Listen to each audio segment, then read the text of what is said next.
billowing out from the monitor, and the entire intensive care unit of the Prasad Hospital was full of smoke, and which led to breathlessness among several patients who were admitted in the ICU, as a result of which we have got confirmed news from the DM of Muzaffarpur, Subrat Sen, who is on the spot. He confirmed that 3 deaths reported so far, and all the patients have been shifted to a nearby hospital. On the other floors of the hospital, the patients are being treated. So on the ICU, where there were more than 20 patients admitted, out of which 3 have died because of the smoke. The fire extinguishers as well as the fire tenders were rushed in to take control of the situation. The fire have been doused the hospital and taken control of the whole entire situation. The entire district administration is present on the spot, along with DM and the SP of Muzaffarpur, who is monitoring the whole situation. Thereafter, an inquiry would be set up as to how the fire took place. So, this is the report coming in from Muzaffarpur. Right. Now. Right. And how is the situation right now? The patients have been shifted to another room. Is the ICU in the other room operating? Was this caused by a short circuit and ICU operations were disrupted? How is the situation currently in the hospital right now, with many patients still undergoing treatment? That's what I said. The situation has been taken under control. The hospital authorities, as well along with the DM and the SP of Muzaffarpur, is on the spot. 3 people have died, as the news has been confirmed by DM of Muzaffarpur, who is on the spot.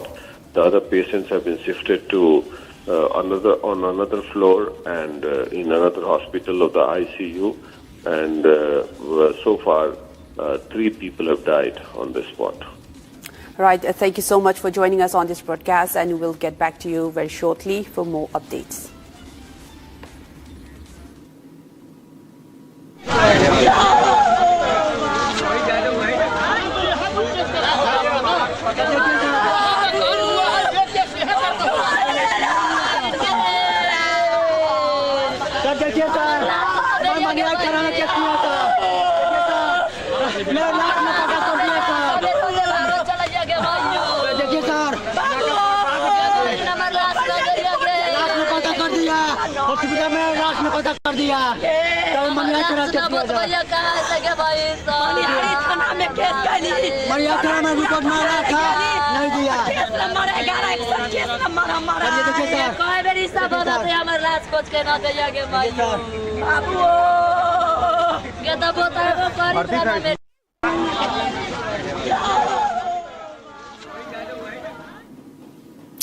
And now we move on from that story and take a look at what's happening in the globally and in our international wraps. Take a look.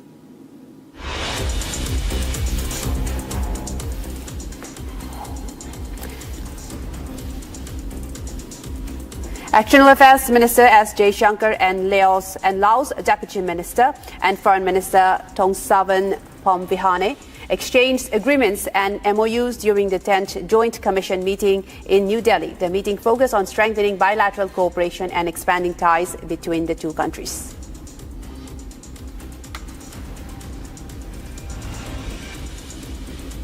A speeding Endeavour SUV rammed into multiple vehicles and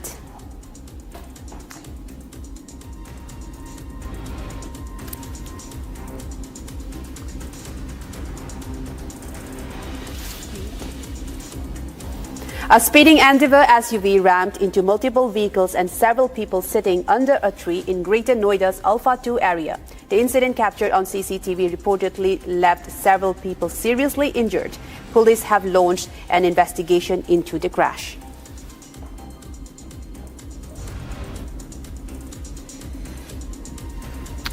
A massive landslide blocked the Tatri Kilotran Road at Dharwari in Doda district, leaving hundreds of passengers stranded. Authorities have deployed men and machinery to clear the debris and restore traffic movement on the affected route.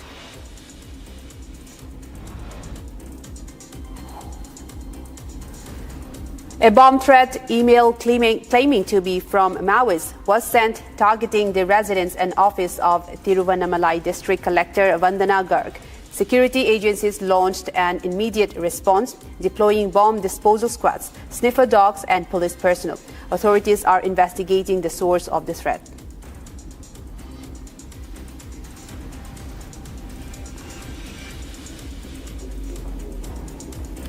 And moving on, another shocking case that has sent shockwaves across Uttarakhand. A 32-year-old woman from Dehradun has alleged months of brutal abuse and confinement at the hands of her husband and in-laws. According to the complaint, the woman was allegedly locked inside a room and toilet for months, separated from her children and subjected to repeated physical assault. The allegations now surfaced after her family rescued her and approached the police. An FIR has now been registered and an investigation is underway. Take a look at this report. Another shocking case of alleged domestic abuse surfaces from Dehradun. A 32-year-old woman accuses her husband and in-laws of prolonged physical and mental torture. मैं इस वक्त राजधानी देहरादून के भाववाला में मौजूद हूं और ये वही मकान है जहां पर पीड़िता के पिता ने आरोप लगाया है, शिकायत दर्ज करी है कि उनकी बेटी के साथ यहां पर शारीरिक और मानसिक उत्पीड़न किया गया। ये उनकी बेटी का ससुराल है, निर्माणाधीन मकान है। 10 महीने तक यहीं एक कमरे में एक शौचालय में उनकी बेटी को बंद करके रखा गया।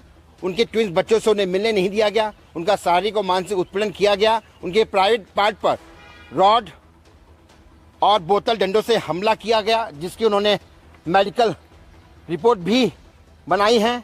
इसके साथ ही उनका आरोप है कि उनकी बेटी के साथ लगातार अत्याचार किया गया। जब भी वो यहाँ पर अपनी बेटी से मिलने आते थे, उन्हें मिलने नहीं दिया गया। जब भी उन्होंने सास या ससुर अपनी बेटी के फ़ोन किया तो उन्होंने साफ तौर पर कहा कि उनकी बेटी अभी सो रही है या नहा रही है, उनसे अलग रखा। और आरोप लगाया गया कि 10 महीने तक, जी हाँ 10 महीने तक एक कमरे और कमरे से अटैच शौचालय में उसको सुबह से शाम तक बंद रखा जाता था। According to complaint, the abuse began shortly after she gave birth to twins in February last year. The woman alleges she was separated from her newborn children and was allegedly not even allowed to breastfeed them. Her family claims she was confined inside a room and a toilet for nearly 10 months. 10 महीने बहुत भुगता है, मतलब इतना तो कोई जानवर से भी बदतर हालत नहीं कर सकता किसी की। मेरी बेटी बहुत दुखी है। हमने उसको ठीक करके ये भेजा था, अभी भी वो ठीक है, लेकिन ये लोग जान उसको पागल करार कर रहे थे। सर हमारी बेटिया एकदम ठीक है, अच्छे से बात कर रही है, बच्चों को याद करेगी, मम्मी मेरी कन्नू चल रही होगी, क्या खा रही होगी, दादी मार रही होगी, मारती है। बोला दादी उसको पीठ पुट में कभी मारती है उसको। माँ का दिल है, बोला मैं कहाँ से देखूं, केवल बाथरूम में बोला आवाज सुनती थी। The 32-year-old was in fact given only raw rice, onions and chilies to eat. The victim's parents allege she was subjected to repeated assaults, including injuries on her private parts, using stick and bottles. Police have registered an FIR against the husband and his parents under multiple sections of BNS. हमें ये सूचना मिली थी थाना सेलाकुई में, जिसमें उसकी बेटी को जो विवाह के उपरांत यहाँ आई थी, उसको एक घर में उसके ससुराल पक्ष के द्वारा बंधक बनाने की बात कही गई थी, क्योंकि तत्काल पुलिस ने उसमें कार्रवाई करते हुए उसको वहाँ से रेस्क्यू किया था। और क्योंकि मामला पारिवारिक और घरेलू हिंसा से जुड़ा हुआ है, इसलिए सभी पहलुओं का हम लोग ध्यान दे रहे हैं और सभी पहलुओं पर कार्रवाई करते हुए आगे जो भी सही कार्रवाई होगी वो इस पर की जाएगी। As police await the medical report and continue their probe, the case has once again reminded us of the Twisha's dowry debt case, raising disturbing questions over domestic violence that often remains hidden behind the closed doors.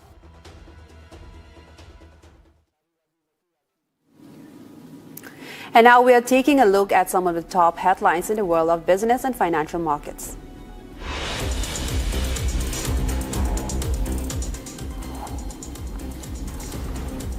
Indian markets witnessed sharp volatility as The Sensex plunged over 1,150 points intraday amid escalating tensions in West Asia and concerns over disruptions in the Strait of Hormuz. Investor wealth worth nearly 6 lakh crore rupees was wiped out before a late recovery helped the Sensex close 304 points lower. Rising crude oil prices and fears over global energy supplies triggered the sell-off. The Union Cabinet has approved a 10,000 crore rupees aviation turbine fuel price stabilization fund to support airlines hit by soaring jet fuel costs. The fund will provide relief through interest-free advances to oil companies and aims to shield airlines, passengers, and nearly 77 lakh aviation-linked jobs from the impact of the West Asia crisis. The RBI and Press Information Bureau have dismissed reports claiming the central bank sold nearly $12 billion worth of gold reserves. Calling the reports false, the RBI clarified that India's gold holdings remain unchanged at over 880 tons and that the share of gold in forex reserves has actually increased in recent months. CRISIL has projected a mild decline in profit margins for India's auto component sector this fiscal due to rising raw material and freight costs linked to global geopolitical tensions. While margins may ease to around 11%, demand from automobile manufacturers is expected to remain steady, supporting overall revenue growth.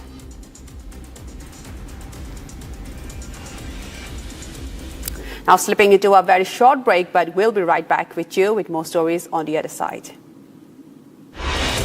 Coming up next, after a very short break, Delhi police arrested hotel owner Lavkesh Bajaj in connection with the Delhi fire incident that killed 21.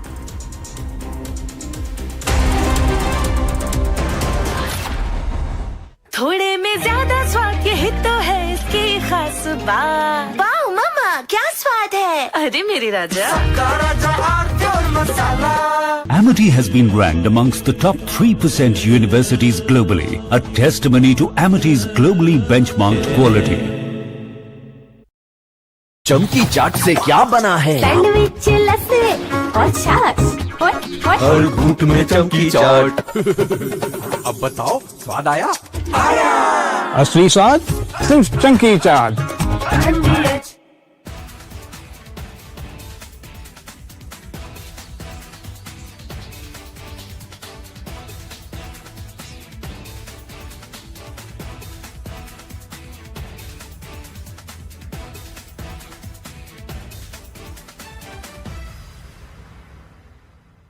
I want to start with some very disturbing pictures that have come in of a so-called right-wing leader. His name is Sushil Prajapati. He is accused of rape.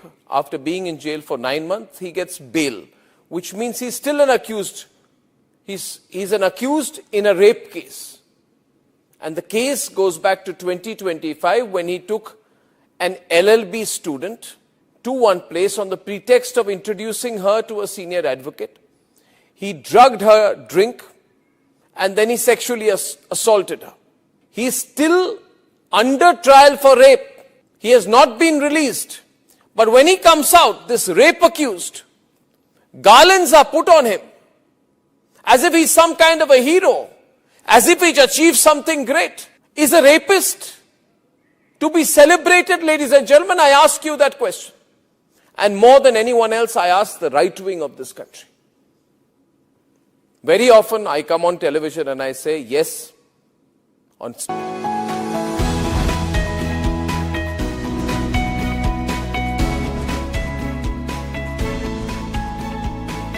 AU savings account में मिलते हैं amazing benefits, paperless banking and higher interest, वो भी हर महीने। Money money money money every month. सोच बदलो और बैंक भी।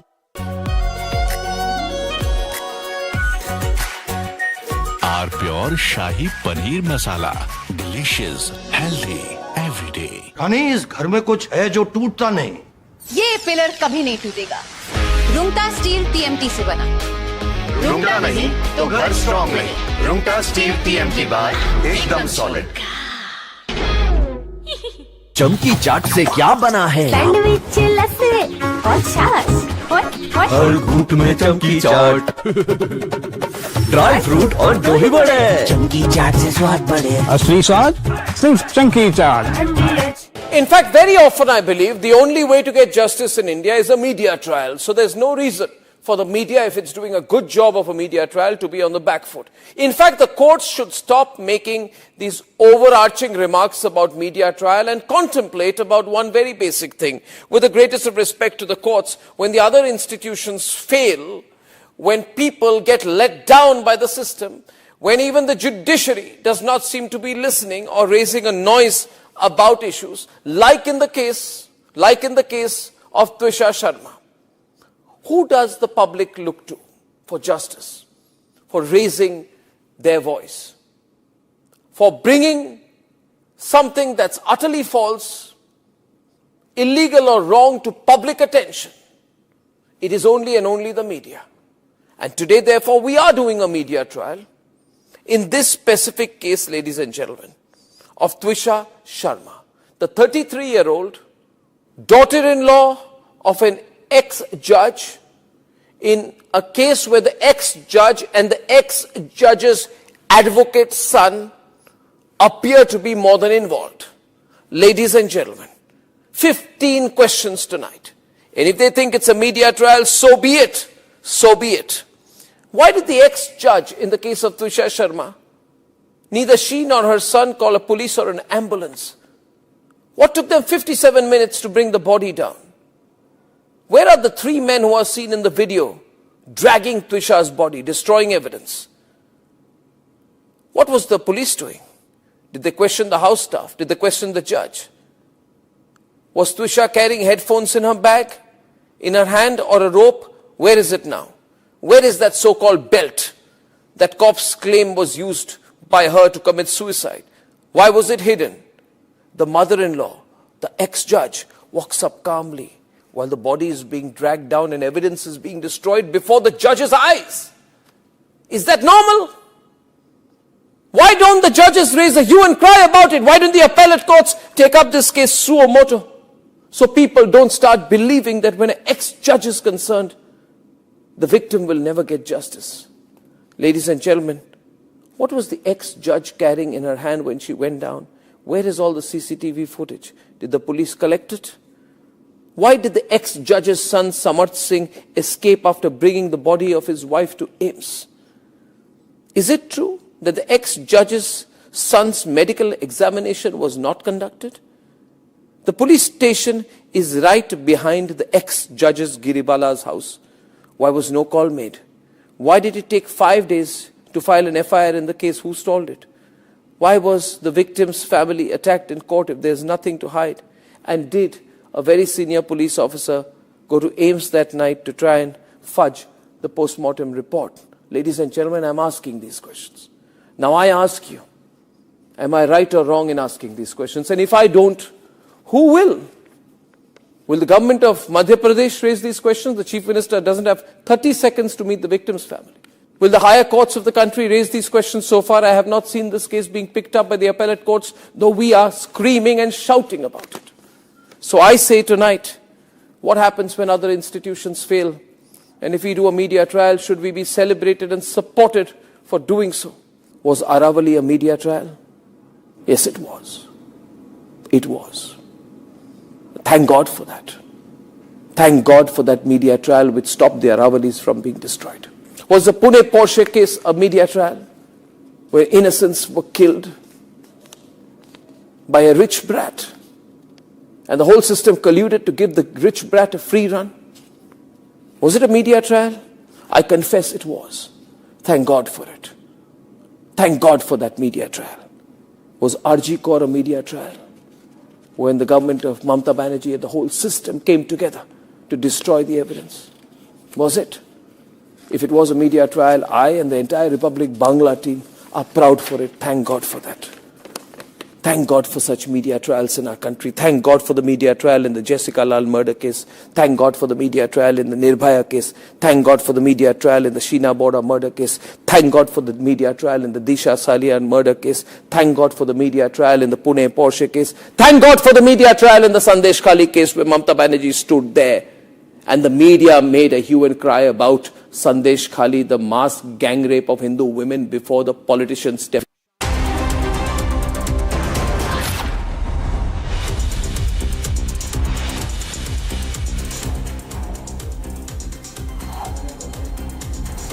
The top headlines today: massive fire reported in Bihar hospital. 3 died in hospital's ICU.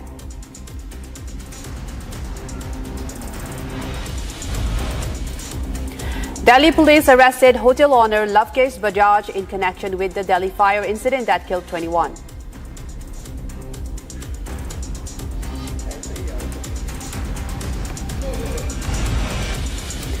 Delhi hotel license under scanner had permission for 6 rooms, illegally built 25 rooms including basement. New Trinamool emerges without Mamata. 60 MLAs revolt against Mamata and Abhishek Banerjee. Big split in Trinamool. Expelled MLA Rita Brata Banerjee becomes the leader of opposition in Bengal Assembly.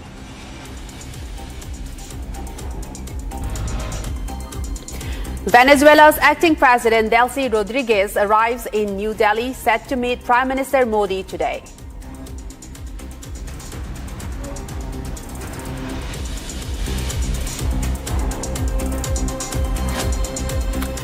A big breaking news coming in at this moment. A massive fire broke out at Prasad Hospital in Muzaffarpur in Bihar.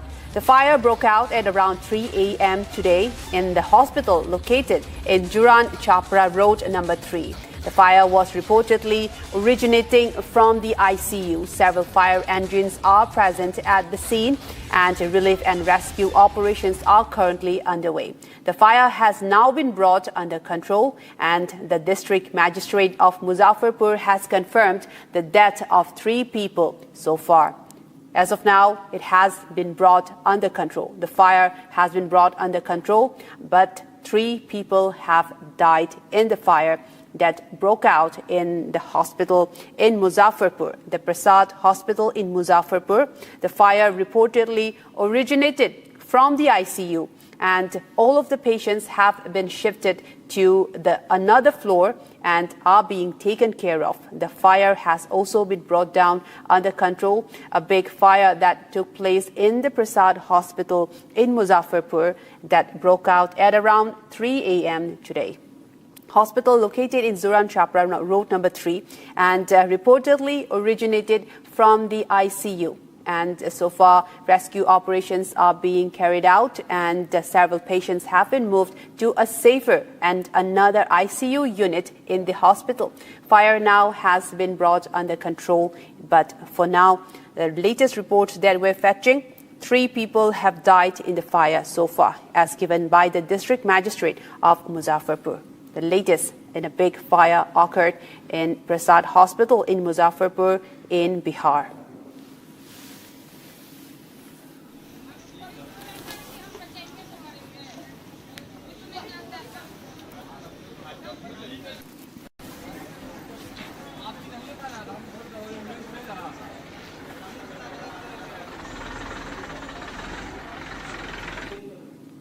And moving on, a rare public rift has emerged between U.S. President Donald Trump and Israeli Prime Minister Benjamin Netanyahu. Donald Trump has confirmed reports that he used strong language during a recent phone call with Netanyahu over Israel's military operations in Lebanon, saying he was frustrated that the strikes were complicating U.S. diplomatic efforts with Iran. Take a look at his full report. US President Trump has confirmed reports of a heated phone conversation with Israeli Prime Minister Netanyahu over Israel's military operations in Lebanon.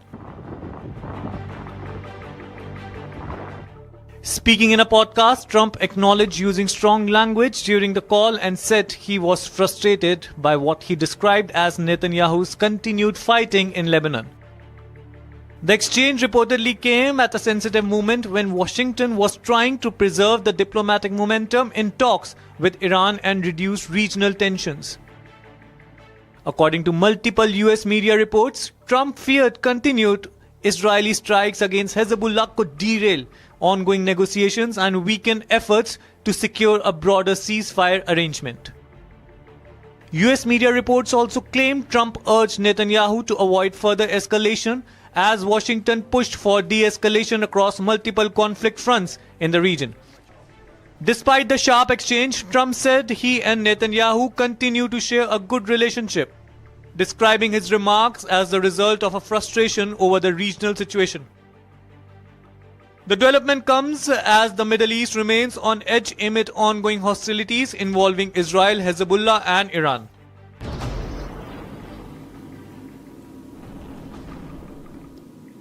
Moving ahead with another story, the murder of 18-year-old Henry Novak has triggered widespread outrage in the United Kingdom, with protests erupting in Southampton and a fierce political row unfolding in the Parliament. Public anger has focused on police actions after body cam footage showed officers handcuffing the wounded teenager while initially treating his attacker as the victim. Take a look at his full report. Anger continues to grow across Britain over the killing of 18-year-old Henry Novak. Henry's death has sparked protests, political confrontation, and renewed scrutiny of police procedures. Here we go. Hundreds of demonstrators gathered in Southampton demanding justice after the release of body cam footage from the night of the fatal stabbing. The footage showed officers initially treating Henry as a suspect and handcuffing him despite his repeated claims that he had been stabbed and needed help. The incident dates back to December 2025 when Henry was attacked while walking back to his student accommodation in Southampton. Investigators say 23-year-old Vikram Digwa falsely claimed he was the victim of a racist assault, leading officers at the scene to initially believe his account. Court later rejected those claims, convicted Digwa of murder and sentenced him to life imprisonment with a minimum term of 21 years. Mr. Speaker, Henry Novak's family have shown extraordinary dignity after their son's life was stolen in appalling circumstances. He was clearly a kind and thoughtful and much loved young man. There are serious questions to answer, including how accusations of racism informed police thinking. And we're supporting the IOPC to get to the bottom of what happened. But no matter the pain we feel, there is no justification for more violence and disorder. Yeah. The attacks directed towards police officers in Southampton last night were disgraceful and completely unacceptable. Yeah. This is a time for serious work, not rage. And let me be clear, we will ensure anyone found engaging in disorder meets the full force of the law, as we have done before. Mr. Speaker, this morning I had meetings with ministerial colleagues and others, in addition to my duties in this House. I shall have further such meetings later today. The case has now become a national political issue, with critics questioning whether allegations of racism influenced operational decisions. In Parliament, Reform UK leader accused authorities of what he called two-tier policing and warned of growing public anger over the case. Following the horrendous circumstances of Henry Novak's death, can I urge the Prime Minister to consider this? It is now clear to growing millions in this country that we're living under two-tier policing. The instructions that are given to police officers from police bosses are clear and written down in ink. It says you must treat different ethnic groups in different ways. That, apart from the upset and the anger at the circumstances of his death, the anger that you saw spilling out in Southampton last night,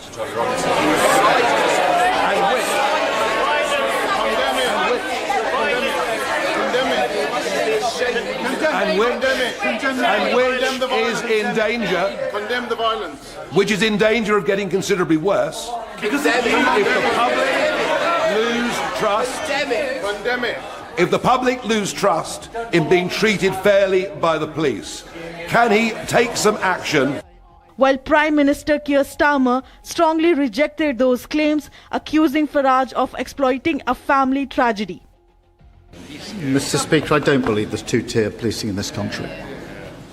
I'm really shocked that he pretends to have respect for Henry's family. An independent investigation is now examining police conduct on the night of the attack, while the case continues to fuel a wider debate on policing, public trust and community relations in Britain. And viewers, let us take a look at what's happening globally in our international wraps.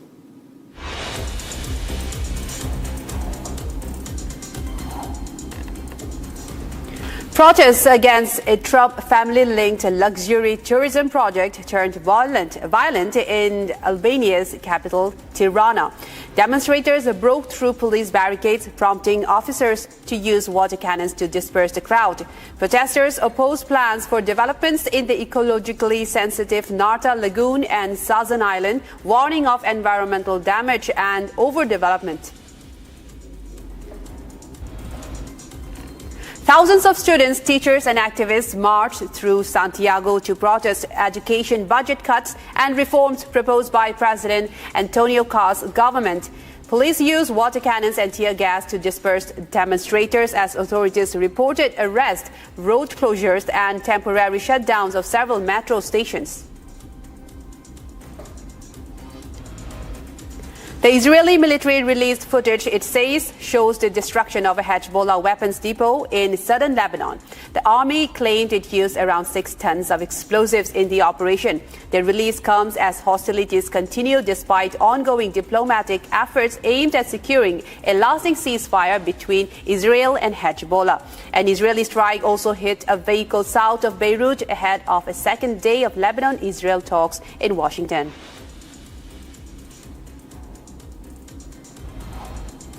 17 cannons believed to have sunk in the Savannah River during the American Revolution have arrived at the Savannah History Museum ahead of America's 250th Independence Day celebration.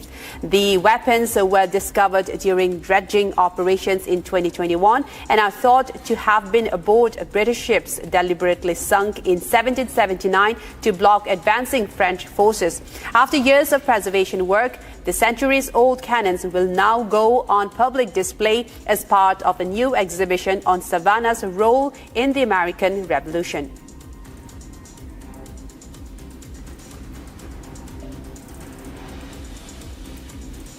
Moving ahead, healthcare workers in Romania have taken to the streets in true protest against a controversial new salary law proposed by the government. Demonstrators gathered outside the parliament in Bucharest, claiming the new legislation could slash wages and reduce benefits for thousands of medical staff. Trade unions warn that the move may trigger widespread unrest across the public sector. Here's more on the story. Take a look.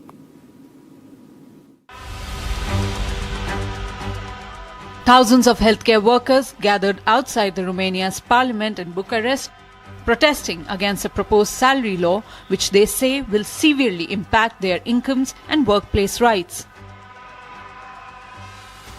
Waving banners and chanting slogans, members of the trade union accused the government of trying to push through reforms that could cap or even reduce salaries across the health sector.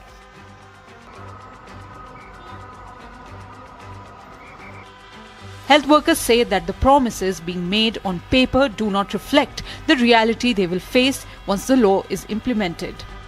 Nu suntem de acord cu noua lege a salarizării, în care una este scris pe foaie și alta se va întâmpla în realitate, în care sporurile vor fi scăzute foarte mult, inclusiv salariile noastre. Suntem secții foarte grele, care suntem în deficit de personal și nu vrem să-și mai bată joc nimeni de noi. Earlier this week, court clerks and public finance employees also staged protests signaling broader dissatisfaction within Romania's public sector workforce. Trade unions are now demanding urgent talks with the government, while hospital workers view this amendment with skepticism as to how this could be beneficial for them. În cazul lucrătorilor din sistem, vă spun că o să ne bucurăm de compensații, fiindcă noua lege a salarizării nu o să ne poată oferi salariile pe care le avem în prezent și o să primim o compensație, un ajutor social, o pomană de la guvern pe durată de 5 ani de zile ca să rămânem la acea salarizare în condițiile în care inflația, știți, toată lumea la ce nivel s-a ajuns, la ce preț are combustibil, la ce preț are hrana și așa mai departe. However, the Romanian government has defended the reforms as necessary for budget stability, but the protester insists workers should fear the brunt of economic adjustments. As tensions continue to rise, the standoff between the unions and the government appears far from over. Now, viewers, a horrifying attack in southern Italy has left 4 migrant farm workers dead after they were burnt alive inside a car at a fuel station in Calabria. Surveillance footage showed attackers pouring fuel into the vehicle before setting it on fire and trapping the victims inside. 2 suspects have been arrested as investigators probe the brutal killings that have shocked Italy. Here's more on the story. Take a look.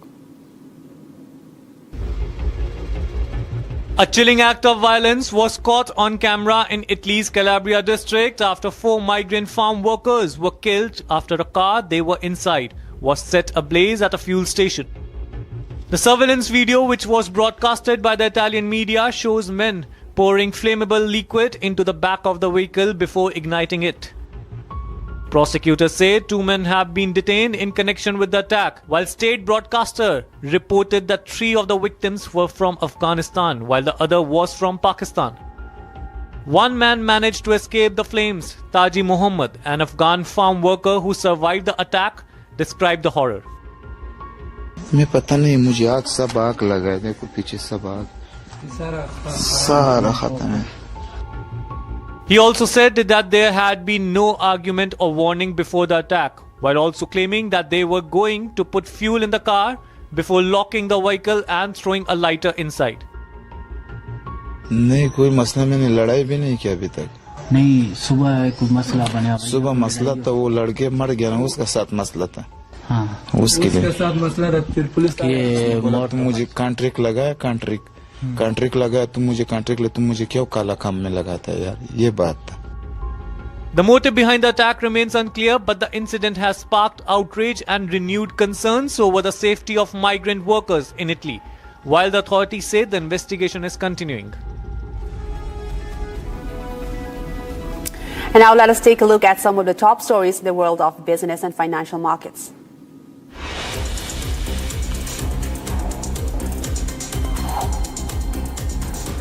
Indian markets witnessed sharp volatility as the Sensex plunged over 1,150 points intraday amid escalating tensions in West Asia and concerns over disruptions in the Strait of Hormuz. Investor wealth worth nearly 6 lakh crore rupees was wiped out before a late recovery helped the Sensex close 304 points lower. Rising crude oil prices and fears over global energy supplies have triggered the sell-off. The Union Cabinet has approved a 10,000 crore rupees aviation turbine fuel price stabilization fund to support airlines hit by soaring jet fuel costs.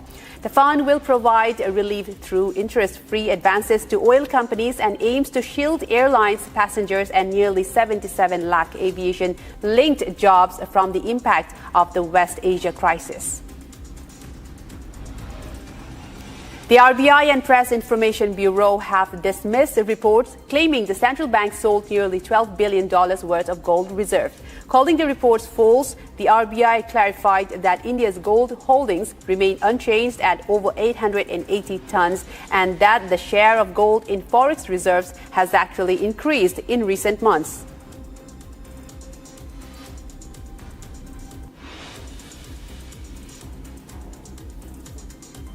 And moving on, Venezuela's acting president, Delcy Rodriguez, has arrived in India for a 5-day visit for talks on trade, investment and renewable energy. However, the talks will be mainly centered around oil. As the war in Iran continues to choke the flow of oil in the Strait of Hormuz, India has begun diversifying its oil sources. This makes Venezuela an important trade partner for India. What's this in-depth analysis by senior executive editor Abhishek Kapoor and what this visit means for both the nations? Venezuela's acting president, Delcy Rodriguez, is already in India. She arrived last evening and today she is going to meet External Affairs Minister S. Jaishankar, who would make a call on with her, and then of course she would hold delegation level talks with Prime Minister Narendra Modi. Now, this is a significant visit panning out in front of our eyes and essentially because of the diversification of its energy sources that India is looking at, is already implementing many steps, and Venezuela happens to be a key focus of that strategy. Remember, Venezuela is known as the nation with the largest proven oil reserves in the world, though of course it's a little complex way of refining that goes into processing the Venezuelan crude, but I'll come to that in a bit. Till 2019, in fact, Venezuela was in the top 5 in terms of supplies of crude oil for India. But post 2019, when the Americans imposed sanctions in the first Trump era, Venezuelan crude supplies to India fell into a trickle. At its peak, we purchased about $6.5 billion worth of Venezuelan crude. But as of now, it's a trickle at about $650 million, and that's also post Americans letting us buy after they captured the then President Nicolas Maduro in the month of January. And since then, effectively, Venezuelan crude trade is controlled by the American corporations, and that's how things stand. So through American intermediaries, from February onwards, India started buying Venezuelan crude, and today it has come back again in top 5, and that's a measure of how nimble-footed the government of India has been. And remember, we are talking about January-February period, which means before the start of the Iran war. And so the government could see this coming and immediately latched on to the Venezuelan bandwagon. As things stand today, in the month of May, Venezuela has come back again in the top 5 in terms of sources of Indian energy security, essentially through crude oil. The first is, of course, Russia, and that also is a measure of the resoluteness with which the government under Prime Minister Modi has worked on this issue, that despite all the pressure from the Americans, though of course they have given a reprieve insofar as purchase of sanctioned Russian oil is concerned. We in fact increased our purchase of Russian oil in May, as also from Venezuela. So in a way, doing a balancing act while continuing to take care of our energy needs by purchasing more and more Russian oil, at the same time buying Venezuelan oil. And of course, their Americans, through their corporations, get a cut, to put it bluntly. Now that's where Delcy Rodriguez's visit becomes important. She is accompanied by a high-powered delegation, and it's a 5-day visit. She would be visiting some other cities apart from New Delhi, and she's likely to go to Mumbai and Bengaluru, and there is a personal component also. Remember, last 4 years, back to back, she has come to India every year in her capacity as the then Vice President in 23, 24, 25, and now of course as acting President after the Americans deposed Maduro. Before that, in 2015, she came to India as the then Foreign Minister of Venezuela. And the personal component is that she is a devotee of the late Satya Sai Baba of Puttaparthi in Andhra Pradesh. And every time that she has come to India, she has gone there. So possibly this time also.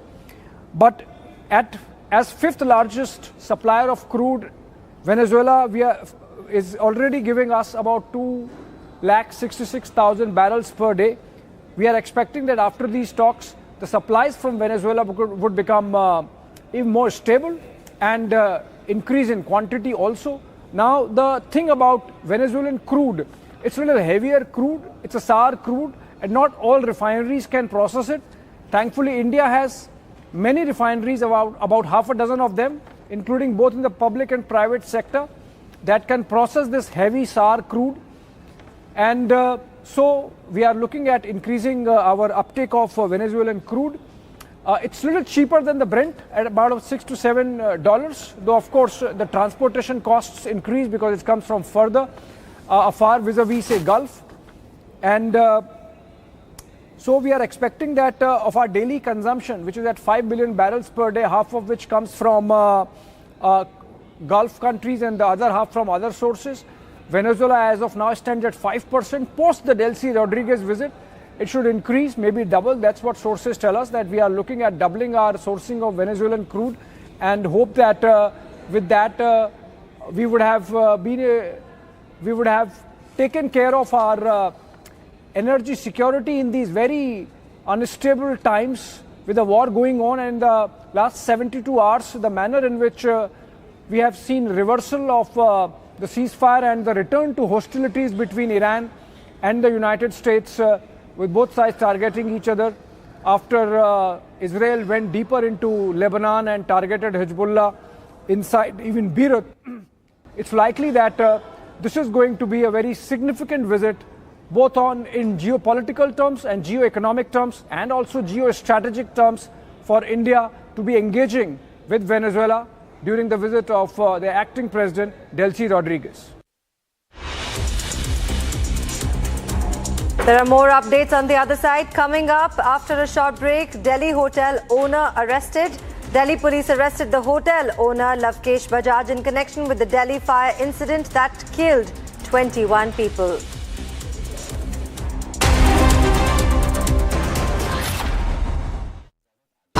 Pure सूजी pasta उबालो मिलाओ और खाओ 8 minute में तैयार क्या taste है सबका राजा pure masala Amity has been ranked amongst the top 3% universities globally, a testimony to Amity's globally benchmarked quality. प्यास बुझाए ठंडक लाए सबको भाए जीरा से MTH का जलजीरा जीरा से जीरा से असली रिफ्रेशिंग, असली स्वाद, असली मजा।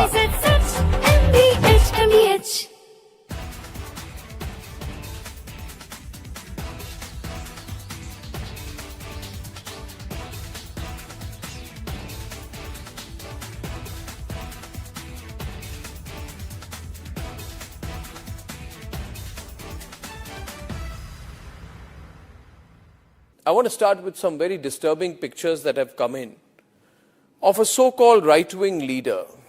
His name is Sushil Prajapati. He's accused of rape. After being in jail for 9 months, he gets bail, which means he's still an accused. He's an accused in a rape case.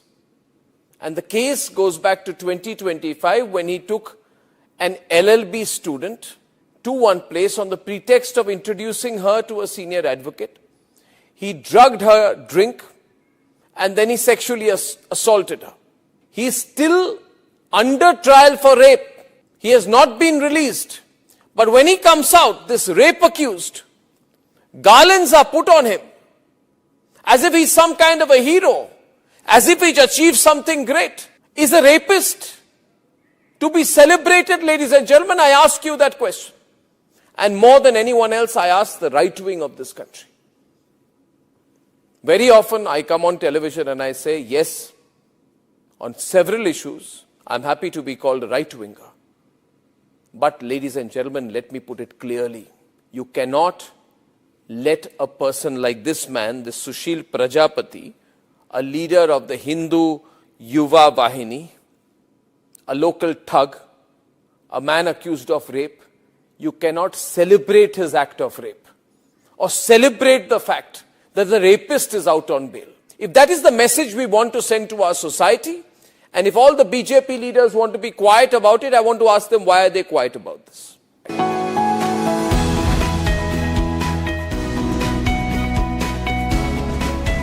थोड़े में ज्यादा स्वाद यही तो है इसकी खास बात। वाओ मामा क्या स्वाद है? अरे मेरी राजा AU करंट अकाउंट के साथ मिलता है free UPI QR overdraft facility और एक ही ऐप से बैंक के सारे काम। AU सोच बदलो और बैंक भी। चमकी चाट से क्या बना है? आलू चाट या फ्रूट चाट, स्वाद बनाए चमकी चाट। क्या बात है? स्वादिष्ट पकोड़े और परेशान, अरे चमकी चाट है इसकी जान। असली स्वाद सिर्फ चमकी चाट।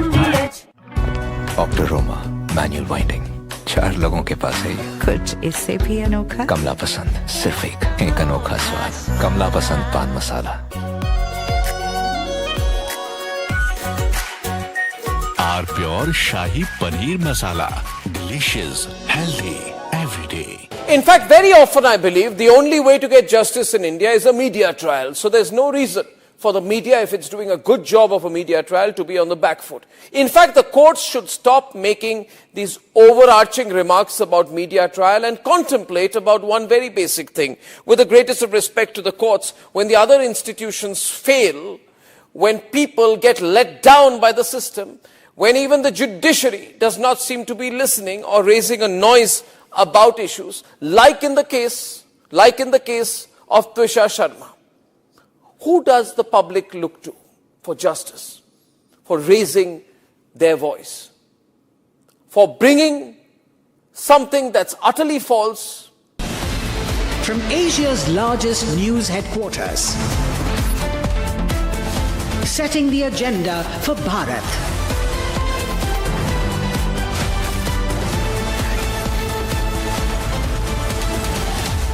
You're watching Republic.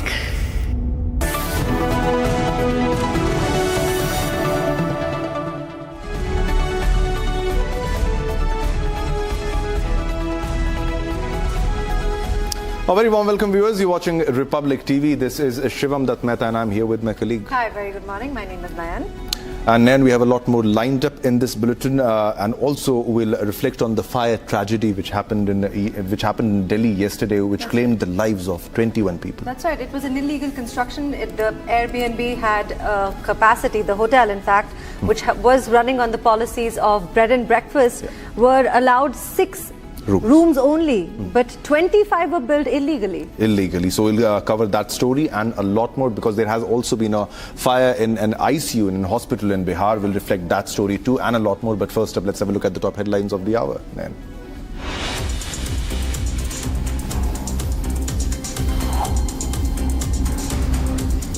Massive fire reported in Bihar hospital. 3 died in hospital's ICU. Delhi police arrested hotel owner Lavkesh Bajaj in connection with the Delhi fire incident that killed 21 people. Delhi hotel license under scanner had permission for 6 rooms, illegally built 25 rooms including the basement.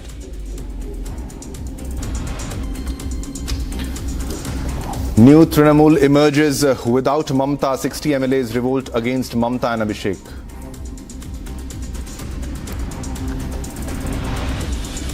Split in Trinamool, expelled MLA Rita Brata Banerjee becomes the leader of opposition in Bengal Assembly.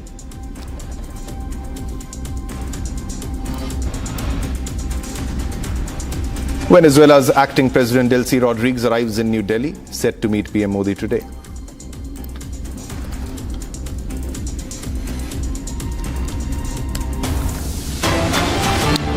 All right, viewers, let's begin this bulletin with a very big breaking news that we are getting right now. It's coming from West Bengal. NIA raids at ex-TMC MLA's residence. NIA raids at Shaukat Molla's residence. This is the big breaking news development that we are getting.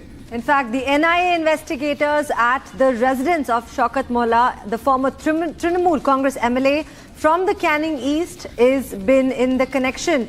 Now, in connection with the investigation into the explosion of Chalta Bariya Bhangar in March. Now this is ahead of the elections, Shivam, and the Central Investigating Agency has visited the former Trinamool MLA's house and party office. Yeah, definitely, and this is in connection with the thing that happened, the incident that happened, the explosion at Chalta Bariya Bhangar in March ahead of the elections. The Central Investigating Agency has visited the former Trinamool MLA's house and party office also. Now, central forces has been deployed outside Shaukat's house, outside Shaukat's residence. Now, this is after the TMC's defeat in West Bengal and BJP coming to power, and this is the crackdown that is happening right now, and this is the action that is happening right now. NIA raids in Bengal happening as we speak. This against ex-TMC MLA Shaukat Molla at his residence, ex-TMC MLA's residence, and the investigation is regarding into the explosion in Chalta Bariya Bhangar in March, which was ahead of the elections. The Central Investigation Agency has visited the former Trinamool MLA's house and party office.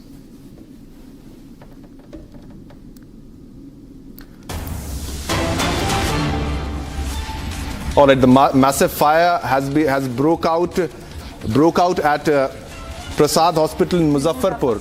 That's right. The fire has broken out at around 3 a.m. Shivam, and the hospital is located in the Juran Chhapra Road of number 3. Now, this fire has been reported in the ICU, and as we know that the several Engines of the present are at scene. Several engines of firefighting engines are present at the scene. In fact, relief and rescue operations are also underway.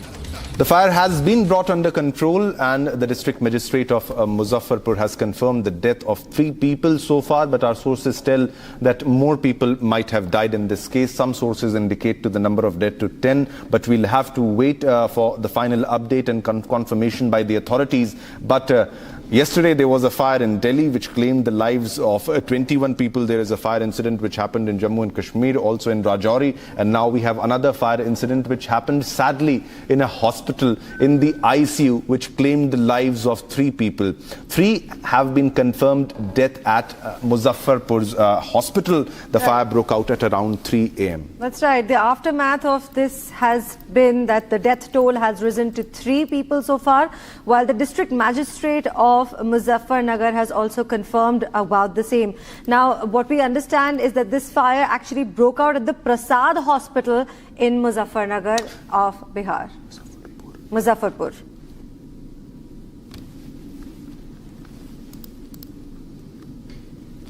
All right, viewers, let's move on to another top story. Now, India has received the 4th squadron of the Russian S-400 Sudarshan air defense system under the 2018 deal for 5 squadrons. 3 were delivered earlier, while deliveries were delayed due to the Russia-Ukraine war. Right. The new squadron will be deployed soon and reportedly played a key role during the Operation Sindoor.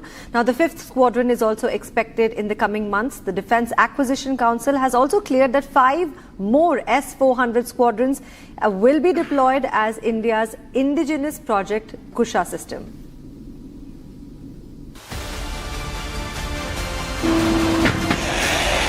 India has received the 4th squadron of the S-400 Sudarshan air defense system from Russia, boosting country's long-range air defense capabilities. The S-400 delivery is the part of 2018 India-Russia deal for 5 squadrons. 3 were delivered earlier, while 2 were delayed due to Russia-Ukraine war. In a significant boost to India's long-range air defense, India has received the 4th squadron of S-400 from Russia. These missiles were delivered to India via sea. These were delayed primarily due to the Russia-Ukraine war, and now they were delivered after months of delay. The 5th squadron is expected to arrive in India by November 2026. Apart from these 5, the DAC has also cleared 5 additional squadrons of the S-400 in the last meeting. Now, the total deal that was signed in 2018 stands at about $5.43 billion. This is a pivotal part of the Sudarshan Chakra that Prime Minister Modi had proposed during his speech on 15th of August. The S-400 squadron that was delivered this time is expected to be sent in the Rajasthan sector and deployed over there. The newly arrived squadron is expected to be deployed in an operational area soon, strengthening India's air defense network. The S-400 reportedly played a crucial role during Operation Sindoor, helping counter aerial threats and enhance airspace security. The 5th and final S-400 squadron under the current contract is expected to arrive in the coming months. The Defence Acquisition Council has cleared the proposal to acquire 5 additional S-400 squadrons. India is also developing its indigenous long-range air defence system under Project Kusha to reduce dependence on imports.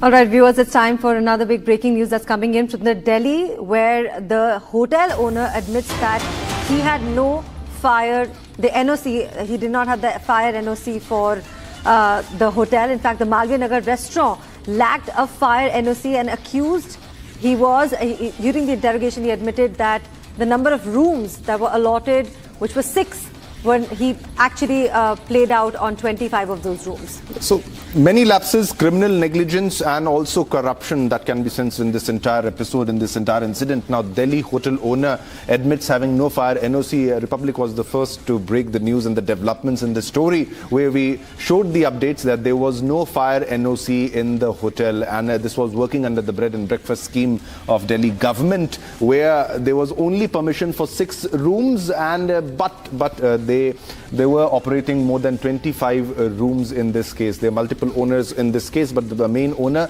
Lavkesh Bajaj, who was arrested also, he has admitted that a restaurant had no fire NOC. Fire NOC is mandatory, it's compulsory. You have to take it from the fire department so that it's confirmed that there no fire norms are flouted, but clearly fire norms were flouted in this case. The exit was choked, the exit was blocked, and that's the reason the hotel, those who were staying in the hotel, they could not escape the hotel, and this amounts to culpable homicide, ladies and gentlemen, where many died because of the rules that were not followed by the hotel owner. Lavkesh Bajaj, the hotel owner, has been arrested, and he admits that no fire NOC was obtained for the hotel. Families mourn the loss of the loved ones, and many of these were foreign nationals. In fact, the focus is now firmly on the accountability, with the hotel owner having no fire NOC, negligence, chain of failures that led to one of Delhi's deadliest fire disaster in recent years. There's everything that we know so far and we're reporting to you, but it's unfortunate that you can see people were actually jumping out from the single window that you can see on your television screen, and not one but many were tried to rescue, out of which barely 8 survived. All right, viewers, now let's move on to another top story. Same story and all the other developments on this. The owner of the Hotel Flourish Stay B&B in Malviya Nagar, Lavkesh Bajaj, who had been absconding since the devastating blaze, was finally arrested by Delhi police. Now, investigators alleged that the building was operating far beyond its licensed capacity, with illegal rooms, locked exits and serious fire safety violations, turning it into a deadly trap. Right. Families actually are mourning the loss of the loved ones, and many of them are actually foreign nationals. Now, the focus, like we rightly said, is firmly on accountability, negligence and the chain of failures that led to Delhi's deadliest fire disaster in recent years. Take a look at this report.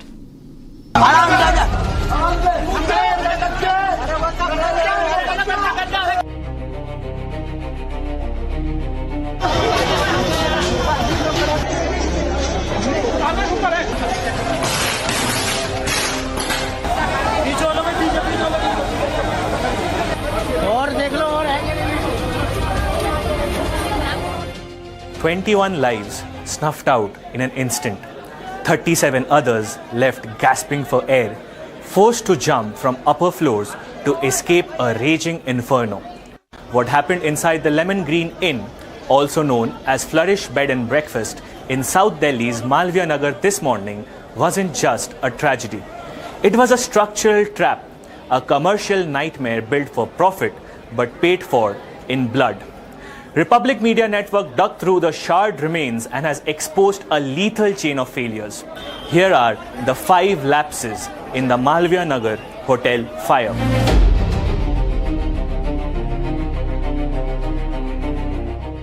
The property was legally operating under the Delhi government's bed and breakfast scheme, holding a strict license to construct and run only 6 rooms. Instead, operators brazenly quadrupled that capacity, carving out a staggering 24 to 25 unauthorized rooms across a basement, ground floor and 5 upper floors to maximize daily booking profits.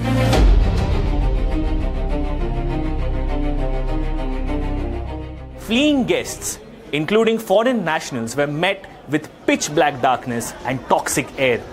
The building was structurally sealed from all 4 sides. It featured a heavy front facade and tightly sealed windows with no ventilation routes, not even in the bathrooms. Unauthorized, windowless rooms crammed into the basement turned the lower levels into immediate suffocation chambers.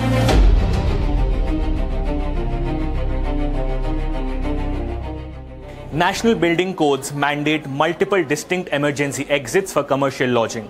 This property had only one primary exit stairwell, and sources confirm it was locked when the fire broke out. To make matters worse, the emergency exit to the roof was also locked, completely cutting off the upstairs escape routes and forcing terrified occupants to scramble back into the smoke.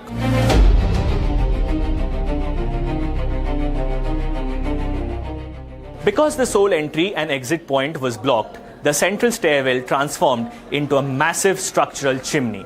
The moment the fire erupted on the lower floors, it rapidly pulled thick, suffocating smoke upward, channeling it through all 5 floors within minutes and trapping guests inside the corridors.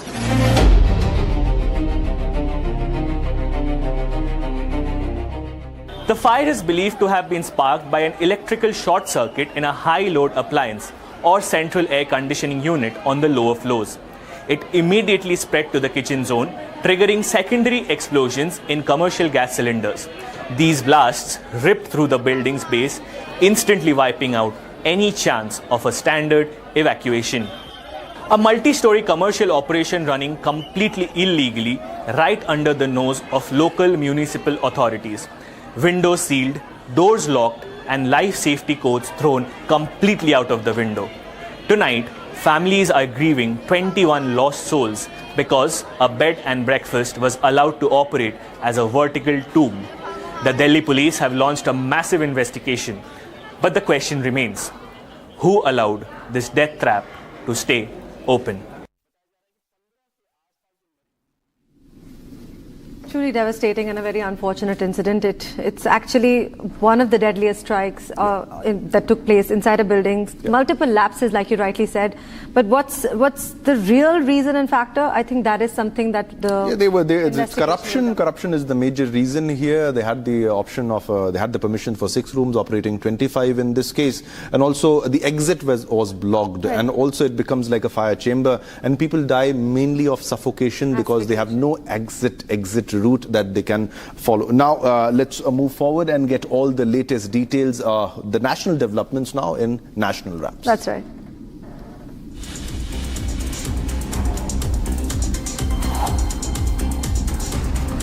External Affairs Minister S. Jaishankar and Laos Deputy Minister, Foreign Minister Thong Savana exchanged agreements and MOUs during the 10th Joint Commission meeting in New Delhi. The meeting focused on strengthening bilateral cooperation and expanding ties between the two countries.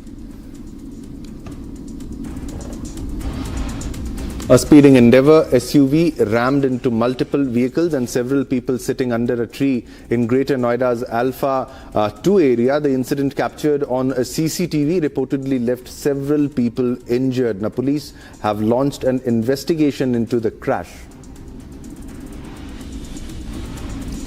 A massive landslide blocked the Thatri Kilotharan road in the Dhawari or Dhoda district, leaving hundreds of passengers stranded. Authorities have deployed men and machinery to clear the debris and restore traffic movement on the affected route. Security forces recovered 3 Tiffin IEDs weighing 3 kilograms each during a joint anti-Maoist operation in Kanker's Hindur forest. The explosives were safely diffused on the spot by bomb disposal teams. Search operations continue in the area. A bomb threat email claiming to be from Maoists were sent targeting the residence and office of Thiruvannamalai District Collector Vandana Garg. In fact, the security agencies launched an immediate response, deploying bomb disposal squads, sniffer dogs and police personnel. In fact, authorities are investigating the source of the threat.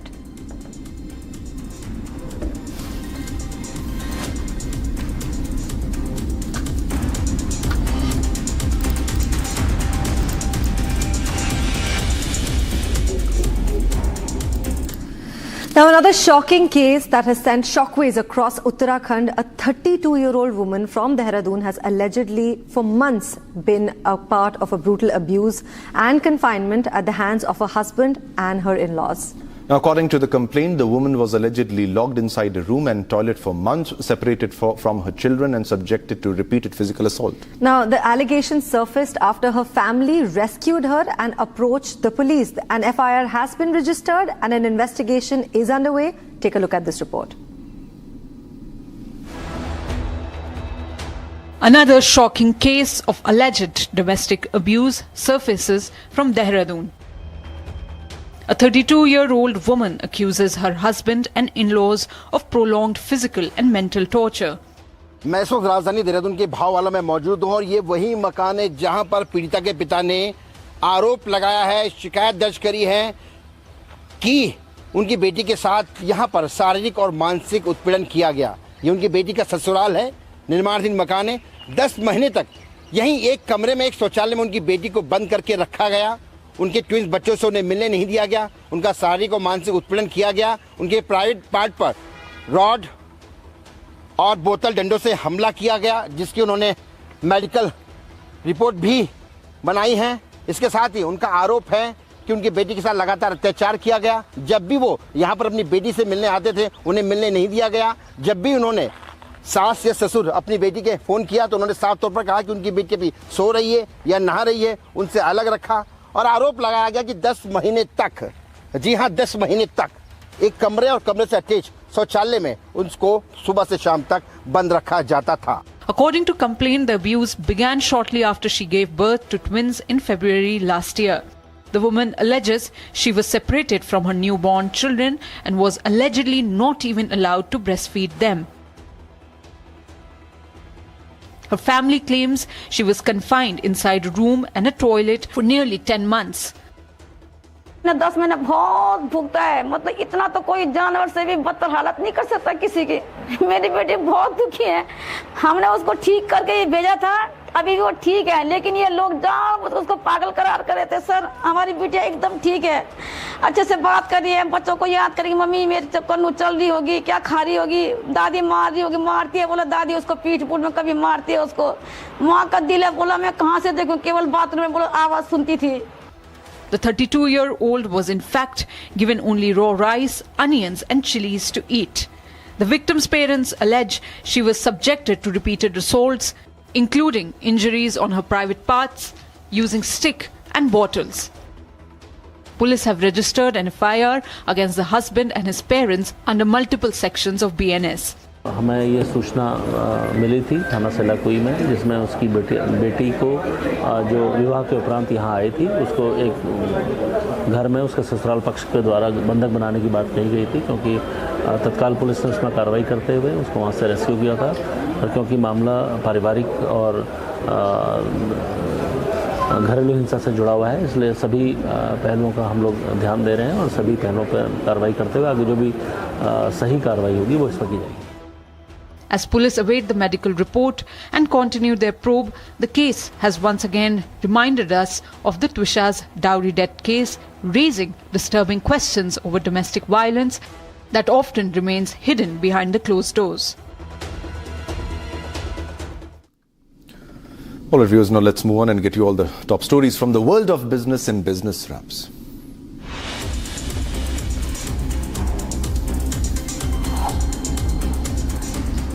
Indian markets witnessed sharp volatility as the Sensex plunged over 1,150 points intraday amid the escalating tensions in West Asia and concerns over disruption in the Strait of Hormuz. Now, investor wealth worth nearly 6 lakh crore was wiped out before a late recovery helped the Sensex close at 304 points lower. Now, rising crude oil prices and fears over global energy supplies have triggered the sell-off. The Union Cabinet has approved a rupees 10,000 crore aviation turbine fuel price stabilization fund to support airlines hit by soaring jet fuel costs. The fund will provide relief through interest-free advances to oil companies and aims to shield airlines, passengers and nearly 77 lakh aviation-linked jobs from the impact of the West Asia crisis. The RBI and Press Information Bureau have dismissed reports claiming the central bank sold nearly $12 billion worth of gold reserves. Calling the reports false, the RBI clarified that India's gold holdings remain unchanged at over 880 tons of gold and that the share of gold in forex reserves has actually increased in the recent months. CRISIL has projected a mild decline in profit margins for India's auto component sector this fiscal due to rising raw material and freight costs linked to global geopolitical tensions. While margins may ease to around 11%, demand from automobile manufacturers is expected to remain steady, supporting overall revenue growth.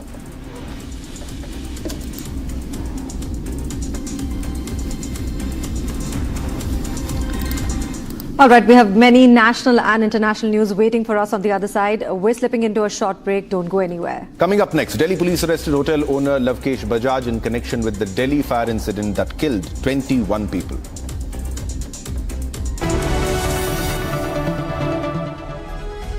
Amity has been ranked amongst the top 3% universities globally, a testimony to Amity's globally benchmarked quality. चमकी चाट से क्या बना है? Sandwich, लस्सी और छाछ। हर घूंट में चमकी चाट।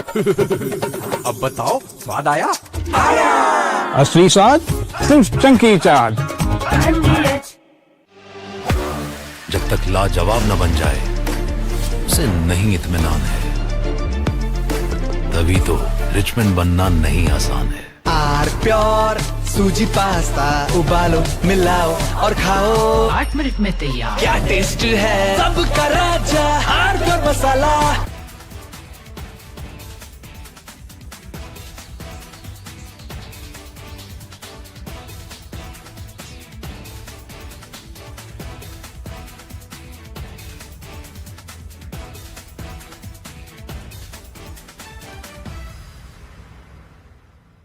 I want to start with some very disturbing pictures that have come in of a so-called right-wing leader.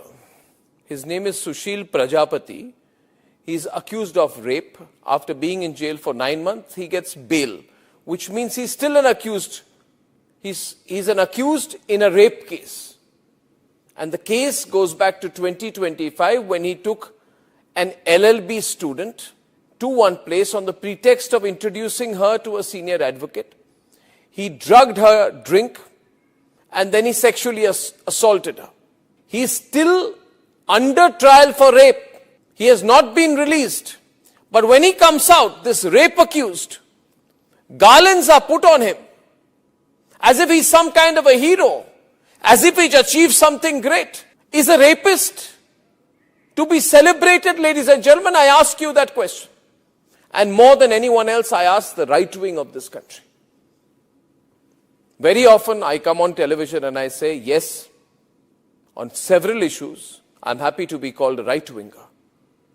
But ladies and gentlemen, let me put it clearly. You cannot let a person like this man, this Sushil Prajapati, a leader...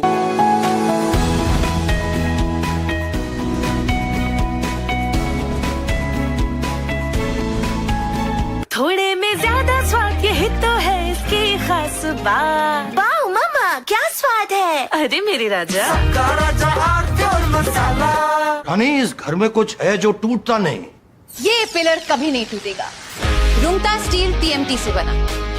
Rungta नहीं तो घर strong नहीं। Rungta steel TMT bar एकदम solid. प्यास बुझाए ठंडक लाए सबको भाए जीरा से MTH का जलजीरा जीरा से। जीरा से असली रिफ्रेशिंग, असली स्वाद, असली मजा। In fact, very often I believe the only way to get justice in India is a media trial. So there's no reason for the media, if it's doing a good job of a media trial, to be on the back foot. In fact, the courts should stop making these overarching remarks about media trial and contemplate about one very basic thing. With the greatest of respect to the courts, when the other institutions fail, when people get let down by the system, when even the judiciary does not seem to be listening or raising a noise about issues, like in the case of Twisha Sharma, who does the public look to for justice, for raising their voice, for bringing something that's utterly false, illegal or wrong to public attention? It is only and only the media. And today, therefore, we are doing a media trial in this specific case, ladies and gentlemen, of Twisha Sharma, the 33-year-old daughter-in-law of an ex-judge, in a case where the ex-judge and the ex-judge's advocate son appear to be more than involved. Ladies and gentlemen, 15 questions tonight. And if they think it's a media trial, so be it.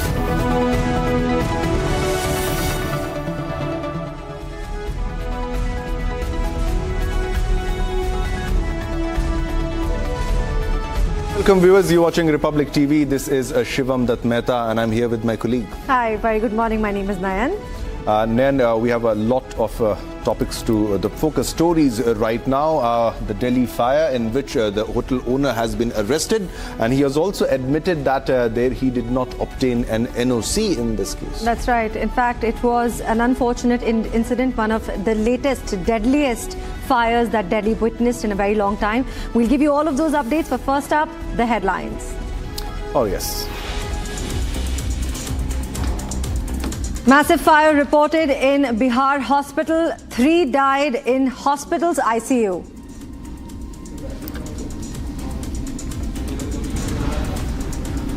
Delhi police arrested hotel owner Lavkesh Bajaj in connection with the Delhi fire incident that killed 21 people. Delhi hotel license under scanner had permission for 6 rooms but illegally built 25 rooms including the basement.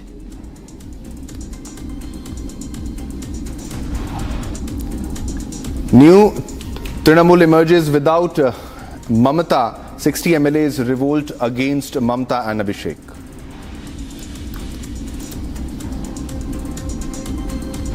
Split in Trinamool, expelled MLA Ritabara Banerjee becomes the leader of opposition in Bengal Assembly.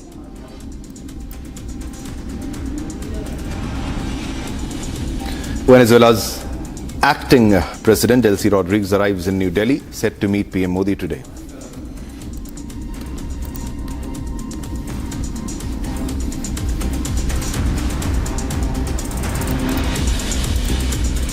All right, viewers, let's shift our focus to another global story. A rare public rift has emerged between US President Donald Trump and Israeli Prime Minister Benjamin Netanyahu.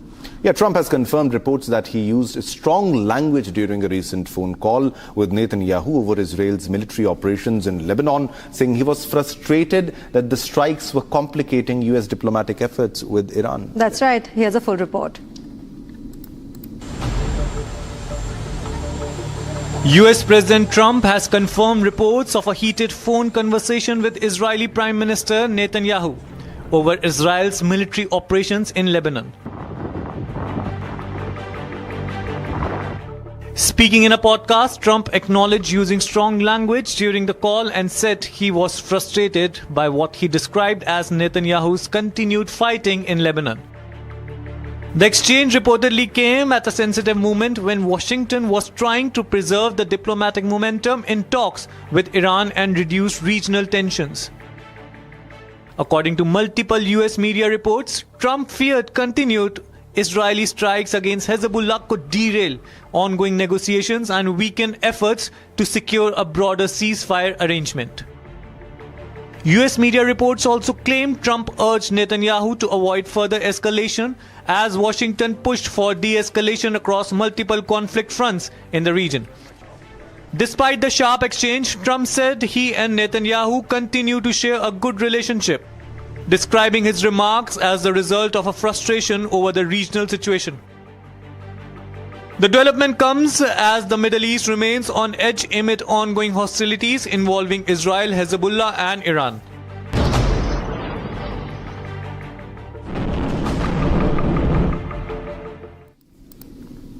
All right, viewers, now let's move on to another top story. The murder of 18-year-old Henry Novak has triggered widespread outrage in the United Kingdom, with protests erupting in Southampton and a fierce political row unfolding in Parliament. Now, public anger has focused on police actions after body cam footage showed officers handcuffing the wounded teenager while initially treating his attacker as the victim. Here's a report.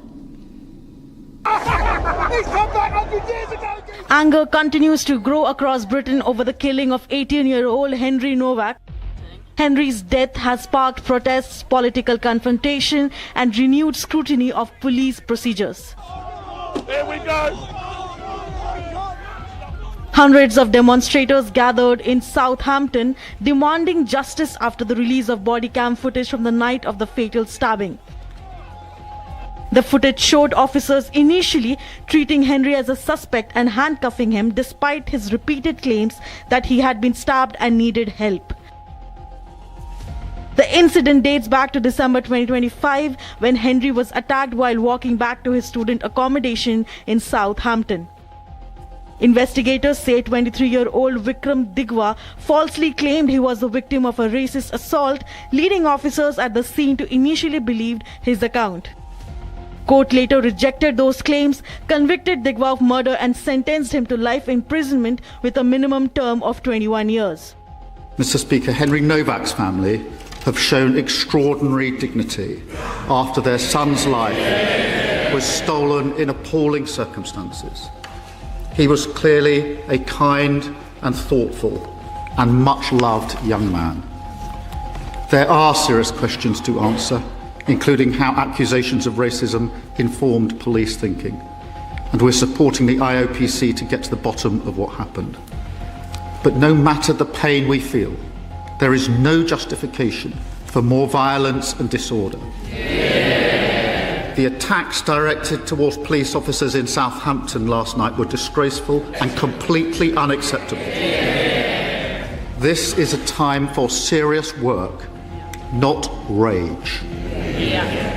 And let me be clear, we will ensure anyone found engaging in disorder meets the full force of the law, as we have done before. Mr. Speaker, this morning I had meetings with ministerial colleagues and others, in addition to my duties in this House. I shall have further such meetings later today. The case has now become a national political issue, with critics questioning whether allegations of racism influenced operational decisions. In Parliament, Reform UK leader accused authorities of what he called two-tier policing and warned of growing public anger over the case. Following the horrendous circumstances of Henry Novak's death, can I urge the Prime Minister to consider this? It is now clear to growing millions in this country that we're living under two-tier policing. The instructions that are given to police officers from police bosses are clear and written down in ink. It says you must treat different ethnic groups in different ways. That, apart from the upset and the anger at the circumstances of his death, the anger that you saw spilling out in Southampton last night,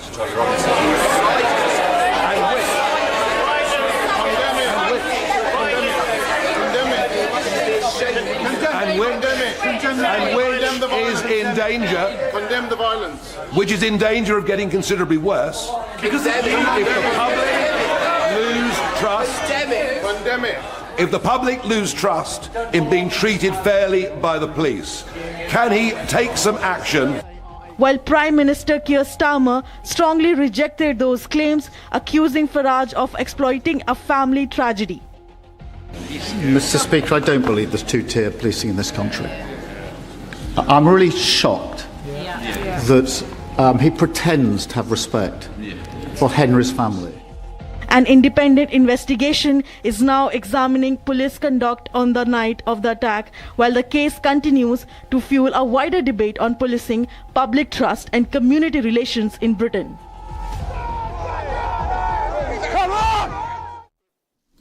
All right, viewers, and now let's move ahead and get you all the top stories from the world in international wraps.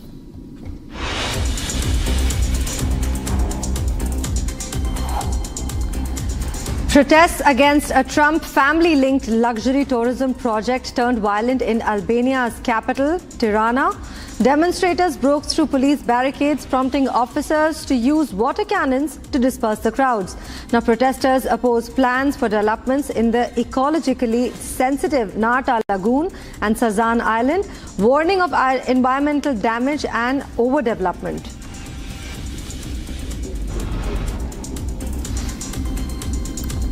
Thousands of students, teachers and activists marched to the Santiago to protest education budget cuts and reform proposed by President Antonio Cast. In fact, the government and police used water cannons and tear gas to disperse demonstrators as authorities reported arrests, road closures and temporary shutdowns of several metro stations.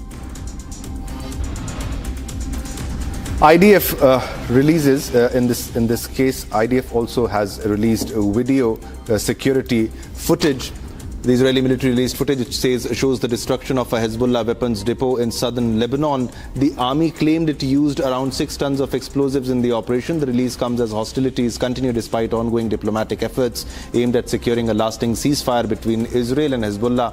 An Israeli strike also hit a vehicle south of Beirut ahead of a second day of Lebanon-Israel talks in Washington.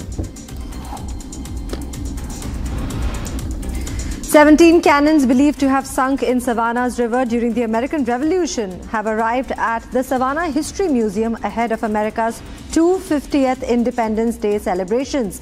Now, the weapons were discovered during the dredging operation of the 2021 and are thought to have been around the British ships deliberately sunk in 1779 to block advancing French forces.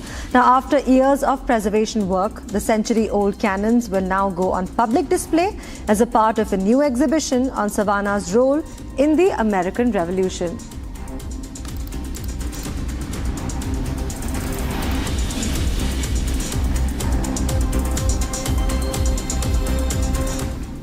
Speaking more on the world news, the healthcare workers in Romania have taken to the streets in a protest against a controversial new salary law proposed by the government. Demonstrators gathered outside the parliament in Bucharest, claiming the new legislation could slash wages and reduce benefits for thousands of medical staff. Trade unions warn that the move may be triggering a widespread unrest across the public sector. Here's more in this story. Thousands of healthcare workers gathered outside the Romania's parliament in Bucharest, protesting against a proposed salary law which they say will severely impact their incomes and workplace rights. Waving banners and chanting slogans, members of the trade union accused the government of trying to push through reforms that could cap or even reduce salaries across the health sector.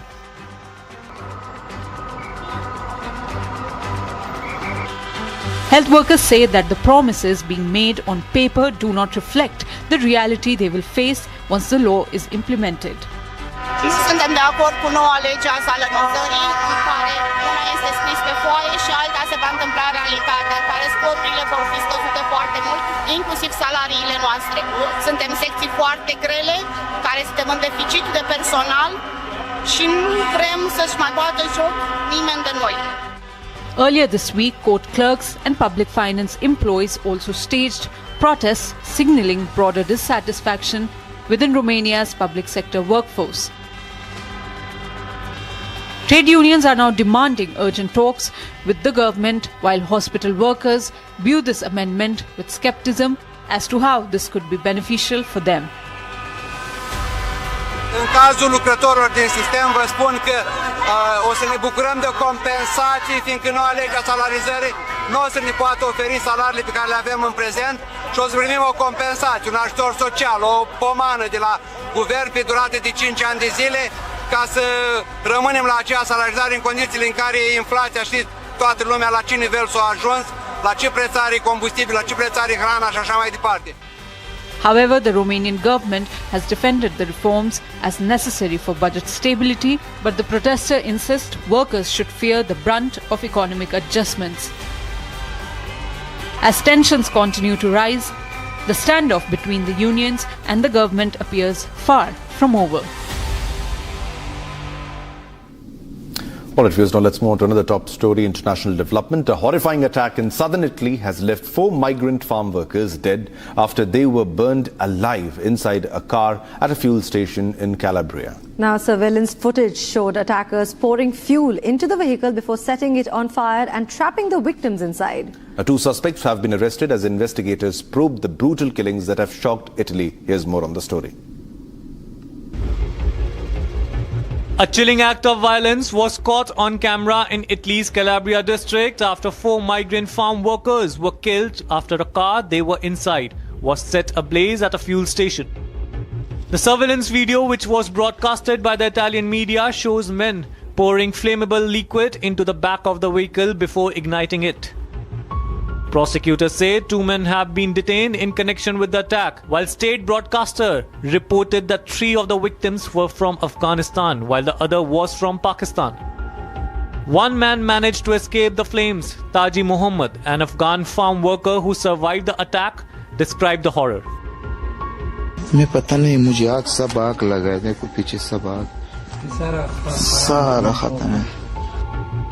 He also said that there had been no argument or warning before the attack, while also claiming that they were going to put fuel in the car before locking the vehicle and throwing a lighter inside. नहीं कोई मसला मैंने लड़ाई भी नहीं किया अभी तक. नहीं सुबह कोई मसला बना. सुबह मसला तो वो लड़के मर गया ना उसका साथ मसला था. हाँ उसके लिए साथ मसला था. फिर पुलिस के मौत मुझे कॉन्ट्रैक्ट लगाया कॉन्ट्रैक्ट लगाया तुम मुझे कॉन्ट्रैक्ट ले तुम मुझे क्यों काला काम में लगाता है यार ये बात था. The motive behind the attack remains unclear, but the incident has sparked outrage and renewed concerns over the safety of migrant workers in Italy, while the authorities say the investigation is continuing. Unfortunate as it may sound and seem, but here's more in the world story that we have for you. The US President Donald Trump continues to wage an instinct-driven campaign to salvage a rapidly deteriorating ceasefire between the United States, Israel and Iran. Now, despite direct military engagements and escalating violations on multiple fronts, the White House insists that a diplomatic framework remains active even as the reality on the ground paints a vastly more chaotic picture. That's right. Watch this report by the Worldview report by Republic's consulting editor, Saurabh Shukla, to know more. In my view of the world, I'm going to talk about two big developments from Washington, D.C. today. One, President Trump has said clearly that reacting to the ceasefire, he appeared in front of the media almost after a week today, signing some executive orders at the White House here in Washington, D.C. And he clearly said that in that part of the world, even a ceasefire, these kind of skirmishes happen, referring to Iran firing some drones at Kuwait, and Kuwait's airport was badly hit. Clearly, he also spoke about earlier in a string of interviews about the fact that he wants to meet the Iranian leader at some point, clearly indicating that the negotiations between the US and Iran are on. As I've been saying all along, that Iran is trying hard. It's like a bizarre strategy that the Iranians have to wear the US negotiators down to make sure that they agree on Iran's primary demand, that they don't want to dismantle the nuclear program yet till the time US lifts the sanction that's there on Iran. As you know, that in the last few days, what's happened is that while the military operation, the Epic Fury, that's has ended, so to say, economic fury, the economic operation to cripple Iran's economy, to make sure IRGC's funding sources are curbed, that's on. Iran obviously wants all this to end before it signs on to the dotted line. And obviously US is saying that you have to come up with a template, agree to shun this nuclear program, hand over uranium, make sure that you allow US and other countries to demine the Strait of Hormuz and allow the freedom of navigation. So clearly that's still, while there is still work in progress, there is no firm resolution as we speak at this moment. The other big development is that the US Congress passed a war powers resolution which has curbed President Trump's ability to mount a military operation against Iran without the authorization of the US Congress. That's while it's a setback, I would say, to President Trump, but he will veto this, even though 4 members of the Republican Party voted along with the Democrats.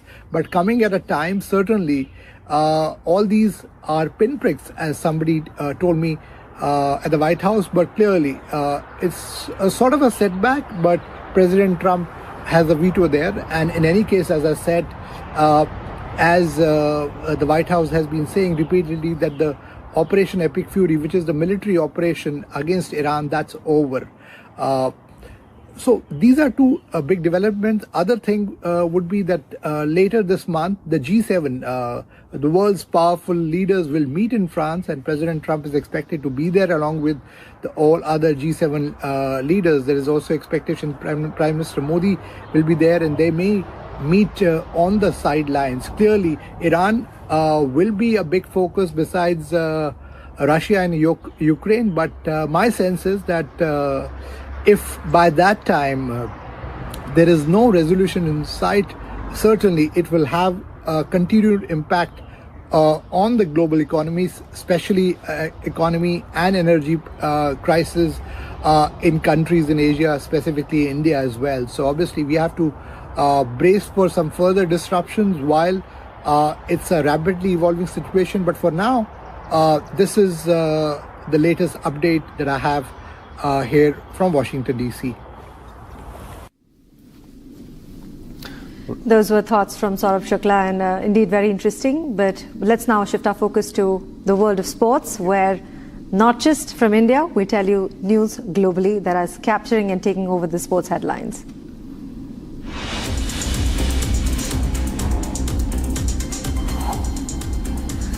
Star Indian GM Praganananda Ramesh Babu headlined over 8 rounds of Norway Chess 2026 with a 3-0 victory over world number 1 Magnus Carlsen. Now, in the other key game, the Gukesh Domaranju lost to a 0-3 to Aliriza. Now, Praganananda also trails second place in the Firuza by just 1 point.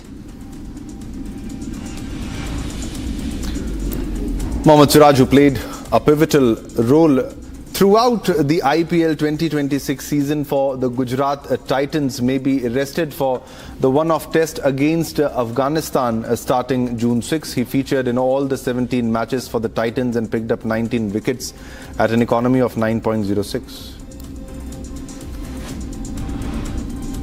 Speculation swirl over Rohit Sharma's availability for the 3-match ODI series versus Afghanistan. The BCCI reportedly asked Rohit and Hardik Pandya to report to Bengaluru's Centre of Excellence for fitness checks. Hardik will be at the COE for the week before joining the squad. There is still no clarity on Rohit's fitness or whether he's linked up to the team. Days after the completion of IPL 2026, Australian captain Pat Cummins has admitted that he could skip the next IPL. Cummins, who had captained Sunrisers Hyderabad in the IPL, said his priority remains Test cricket and Australia's World Cup campaign. Also, Australia have a packed calendar, and that is the big reason behind his call. UEFA President Alexander Ceferin praised the Hungary for hosting the 2025-26 Champions League final, saying Budapest's success was no accident. He thanked the Hungarian Football Federation, adding the final showcased unity, passion and friendship embodied by football. The West Bengal government has scaled down former India cricketer Captain Sourav Ganguly's security cover after a threat review by the state security wing. The former India captain and ex-BCCI president lost his Z category protection, which he was granted in 23, up from Y category. Ferrari have secured the long-term future for Charles Leclerc by extending the Monegasque driver's stay with the team through a fresh multi-year contract, ensuring he remains part of the Scuderia plans for several seasons to come. The contract extension further strengthens a partnership that stretches back nearly a decade.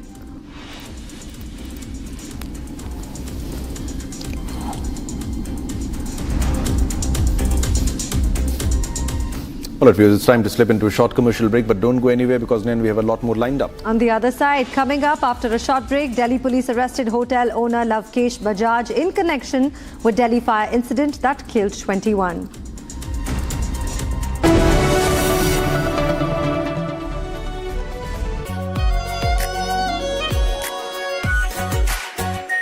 Our pure Shahi Paneer Masala. Delicious, healthy. Every day. Amity has been ranked amongst the top 3% universities globally, a testimony to Amity's globally benchmarked quality. चमकी चाट से क्या बना है? Sandwich लस्सी और छाछ हर घूंट में चमकी चाट, ड्राई फ्रूट और दही बड़े। चमकी चाट से स्वाद बढ़े। असली स्वाद सिर्फ चंकी चाट। डॉक्टर रोमा मैनुअल बाइंडिंग 4 लोगों के पास है। कुछ इससे भी अनोखा। कमला पसंद सिर्फ एक अनोखा स्वाद। कमला पसंद पान मसाला। आर प्योर सूजी पास्ता उबालो मिलाओ और खाओ 8 मिनट में तैयार। क्या टेस्ट है सबका राजा R pure masala.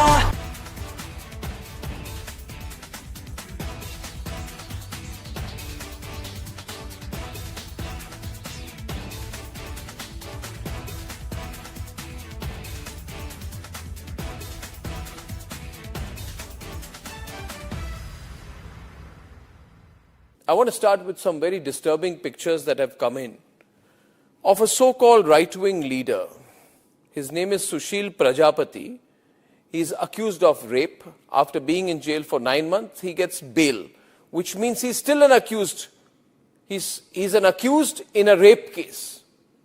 And the case goes back to 2025 when he took an LLB student to one place on the pretext of introducing her to a senior advocate.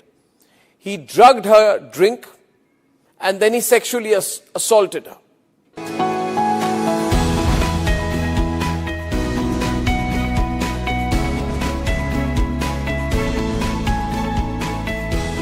चमकी चाट से क्या बना है? सैंडविच लस्सी और छाछ हर घूंट में चमकी चाट।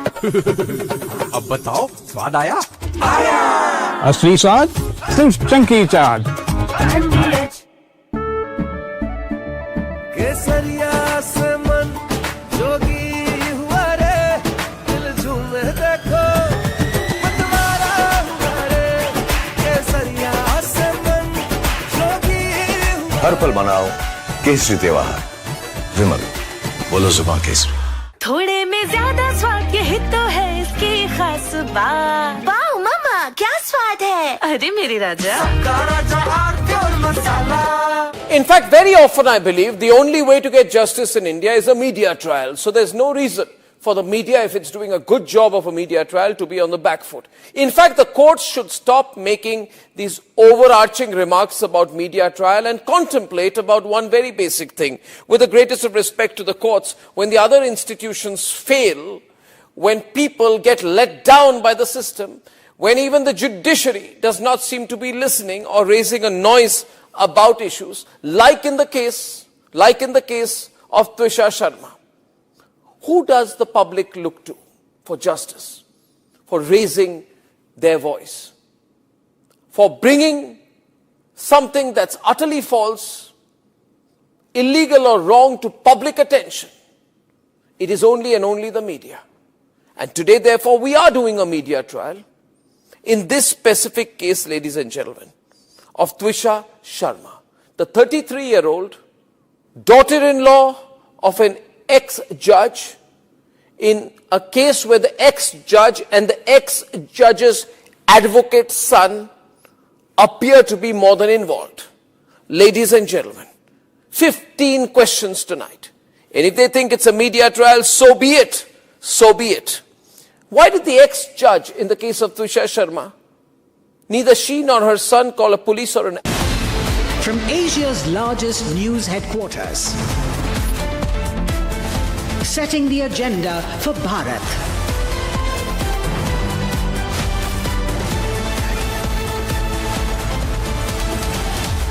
You're watching Republic.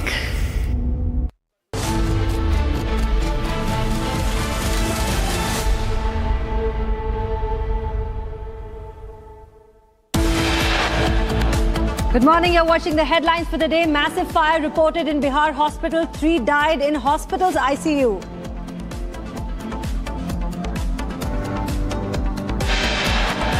Delhi police arrested hotel owner Lavkesh Bajaj in connection with the Delhi fire incident that killed 21. Delhi hotel license under scanner had permission for 6 rooms, illegally built 25 rooms including a basement.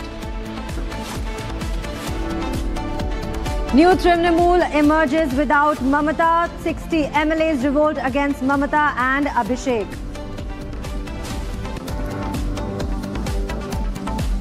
Split in Trinamool, expelled MLA Ritabrata Banerjee becomes a leader of opposition in Bengal Assembly. Venezuela's acting president Delcy Rodriguez arrives in New Delhi, set to meet PM Modi today.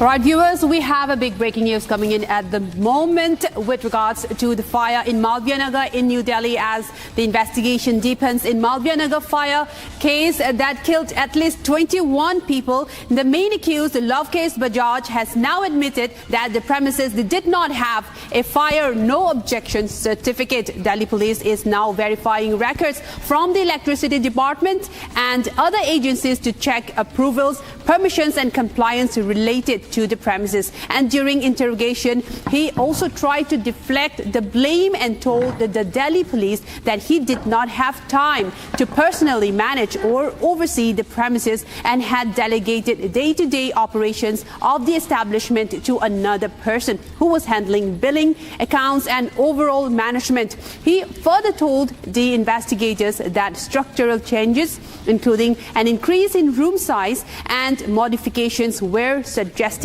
by another person who assured him that such arrangements were routine and that everything works in Delhi. The accused is likely to be produced before a court today. The latest that we're tracking in the Delhi fire case, where 21 people at least have been killed in the fire. And now the main accused, Lavkesh Bajaj, who is now under the custody of the police, has again tried to deflect blame, saying that this was routine, saying that he was not present during the operations day-to-day management. The latest that we're getting so far.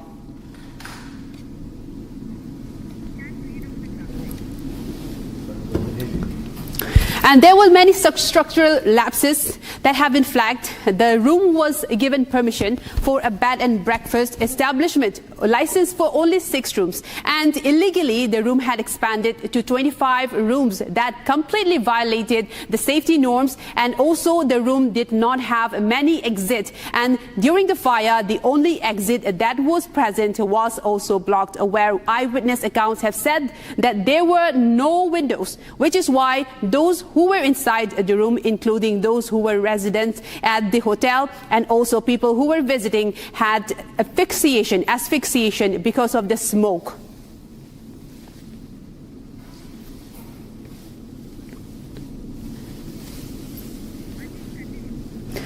So this is the latest. The safety norms were completely disregarded as a bed and breakfast establishment in the Malviya Nagar region. The permission was given for only 6 rooms, which was in fact violated not just by a small margin, but by completely illegally building and expanding to 25 rooms more. And that only added more safety norms violation, because there were no opening for windows, no safety exits planned in the structural buildings. And now the main accused, Lavkesh Bajaj, has also said that during the interrogation, saying that he was not aware of how it went out, because he was suggested by some other people that these kind of expansions happen routinely, saying that there was a rampant violation of such bed and breakfast establishments and structures in this region, saying that there were many other infrastructures, such bed and breakfast establishments where permissions were granted for only 6 rooms, but then again they had completely violated those permissions and built illegally more expansion for more rooms. And Republic has also accessed the document, the registration document of another structure yesterday, showing such violations rampant in the area. And now, in the latest, that we have another breaking news coming in, that police likely to demand a 3 to 4 day remand for the main accused Lavkesh. In this regard, the police have arrested him with regards to the Delhi fire incident and set to be produced before the Delhi court today. And police are going to seek a remand for 3 to 4 days of the main accused Lavkesh Bajaj, who is the owner of the hotel where a massive fire broke out, a 5-storied structure with a basement that was built and expanded to over several rooms. In fact, Lavkesh Bajaj has now been under the custody of the police, and there was interrogation where he in fact said that he did not have the fire no objection certificate. I'm now joined by my colleague Sarthak on the phone line, who will give us more details in the story. Sarthak, we are now getting reports that the Delhi police will in fact be producing Lavkesh Bajaj at the court today and to seek a remand for about 3 to 4 days for further questioning of what happened, what transpired, and also there will be a look into the structural lapses that happened. Well, absolutely, Amrita. Republic had exposed this yesterday itself, that Lavkesh Bajaj, who happens to be the owner of the property, he did not have a valid fire NOC with him. This was a major safety lapse. There was just one single entry and exit point. There were several issues with the building. There weren't too many windows on the building. The ventilation facility was not right. I had received the license under the BNB scheme, so it's running it like a conventional hotel, multiple rooms, nearly 25 rooms. So there were several issues with the entire incident, with the entire building, due to which the incident took place. Now, after Republic exposed the owner of the property, Delhi police arrested Lavkesh Bajaj, and there are, just to remind the viewers, there are two other partners in the same business. They were running this business on a partnership model. So there are two other people. Probably the Delhi police going to nab them as well. But for now, Lavkesh Bajaj has been taken into custody. He will be produced before the Saket court around 2 p.m. In the afternoon, where Delhi police will seek his custody, his police custody, the maximum police custody that can be granted to any authority is for 15 days at this. But it seems like they would be seeking at least 4 to 5 days of police custody at this point, just to investigate the matter further and try to find out more details and what other security lapses were involved in the entire situation. Amrita.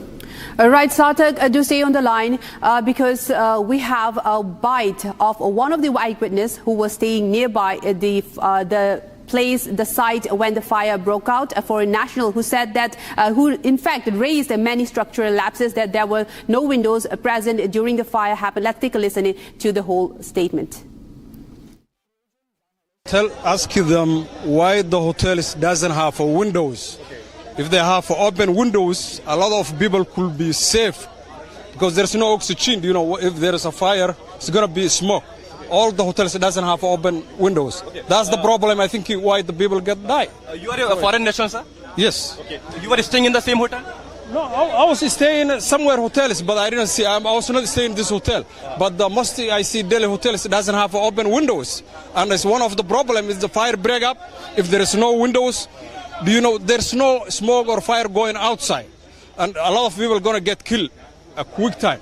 I have learned that some foreign nationals were also present there at the time of the incident. I think so, yeah. There must of around here was a lot of foreigners people come treatment for the hospital here. What time you reached there? What time in morning you reached there? I was around here and I was 9 a.m. when the fire was.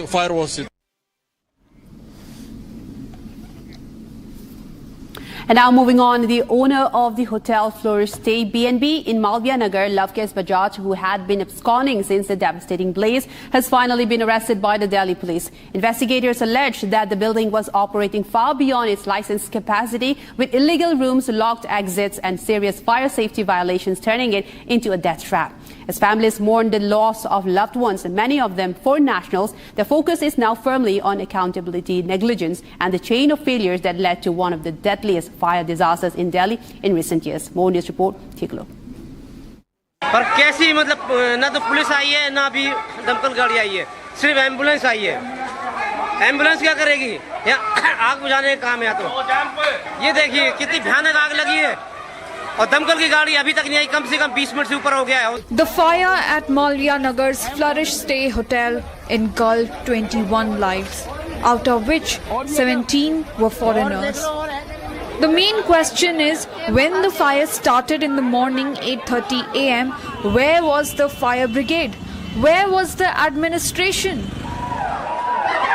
अब आई दमकल की गाड़ी, देखिए 20 minute के बाद जब सब कुछ तबाह हो गया तब आ रही है गाड़ी। सबसे पहले हम लोग ही पहुंचे थे सर, तो यहाँ पे एक गद्दे की दुकान है और ये पूरी जल रही थी, तो हमने गद्दे बिछा दिए थे सब लोगों ने। तो जितने फॉरेनर्स ऊपर से कूदे, इमीडिएटली फायर फाइटिंग की टीम आ गई थी, दिल्ली पुलिस आ गई थी। हम नीचे गए, नीचे से हमने पेशेंट को निकाला। मोस्टली फॉरेनर पेशेंट थे वहाँ पे, सीढ़ियों पे, बाथरूम में, जहाँ मिल सकता था वहाँ से हम लोगों ने उठाया। तो ज्यादातर लोग अनकॉन्शियस। आधा घंटे से हम लोग सभी लोग हौजरानी के लोग बुझा रहे थे आग, ऊपर से लोगों को उठा रहे थे। अब आग ने भयंकर रूप ले लिया है। आवाजें आ रही थी रोने की और हेल्प हेल्प, क्योंकि जो टफन ग्लास था इनका खुल नहीं रहा था और मेन इनका गेट जो था वो इलेक्ट्रॉनिक था, वो रात में ही बंद कर देते हैं। वो इलेक्ट्रॉनिक जैसे आग लगी, इलेक्ट्रिसिटी इनकी कट हो गई, तो उसकी वजह से इनका जो है मेन गेट जो था वो ब्लॉक था, कोई बाहर निकलने का रास्ता नहीं था।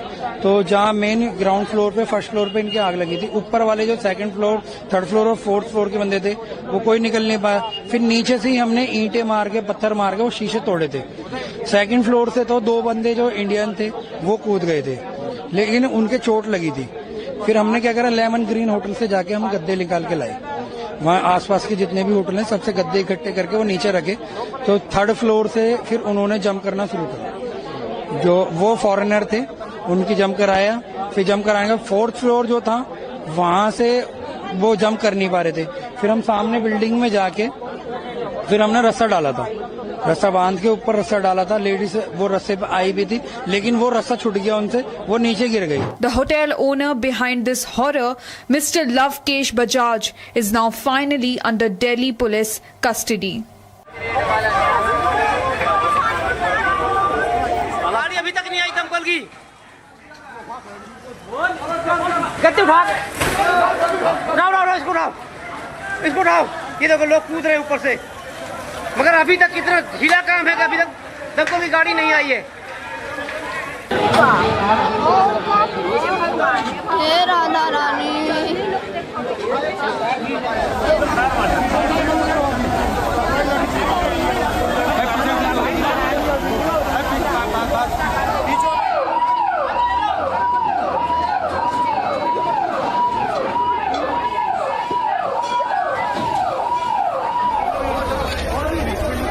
और ये क्या, और देख लो और है। Now viewers, another tragic fire struck in Bihar. A massive blaze erupted in the intensive care unit of a hospital in Bihar's Muzaffarpur district, leading to a death of at least 3 people. Emergency teams were dispatched to the site early this morning, where they managed to bring the flames under control and prevent further spread. Now, according to the District Magistrate of Muzaffarpur, several others are feared to have lost their lives in the incident, but 3 fatalities have been confirmed so far. This comes a day after 21 people were killed after a massive fire broke out at a hotel building in Malviya Nagar in the national capital region. And now another fire at the hospital in an intensive care unit reportedly struck at the intensive care unit, where 3 people have been confirmed dead by the District Magistrate of Muzaffarpur. And the patients who were undergoing treatment at the unit have been shifted to a separate floor, and where as of now the fire has been brought under control, but there are still investigations going on as to how the fire have started in the hospital unit. Reportedly, the fire originated from the ICU unit where the patients were undergoing treatment. 3 have been confirmed dead in the fire in the hospital in Muzaffarpur in Bihar. This comes just one day after a tragic fire struck in Delhi, killing 21 people at a hotel fire that struck yesterday.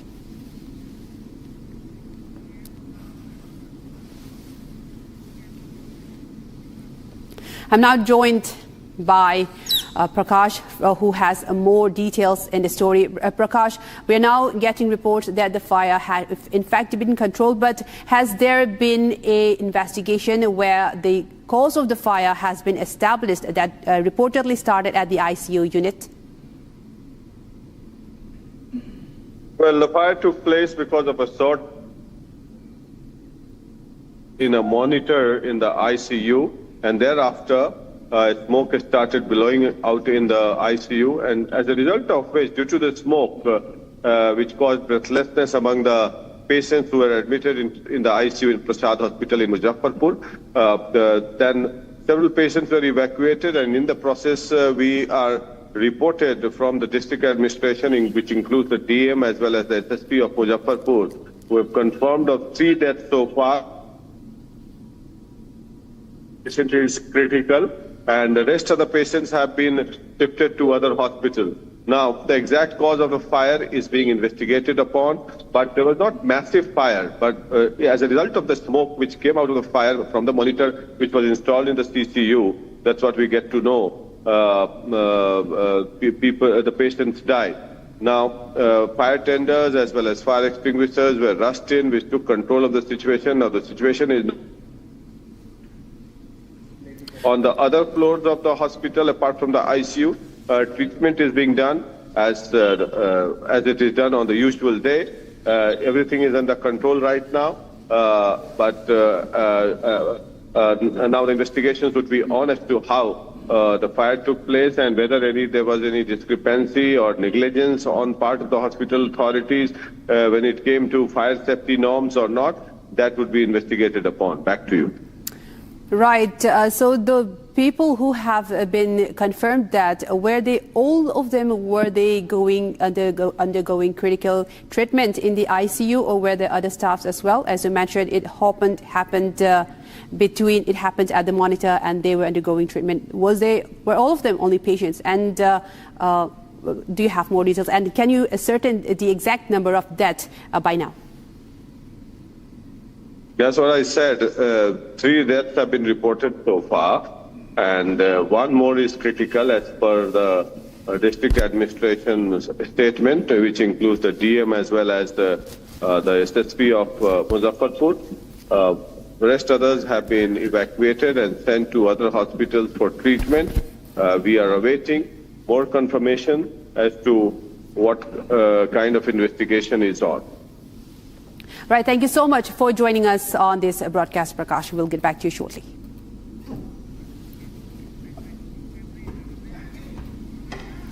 And now we move on to another major story now coming in. A parliamentary standing committee has been formed today to discuss on finance. It's expected to meet at 11 a.m. today. Parliamentary Standing Committee on Finance expected to set a meeting at 11 a.m. today. The agenda of the meeting includes a briefing by the representatives of the Ministry of Finance and the Chief Economic Advisor on general economic situation in the country. This comes amid a global insecurity over energy prices and an uncertainty in the Strait of Hormuz as Iran war seems to be resuming as there have been fresh escalations in the region. And today the Parliamentary Standing Committee will be convening a meeting on finance, and the meeting will be convened at around 11 a.m. today. The agenda of the meeting includes a briefing by the representatives and officials of the Ministry of Finance and the Chief Economic advisor as well, and they will be discussing on the general economic situation of the country at the present moment. The latest as the war in the West Asian region continues to affect a greater energy crisis globally, and as India is also taking up shocks with regards to energy conservation and also taking big measures in order to revive the economy as the year enters around the 6-month mark with the next financial quarter of the financial year underway, and with monetary policy will be rolling out soon. Well, so this is a crucial part of the country and as part to the economy and finances. The Parliamentary Standing Committee will be convening and discussing on general economic situation of the country, as well as rolling out some policies as well with regards to this, as the government has in fact announced the rolling out of the PPI, which will be seeking to replace the WTPI recently in order to revive the economy and also take into account more sectors of the economy as well. And now the Finance Committee on the Parliamentary Standing Committee will be convening the meeting today at 11 a.m. to discuss on the general economic situation. Right now I'm joined by our business editor, Pranav Kulkarni, who has more information on this story. A very good morning to you, and thank you for joining us on this broadcast. And what could we expect in this meeting, the Parliamentary Standing Committee, where the Chief Economic Advisor will also be present and representatives from the Finance Ministry? What can we expect? Well, absolutely. In fact, this is a very, very crucial meeting that we are looking forward to. There are 2 or 3 important points that are happening at a time when this meeting is taking place. One is, of course, the Monetary Policy Committee, which is already meeting right now. 3-day MPC meet is already underway at the Reserve Bank of India. Point number 2 is that the RBI, if you remember, just last week released a detailed economic report wherein they mentioned that the economic headwinds that are posed by the West Asia conflict could, one, affect the inflationary outlook, and second, of course, the GDP growth forecast of the country. So we can definitely say that these are certain points that will be discussed in today's meeting. Remember, the Prime Minister yesterday announced a number of measures to actually help OMCs and other sectors that are affected by the West Asia conflict. So we are expecting some sort of detailed and in-depth discussion on the current economic situation. And given that the CEA is also a part of it, it will delve deeper into growth and inflationary aspects and measures, if at all, that could be looked upon. Right, Pranav, do stay with us because we have another breaking news coming in at this moment. It's regards to the aviation turbine fuel. The cabinet approved price stabilization fund for scheduled Indian airlines towards the aviation turbine fuel pricing. The Union Cabinet, in fact, chaired by the Prime Minister, has approved a one-time budgetary support not exceeding 10,000 crore rupees for oil marketing companies to provide the ATF price stabilization support to scheduled Indian airlines for their domestic and international operations. The budgetary support shall be in form of interest-free advances to OMCs, the oil marketing companies, through the demands for grants of the Ministry of Petroleum and Natural Gases. The support shall be provided to the oil marketing companies to facilitate stable ATF pricing for airlines during the ongoing period. Now, coming back to you, Pranav, another measures that the government has taken to stabilize the ATF, which has been incurring rising very high prices, a very high cost that will be impacting the domestic as well as international airlines. Most of the airlines have been impacted by this. So will this fund be able to absorb such big shocks that the global energy market is facing right now? Well, absolutely. In fact, if you remember, the cabinet considered this yesterday, and the Prime Minister himself put out a detailed tweet about, what exactly this means. Just to give a perspective to our viewers, we were talking to a few experts immediately after this decision was announced, and what we learned is that about 30 to 40% of operational costs of the airlines actually are attributed to ATF. So stabilizing the price at a time when oil is volatile, oil prices have been fluctuating around the Middle East conflict. The government's move is actually aimed at preventing fare spikes. In a gist, what the government has actually done yesterday is that one, the OMCs will be getting interest-free advances via the Ministry of Petroleum and Natural Gas. That's point number one. It is likely to, or it is expected to shield the airlines from a sharp fuel price volatility. Third and most important is that it will be applicable to both domestic as well as international operations. And the most important part is that it will be shielding the airlines from cost uncertainty. So these are certain measures that the government has taken. It will obviously, we'll have to wait and watch as to how this actually unveils and how the airlines take benefit of the announcement that has been made by the cabinet yesterday. Right. Thank you so much for joining us on this broadcast, Pranav. And now we're taking a very short break, but we'll be right back with you with more stories on the other side. Coming up next, a split in the Trinamool Congress. Expelled MLA Rita Banerjee becomes the leader of opposition in West Bengal Assembly. Coming up next.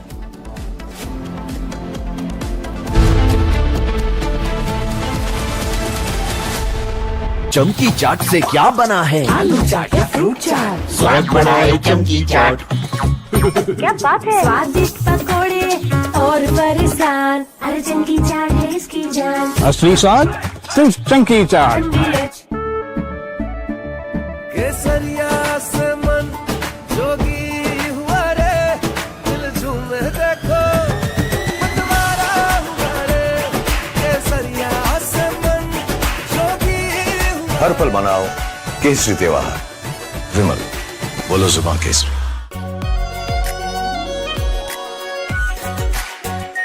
Are pure shahi paneer masala, delicious, healthy every day.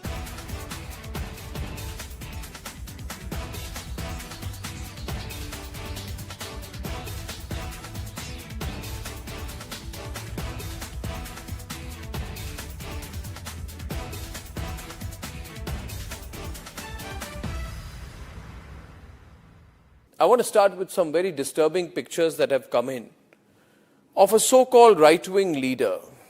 His name is Sushil Prajapati. He's accused of rape. After being in jail for 9 months, he gets bail, which means he's still an accused. He's an accused in a rape case. And the case goes back to 2025 when he took an LLB student to one place on the pretext of introducing her to a senior advocate. He drugged her drink and then he sexually assaulted her. He is still under trial for rape. He has not been released. But when he comes out, this rape accused, garlands are put on him as if he's some kind of a hero, as if he's achieved something great. Is a rapist to be celebrated, ladies and gentlemen? I ask you that question. And more than anyone else, I ask the right wing of this country. Very often I come on television and I say, yes, on several issues, I'm happy to be called a right-winger. But ladies and gentlemen, let me put it clearly. You cannot let a person like this man, this Sushil Prajapati, a leader of the Hindu Yuva Vahini, a local thug, a man accused of rape, you cannot celebrate his act of rape or celebrate the fact that the rapist is out on bail. If that is the message we want to send to our society, and if all the BJP leaders want to be quiet about it, I want to ask them, why are they quiet about this? Why are they quiet? In the silence of the BJP leaders, is there a tacit support to this person? Is there a feeling that anyone who wears or puts a, proclaims that he is...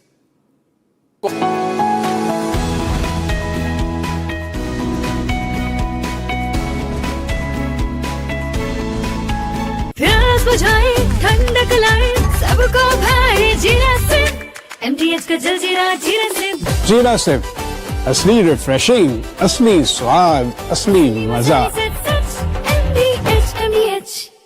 Amity has been ranked amongst the top 3% universities globally, a testimony to Amity's globally benchmarked quality.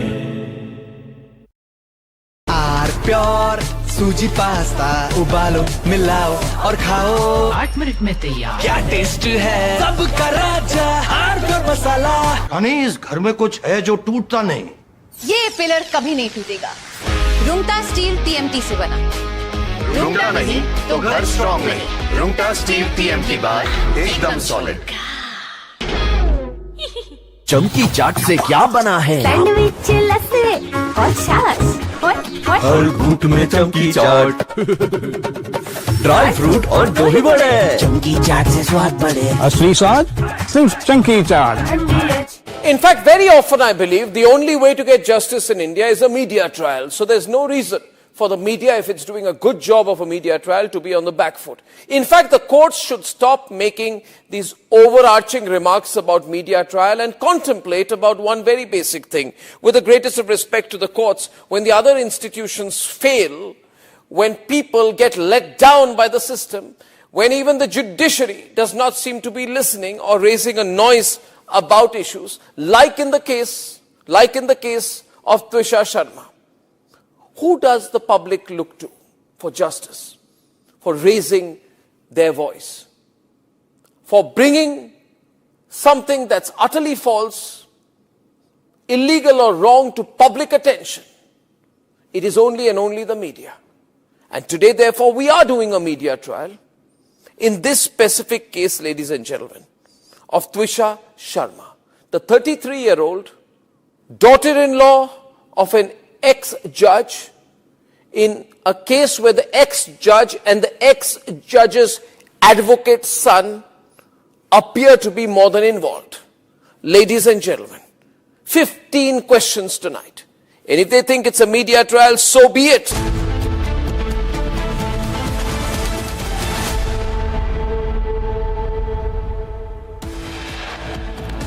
Hello and a very good morning. First up, the headlines. Massive fire reported in Bihar hospital. 4 died in hospital's ICU. Delhi police arrested hotel owner Lavkesh Bajaj in connection with Delhi fire incident that killed 21 persons. Delhi hotel license under scanner had permissions for 6 rooms, illegally built 25 rooms, including a basement. New Trinamool emerges without Mamata. 60 MLAs revolt against Mamata and Abhishek.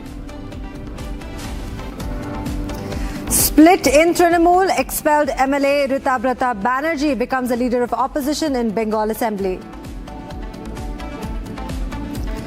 Venezuela's acting president Delcy Rodriguez arrives in New Delhi, set to meet PM Modi today.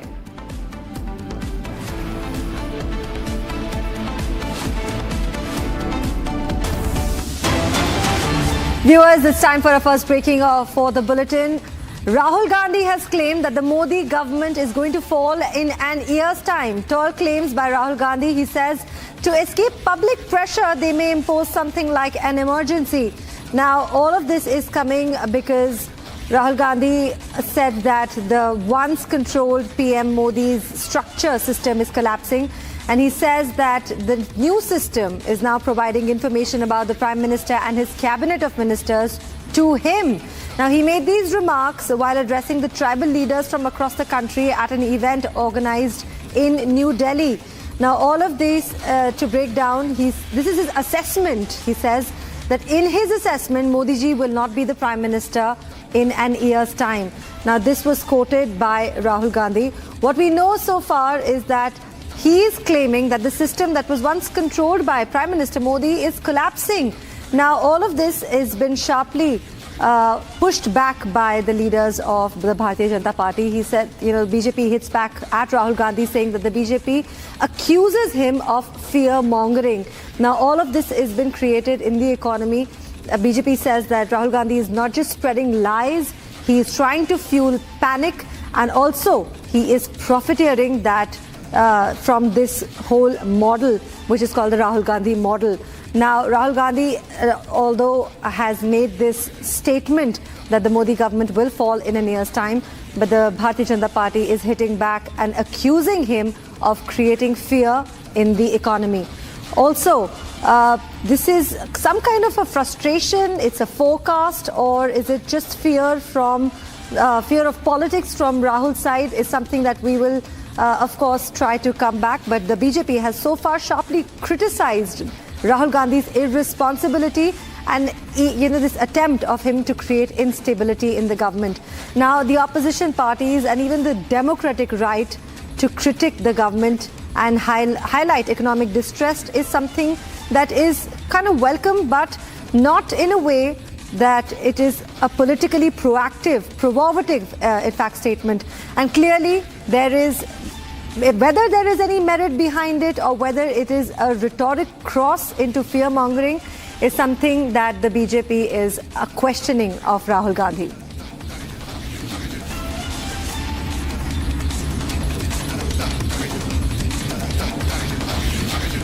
All right, viewers, a big statement from Rahul Gandhi claiming that the Modi government will fall in an year's time. And Rahul is, of course, saying this to escape public pressure. And he's also trying to impose something like an emergency, which does not exist in this moment. But let's listen in to what Rahul Gandhi actually said.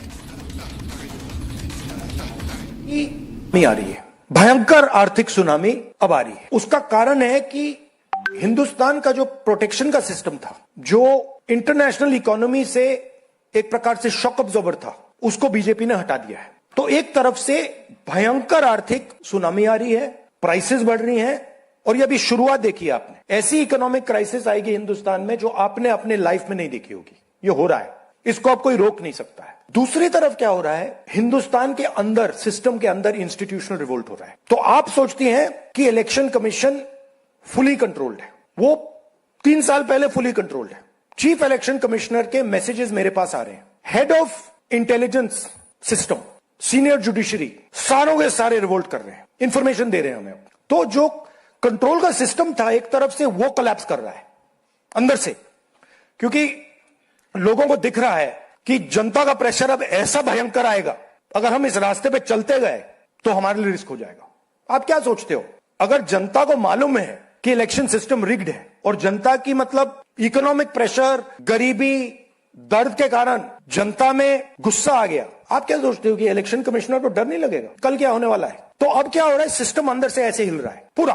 और मैं आपको ये बता दूं कि मेरे पास information आ रही है, सिस्टम मुझे इंफॉर्मेशन दे रहा है, मोदी जी के बारे में, शाह जी के बारे में, उनके बेटों के बारे में, मिनिस्टर्स के बारे में, अजीत डोवल के बारे में, पूरा इंफॉर्मेशन है, धड़ाधड़ हमारे सिस्टम से आ रहा है। अब ये हो सकता है कि जनता के प्रेशर को ये सप्रेस करने की कोशिश करें, इमरजेंसी जैसी चीज कर दे, हो सकता है। बट अब हम दूसरी स्टेज में जा रहे हैं, पहले हम फुल कंट्रोल स्टेज में थे, अब ये आउट ऑफ कंट्रोल जा रहा है इनके। मैं मोदी जी के पास जाता हूं, जब मीटिंग में जाता हूं, मैं आपको बताऊं, मेरे पास मोदी जी के पर इतना इंफॉर्मेशन है, मोदी जी जानते हैं, मैं भी जानता हूं। जब मैं उनसे मिलता हूं, भैया आंख में आंख लगाना है, हिलना पड़ता है, क्योंकि वो जानते हैं कि जिस सिस्टम को मैंने कंट्रोल किया था वो सिस्टम कोलैप्स कर रहा है और पूरा इंफॉर्मेशन इसको दे रहा है। तो ये डायनामिक चल रही है। और आप देखना, मेरे अंदाजे से, मेरा असेसमेंट है, 1 साल के अंदर मोदी जी प्राइम मिनिस्टर नहीं होंगे। झांकी रही भावना जैसी, प्रभु मुहूर्त दिखे दिन तैसी। राहुल गांधी के तो परिवार में इमरजेंसी का इतिहास है, इसीलिए उनको लगता है इमरजेंसी हर कोई लगाने वाला है। संविधान को कुचलने का काम केवल एक बार हुआ और वो इंदिरा गांधी ने किया। जिस प्रकार से उन्होंने हर संवैधानिक संस्था को कटघरे में खड़ा कर दिया, उनके साथ खिलवाड़ किया। और इसीलिए राहुल गांधी जी, जो परिवार तंत्र को लोकतंत्र के ऊपर रखते हैं, उनको आज भी हर जगह इमरजेंसी नजर आती है। इमरजेंसी तो है, पर कांग्रेस पार्टी में इंस्टीट्यूशनल कोलैप्स और रिवोल्ट तो है, सिस्टम कोलैप्स तो है, वो है कांग्रेस पार्टी में।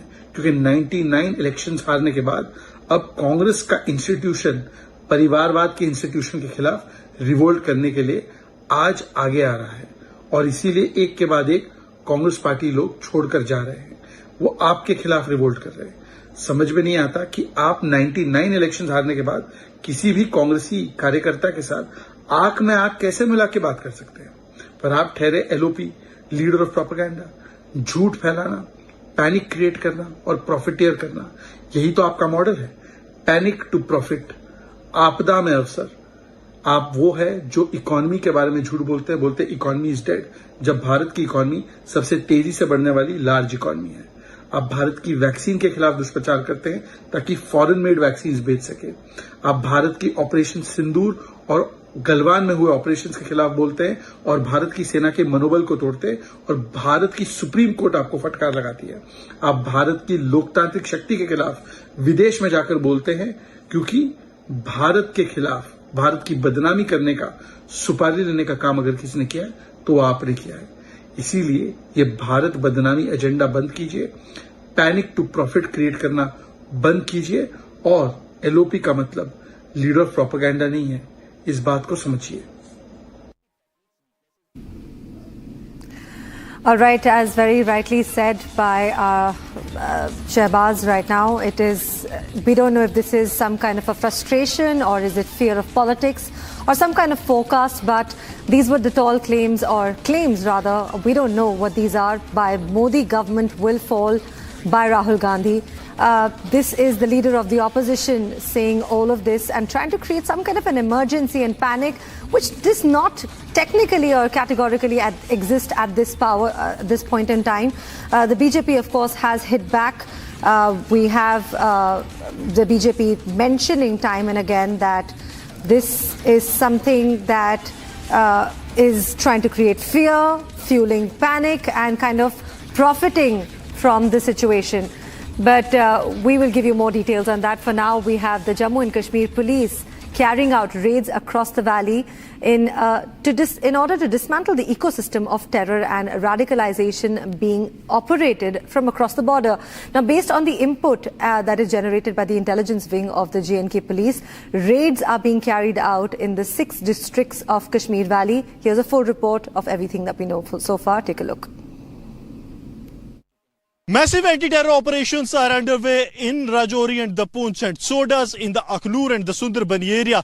The security forces have launched a massive search operations. Right now we are reporting from the border areas close to the line of control, and here you will see that the Jawans of the SOG that are part of the small ambush teams that have been incorporated in the forest areas so that no one sees them, because what is happening that this is a dense forest area that has been used in the past also by the Pakistani terrorists to sneak in. And here you will see the assault teams of the Special Operations Group along with the Code Police. They have launched a large scale operations, and there also you will see that how tactically they are moving in the area. The SOG Jawans, you will see that they are having an eye on each and everything that is moving in the area, and any untoward incident that comes to their notice, that is being responded effectively by the Jawans of the SOG, because there the threat looms large. And that's why in these areas where you will see that there might be a possibility of these bushes being used by the terrorists to hide from the adversary or from the security forces,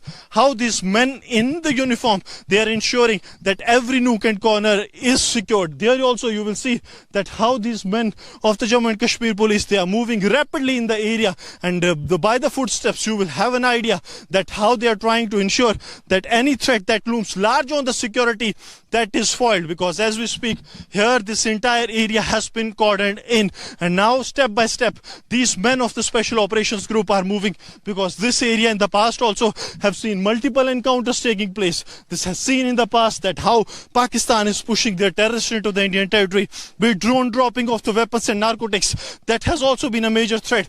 And these water bodies, these seasonal water bodies, they continue to pose a major threat, and that's why they are tactically moving in this very area. The Jawans of the Special Operations Group are ensuring that the sovereignty remains intact. That too at a time when we have seen desperate attempts being made by the Pakistani terrorists. But here, these men of the Special Operations Group, they are turning the tables for the Pakistan.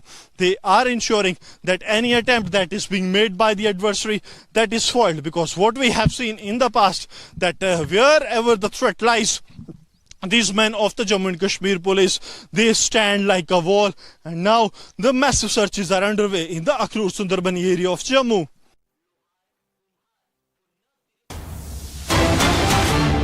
Right, viewers, shifting our focus to another big development. Breaking news is coming in. Delhi Blaze, the owner is arrested. His name is Lavkesh Bajaj, who was the owner of the ill-fated hotel in Delhi.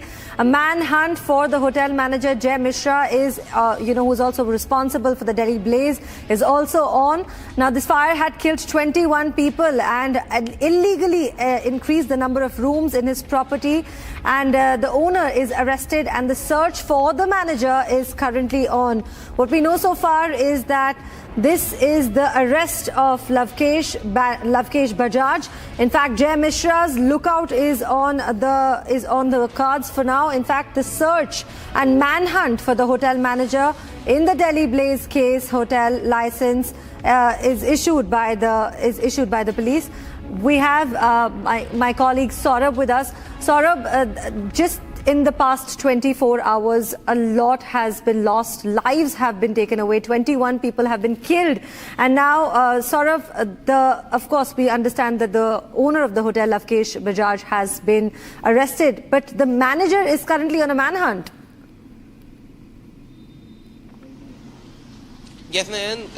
Currently, the manager Jai Mishra is is in a hideout. As yesterday during the night, the Delhi police has arrested the owner Lavkesh Bajaj, and during the interrogation, it was revealed that there is no other partner involved with Lavkesh Bajaj in running this premises and hotel. But he revealed that he has hired a manager whose name goes by Jai Mishra, and he is responsible for running the whole operations of that hotel. And now the Delhi police has made several teams, and they are conducting several raids at multiple locations as we speak to nab Jai Mishra. And currently Lavkesh Bajaj is in the custody of the Delhi police, and he also revealed that after he heard about this news that a major fire broke out in his premises and it claimed 21 lives, after that he said that he got scared and he fled from his house, and he was just roaming on the streets in the fear of getting caught by the Delhi police. And now the Delhi police has nabbed him, and he has been arrested, and he will be produced before the court at 2 in the afternoon today. He also revealed that he bought this property in 2022, and after that he has turned it into a hotel cum PG, and now there was no fire safety norms. There were every norms and everything is floated, and there is nothing. No rules and regulations were followed while building this building, and this building has now claimed 21 lives, and among the 21 people, 18 were the foreign nationals who lost their lives. And currently the MCD, as far as the MCD is concerned, they are also conducting the inspection of every building situated in that area, and they are trying to find out that how many other buildings are there who have floated these norms and who are running illegally. And the major pointer here is that the building was supposed to have only 6 rooms. However, that building was operating with 25 rooms, and that is totally illegal. And because of that, there is only one there was only one exit/entry point. And due to that, when the fire broke out in the basement, the smoke started accumulating in the building, and due to fear of that, the guest who was staying at that hotel started jumping from the hotel rooftop and several floors, like third and fourth, due to which they have also sustained major injuries. Saurav, this looks like a situation where, Delhi mein sab chalta hai. It is like that excuse for not being able to kind of stay ahead and, kind of take charge of the safety of the people, safety of the building. But it was more like a chalta hai attitude, and kind of it leads to completely a way that, there was so much of corruption and so much of illegalities that it was a chalta hai B&B, if I may say so. Yes, Nayan. Basically, this is all because of the negligence on the part of the political leaders and the administrative officials. Then this also shows that there is an underlying corruption which is going on in the multi-departments of the national capital, as not only one department is responsible for this. Even the Delhi Tourism Department, along with MCD and the Delhi Fire Services, they all are responsible for this major mishappening which took place yesterday. And Delhi Fire Services is responsible for handing out the fire notices and the fire NOCs to the buildings, and now As we speak, that building does not have the fire NOC as they were floating all the norms set by them. And this BNB scheme is related to the Delhi Tourism Department, and they have only issued the order and they have only approved this building to work as a BNB, and because of which, and the BNB rule states that that building should only have 6 rooms. Right. But now, when this fire broke out, Republic investigated and Republic found out that there are 25 rooms running in that particular premises, and rooms are also being rented in the basement, which is totally illegal. And this shows that they have not learned lessons from the past mishappenings which claimed life of several people, including the Vivek Vihar fire, which broke out 2 years back, which claimed the life of several infants in that. However, at that time also an inspection was ordered and all the departments were conducting on-ground inspections to check the illegal buildings who are operating in the national capital. And 2 years from now, we can see that still such incidents are happening in the national capital. Correct, Saurabh. And still the people are losing their life. So the major question is who is responsible for this, and Republic demands accountability for this, Nayan. Absolutely, Saurabh. Thank you for giving us all of these updates. We know that Lavkesh Bajaj, who is currently under the police custody, we also understand that Jay Mishra, who is the manager, is currently on a manhunt by Delhi police. We have more information on this. Let's listen into my colleague.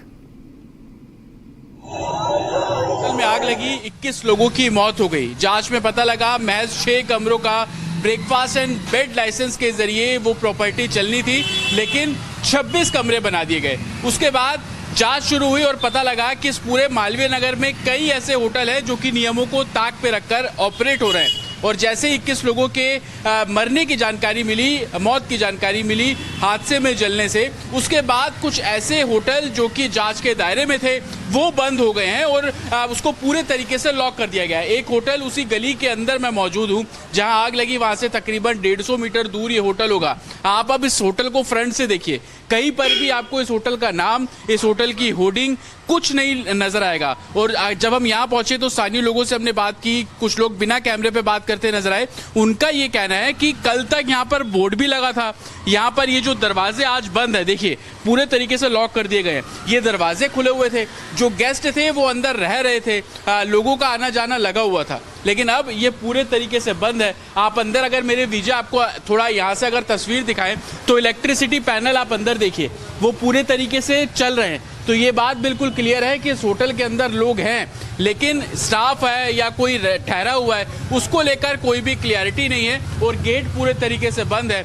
बार बार हम ये bell बजा भी रहे हैं, लेकिन कोई भी अंदर से बाहर नहीं आ रहा। और इसको आप ये देखिए, पूरे तरीके से लॉक कर दिया गया है। तो जिस तरीके से प्रशासन ने कल कहा था कि इस पूरे मामले में वो कार्रवाई करेंगे और इस पूरे इलाके में या पूरी दिल्ली में इस तरीके से नियमों को ताक पे रखकर जो भी प्रॉपर्टी तैयार की गई है उन सभी जगहों पर कार्रवाई की जाएगी। और उसी कड़ी में अगर मेरे विजय सीपी सिंह यहाँ से आपको तस्वीर दिखाएं थोड़ा ऊपर करके, तो सामने आप देखिए होटल का जो अंदर गेट है वो आपको खुला हुआ नजर आएगा और फैंस आपको चलते हुए नजर आ रहे हैं। जो एग्जॉस्ट फैन है वो भी आपको चलता हुआ नजर आ रहा है, लेकिन उसके बावजूद जो लोग हैं वो यहाँ पर कोई भी ओपन नहीं कर रहा है। और आप इसके जरिए देखेंगे, देखिए सामने जो पूरा गेट्स है आपको खुले हुए नजर आएंगे। तो एडमिनिस्ट्रेशन कार्रवाई की बात कर रहा है।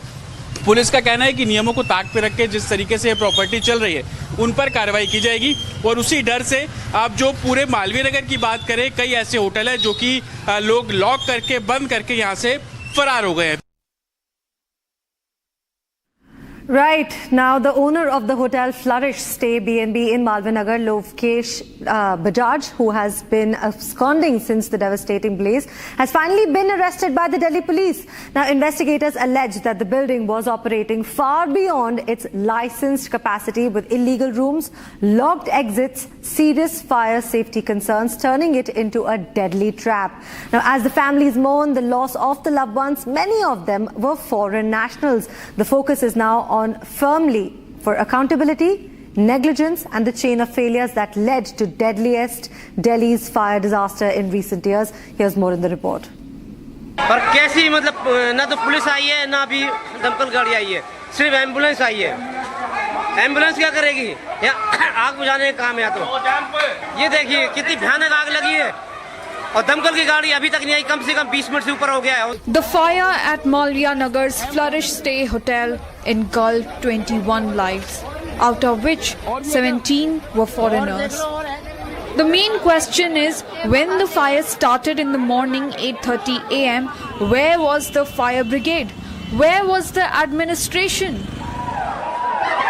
अब आई दमकल की गाड़ी, देखिए 20 मिनट के बाद जब सब कुछ तबाह हो गया तब आ रही है गाड़ी।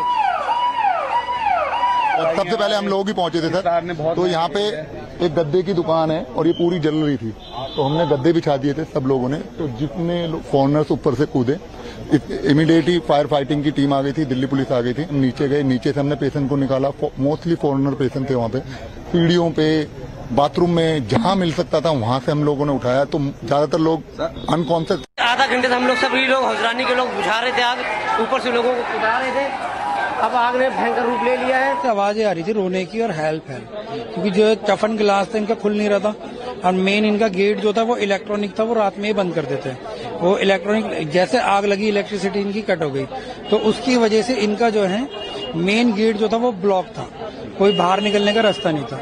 तो जहाँ मेन ग्राउंड फ्लोर पे फर्स्ट फ्लोर पे इनकी आग लगी थी, ऊपर वाले जो सेकंड फ्लोर थर्ड फ्लोर और फोर्थ फ्लोर के बंदे थे वो कोई निकल नहीं पाया, फिर नीचे से ही हमने ईंटें मार के पत्थर मार के वो शीशे तोड़े थे।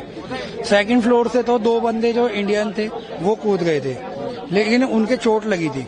फिर हमने क्या करा, लेमन ग्रीन होटल से जाके हम गद्दे निकाल के लाए, वहाँ आसपास के जितने भी होटल हैं सबसे गद्दे इकट्ठे करके वो नीचे रखे, तो थर्ड फ्लोर से फिर उन्होंने जंप करना शुरू करा, जो वो फॉरेनर थे उनकी जंप कराया, फिर जंप कराने का फोर्थ फ्लोर जो था वहां से वो जंप कर नहीं पा रहे थे, फिर हम सामने बिल्डिंग में जाके फिर हमने रस्सा डाला था, रस्सा बांध के ऊपर रस्सा डाला था, लेडीज वो रस्से पे आई भी थी लेकिन वो रस्सा छूट गया उनसे, वो नीचे गिर गई। The hotel owner behind this horror, Mr. Lavkesh Bajaj, is now finally under Delhi police custody.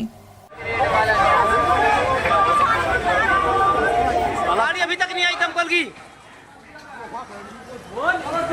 गद्दे उठा, उठाओ इसको उठाओ, ये देखो लोग कूद रहे हैं ऊपर से, मगर अभी तक कितना ढीला काम है कि अभी तक दमकल की गाड़ी नहीं आई है। हे Radha Rani,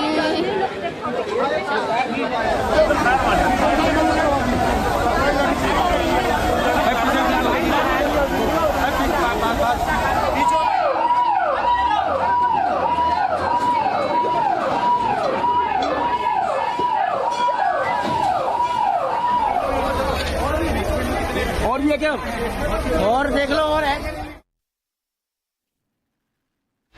Viewers, we will continue tracking the Malviya Nagar fire incident, but right now time to slip into a short break following the new Trinamool emerging without Mamata. 60 MLAs revolt against Mamata and Abhishek.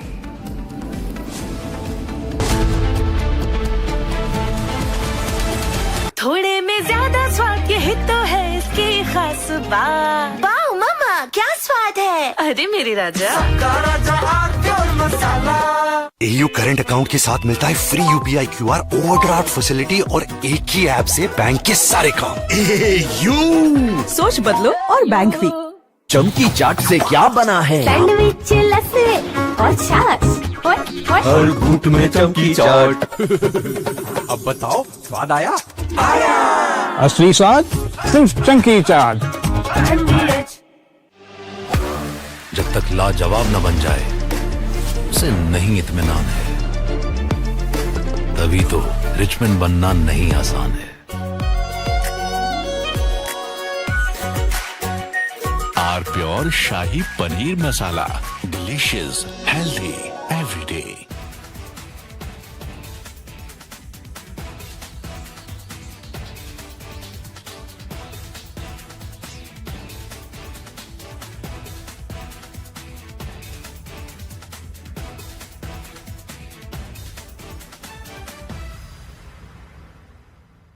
I want to start with some very disturbing pictures that have come in of a so-called right-wing leader. His name is Sushil Prajapati. He is accused of rape. After being in jail for 9 months, he gets bail, which means he's still an accused He's an accused in a rape case.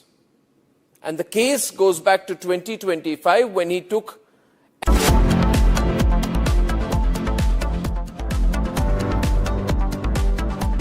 Pure सूजी pasta उबालो मिलाओ और खाओ 8 minute में तैयार। क्या taste है सबका राजा हार्डकोर मसाला केसरिया से मन जोगी हुआ रे दिल झूमे देखो मतवारा हुआ रे केसरिया से मन जोगी हुआ। हर पल मनाओ केसरी त्योहार विमल बोलो जुबान केसरी। प्यास बुझाए ठंडक लाए सबको भाए जीरा से MTH का जलजीरा जीरा से। जीरा से असली रिफ्रेशिंग, असली स्वाद, असली मजा। In fact, very often I believe the only way to get justice in India is a media trial. So there's no reason for the media, if it's doing a good job of a media trial, to be on the back foot. In fact, the courts should stop making these overarching remarks about media trial and contemplate about one very basic thing. With the greatest of respect to the courts, when the other institutions fail, when people get let down by the system, when even the judiciary does not seem to be listening or raising a noise about issues, like in the case of Twisha Sharma, who does the public look to for justice, for raising their voice, for bringing something that's utterly false, illegal or wrong to public attention? It is only and only the media. And today, therefore, we are doing a media trial in this specific case, ladies and gentlemen, of Twisha Sharma, the 33-year-old daughter-in-law of an ex-judge, in a case where the ex-judge and the ex-judge's advocate's son appear to be more than involved. Ladies and gentlemen, 15 questions tonight. And if they think it's a media trial, so be it. So be it. Why did the ex-judge in the case of Twisha Sharma, neither she nor her son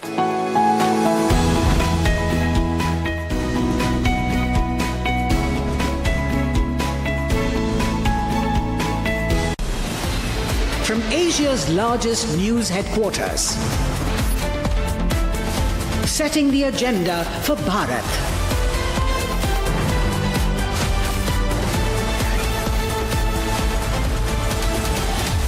You're watching Republic.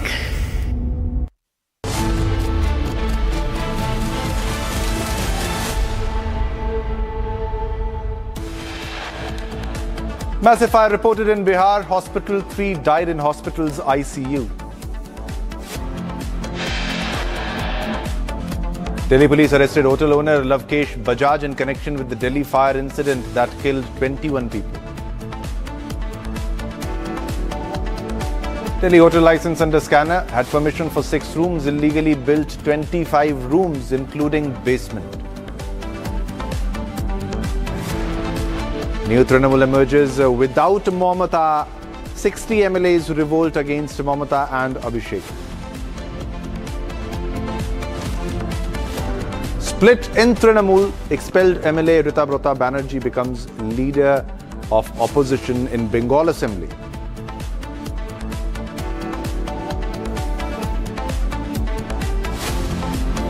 Venezuela's acting president Delcy Rodriguez arrives in New Delhi, set to meet PM Modi today.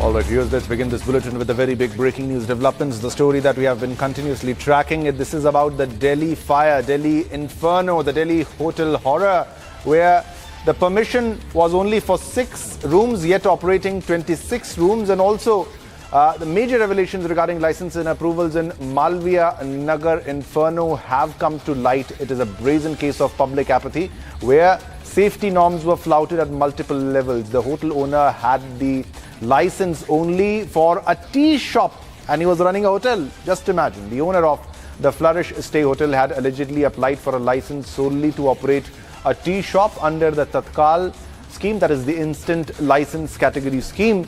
The hotel had been granted permission to operate only 6 rooms under the bed and breakfast category, while on the ground, the owner was operating 26 rooms. A restaurant was also being run on the first floor of the hotel, while a kitchen was being operated in the basement, which is not allowed in any case. Now, following the incident, a blame game regarding accountability has erupted among the police, the MCD, the tourism department and the government agencies. Now, the MCD claims that the building fell outside its jurisdiction as it is situated within a Lal Dora area, the Lal Dora Zameen as they call it, a Lal Dora area. Now, according to officials, the BNB license was issued in 2024 and remains valid until 2027. So this is the major revelation, another major revelation. Many loopholes, many lapses, corruption into account should be taken into account also, and how norms were flouted, how fire safety norms were completely ignored, and as a result people lost their lives. The exit was shut.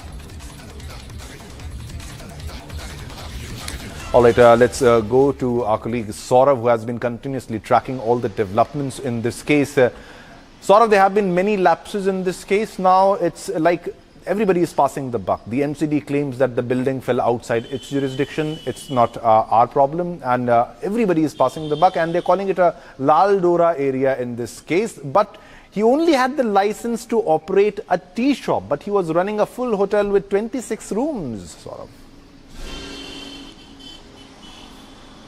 Yes, Shivam, this incident completely shows the political and the administrative apathy. And as the MCD is passing the buck as saying that this is a Lal Dora Zameen, but the major thing is that the MCD is responsible for construction of the building. MCD is the body that passes all the maps of the buildings, and then only a building can be constructed in any area. However, in this case also, the map it is mandatory that the owner has shown the map to the MCD, and the MCD has passed it before this building was built.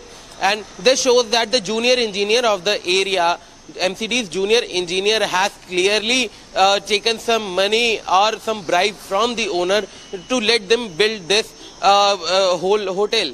And apart from this, another official who is responsible for such incident is that the Delhi police beat officer is also responsible and was given the duty to check a whole area that nothing illegal construction, nothing illegal is going on in their areas. However, in this case, in this Malviya Nagar hotel incident, the beach officer should also be suspended by the Delhi police, as under his nose the owner Lavkesh Bajaj is running this illegal hotel, which only had the permission to build 6 rooms, but he was running a hotel of 25 rooms, and he was running kitchen in the basement of the hotel, which is strictly prohibited. And that only led to this major incident which took 21 lives in the national capital yesterday, including 18 foreign nationals. And this is the biggest incident that the Delhi has witnessed since the Vivek Vihar fire, which broke out 2 years back, in which several infants lost their lives. And now every authority, including the Delhi Fire Services, Delhi government, MCD, everyone seems to be passing the buck, as nobody wants to take responsibility. Nobody wants to get held accountable, as this is the major incident, and this is the lack on part of every authority which are operating in the national capital. As under their nose, a person is running such illegal hotel, only 6 rooms were allowed, and he has built 25 rooms. And most of the people who lost their life came to the national capital for getting the treatment in Max Hospital. And this hotel owner took advantage of that, and he advertised his illegal hotel in same regard, saying that his hotel is in the most close proximity of the Max Hospital, and this is the best and cheap accommodation for patients. They can come here and stay, and they can easily go to Max Hospital every day to get the treatment. And what this accommodation was supposed to be a life-saving accommodation, but it turned into a death trap for several patients who got trapped in the 25 rooms. Definitely. And smoke accumulated in the stay whole with building. us. Stay with us. We have another big breaking news development. Saurav, I'll need your comment on that too, because there are many developments that we are getting right now. And because of the action and because of the chaos, and now Malviya Nagar fire, which killed 21, system moves now. This is a fallout of Delhi hotel fire in Malviya Nagar. Crackdown begins after Delhi Inferno claimed 21 lives. Now, following the fire at hotel in Malviya Nagar, an incident that claimed 21 lives, the police and administrative authorities are now demanding strict action. Now, consequently, out of fear of such action, several hotels operating in Malviya Nagar have now shut down. Hotels situated within the narrow lanes have been padlocked, and the posters and banners displayed outside the establishments have been removed. However, inside the hotels, the light remains on and the rooms remain open. All right, so they are fearing action because they know what they're doing is wrong. And let's go back to Saurav for a comment on that, on what's happening. But first, let's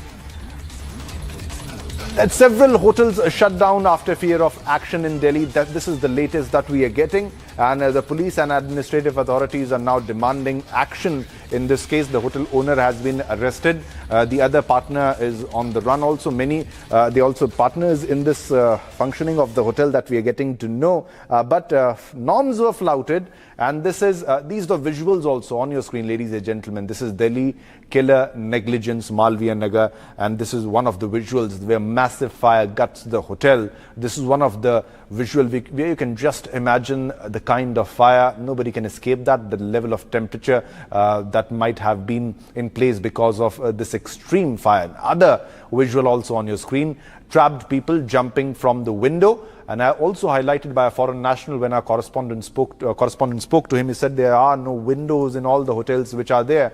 And now this is another visual. Also, third visual, operations to rescue those trapped on your screen. As you can see, this is the foreign national that has been rescued from the hotel. Many lost lives. A minister at the state of fire, and we also confronted the minister in this case, and he said, I fear you, I fear your questions. Also, other ministers also reached there. Ashish Sood also reached there. And now this, you see, people flee by jumping from window. They broke their bones. They suffered multiple fractures in this case. This was also conveyed by the doctor of Max Hospital. And this is the restaurant that was engulfed in fire in Delhi. That is Malviya Nagar, ladies and gentlemen. Now the FSL team collects evidence. The bodies which are burnt, and they are collecting for other evidence, exact cause of fire. And this is another visual of a foreign national who flees the fire. From fire, he has no escape route. Injured people being taken out to hospital, and also moment when fire broke out. Let's go to Saurav for all the latest development that we are getting right now. Saurav, coming to you for all the latest in this, because whenever a news breaks and Republic breaks the news and we ask the tough questions, and now the government understands that something is wrong and the administration is to blame. Now we are getting to know that hotels are being shut down out of fear that there will be action. They have removed their boards, their pamphlets, their posters. What's happening now? Yes, Shivam, these hotels have just removed their nameplates and the hoardings, but they are operating the hotels in disguise. The room lights are on, and the receptions are working, and everything other than boards and the flex boards which were present at that location yesterday. Apart from that, everything is currently working and everything is as normal, but they are trying to hide in disguise, and they are trying to get away from the eyes of the authorities. And as today, as we speak, the MCD teams are on the ground and they are conducting searches and inspections to know that how many properties are currently present at that location who are flouting all the norms and they are not following rules and regulations. And because of the fear of the authorities, now the hotel owners and the B&B owners of that location have taken this step, and last night they have removed all their hoardings and their nameplates, even the signage boards have been removed from that place to hide their negligence. And currently, all the agencies in Delhi are now active after this major incident took a life of 21 people, including 18 foreign nationals. And now, all the authorities are on the ground. They are checking and inspecting all the locations in the national capital to find out who all are floating the norms and running sort of stay with us. We have another big breaking news development. Let's go to that, and I need your comment on that too. And this is about the government action here after the fallout, after what happened. Now, Delhi to withdraw BNB policy after Malviya Nagar fire tragedy. The bread and breakfast policy will be removed from the tourism department. Now, this is as per Tourism Minister Kapil Mishra. The government has decided to officially withdraw its bread and breakfast policy and review all establishments operating under the scheme following the deadly fire at the hotel in South Delhi's Malviya Nagar area. The Tourism Minister Kapil Mishra has said this. Now, he said that we are going to officially withdraw the bed and breakfast scheme, and all establishments licensed under it will be checked. Now, action would be taken against operators found violating the terms of the license. If any establishment registered under the scheme is found running more than 6 rooms, its license will be cancelled. All right, Saurav, coming to you. Now, this is action that should have been taken place earlier. Other reporters also confronted the ministers. They asked the tough question. The action is happening after the incident took place. They should have happened earlier also. Now there's hurry, there is chaos, there is panic everywhere, and actions are happening after the death of 21 people. Now, what steps are the government taking? Government is taking in this regard. Shivam, yes, currently the Delhi Government Tourism Minister Kapil Mishra has issued an order stating that they will remove the BNB policy and they will scrap it, and now the hotels running with more than 6 rooms will be sealed by the authorities. But this action should have taken earlier, before the 21 lives in the national capital have been lost yesterday. And why is it that after a major incident takes place in the national capital, then only the Delhi government wakes up and makes new policies regarding this? And currently, there was no inspection done by the authorities. Bribe was taken by several of the officials to let this Lavkesh Bajaj run this illegal hotel in the heart of the national capital. And now, but still, we have seen some action from the side of the Delhi government, and now they have scrapped the BNB policy, and the hotels and the facilities which are running with a capacity of more than 6 rooms will be sealed by the authorities. And this comes after a time when 21 people have lost their life in a major fire tragedy in Malviya Nagar hotel yesterday. And out of the 21 people, 18 were the foreign nationals. And now the Delhi government has finally swung into action, and they have taken this major step, Shivam. All right, sort of stay with us. We have another breaking news development that we are getting, and we are getting to know also that a family died also in this case. We'll share the details of that. But shifting our focus to the big breaking news development, as the investigation deepens in Malviya Nagar fire case that killed 21 people, accused Lavkesh Bajaj has admitted that restaurant had no fire NOC. All right, let's go to Kapil Mishra, who is joining us on the phone line for what has happened. Mr. Kapil, what happened is it's very sad, but accountability needs to be set. Somebody should take the responsibility. More than 21 lives have been lost in this case. What will be your first reaction on this? This is very sad, very tragic, and unfortunate. And definitely, I totally agree with you. Accountability need to be fixed, and heads need to be rolled.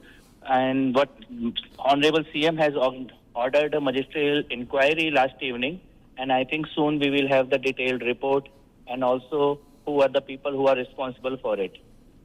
As far as Delhi tourism is concerned, there was a license given by the previous government in 2024 for a 6-room bread and breakfast, and under the previous bread and breakfast scheme, there was no... Yes, Kapil, yeah, please, go on. At an interval of 3 years when the renewal will be there. So in 2027, the renewal was due. So we have withdrawn that policy already. The new draft of policy is uploaded on the Delhi Tourism website for the public opinion, and the new policy that will be implemented will ensure that such lapses will not be there. But Kapil, all these hotels were operating in the vicinity also. There's not just one hotel, one restaurant that is operating. They were operating, and the administration knew about this. They did not have the fire NOC. They're still operating. Exits were shut, Kapil. This was happening openly. It might be happening even now. Licensing, yeah. I agree. So that's why I'm telling you the legal position right now. Only bread and breakfast scheme comes under Delhi Tourism Department, and there was only one license that was given the permission in 2024.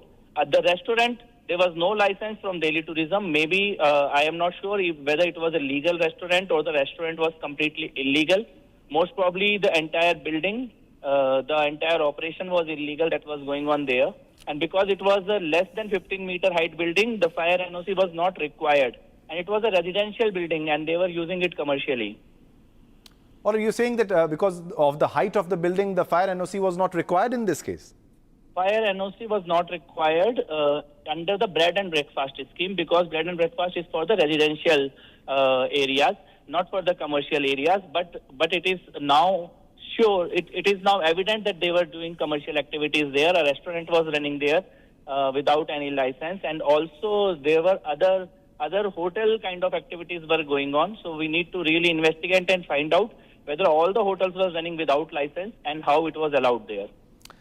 Yeah, Kapil, but also the sections that have been invoked is culpable homicide, that is non-intentional killing, which it's almost amounts to murder of these people, the 21. Action will be taken against whom? Against the officials also? They should also face the brunt. They should also bear the brunt of what happened. Will there be arrests? Definitely action need to be taken against officials, against people who were required to ensure that no such illegal activity take place there. And let the magisterial inquiry get over, let the report come. I think in next 2-3 days the report will be out, and officers need to be held accountable for sure. Kapil, don't you think there is corruption at play also, how he was operating openly? Because if he had the bread and breakfast license, he was operating under the bread and breakfast scheme, he was operating hotel, the administration might have known. MCD is passing the buck, police is passing the buck, fire department is passing the buck, nobody is taking responsibility. No, as a Delhiite, as a common Delhi person, it is who can deny that there was a corruption? Obviously there was corruption, that's why these illegal activities were going on. And magisterial inquiry need to come with these kind of facts also. It cannot be a routine inquiry report. So many people have lost their lives, innocent people have lost their lives. It cannot be a routine report, and there cannot be just a routine action. Definitely there was corruption, definitely illegal activities were going on, and definitely there were some officers and big people who were involved. Otherwise, how it was possible even to run an illegal restaurant and such big illegal activities? Yeah, Kapil, I appreciate the fact that you are admitting the fact that the corruption might have been at play also. But which departments might have been responsible in this case, Kapil? Because you're a minister, you know how system functions in and around Delhi and around India. Which departments do you think might be in the gambit of corruption, what was happening, Kapil? See, because the ministerial inquiry is going on, I should not be naming a particular department, but we all know all those officers who have the responsibility of checking regularly what's going on locally. They need to be held accountable, and their bosses also need to be held accountable. Yeah. Kapil, we are getting to know that foreign nationals were those who were killed in this entire episode, Kapil. So it's very sorry state. It becomes the national image is also at stake. How do you think that we'll manage that, what happened? Because foreign nationals got killed who came to India for better treatment, and they died. It is very sad and very unfortunate, and definitely there are so many steps that need to be taken as a lesson from this incident. But right now, let's ensure that all those who are injured gets proper treatment, and let's wait for the magisterial inquiry report. Definitely, but as a minister, Kapil, how are you pushing this case forward? How are you tracking this case entirely? Because justice should be delivered fast, because many people got killed, and this is clear negligence. Exit was shut. Even under bread and breakfast scheme, do you think there should be inspection on those even operating 6 rooms? What if their exits are blocked?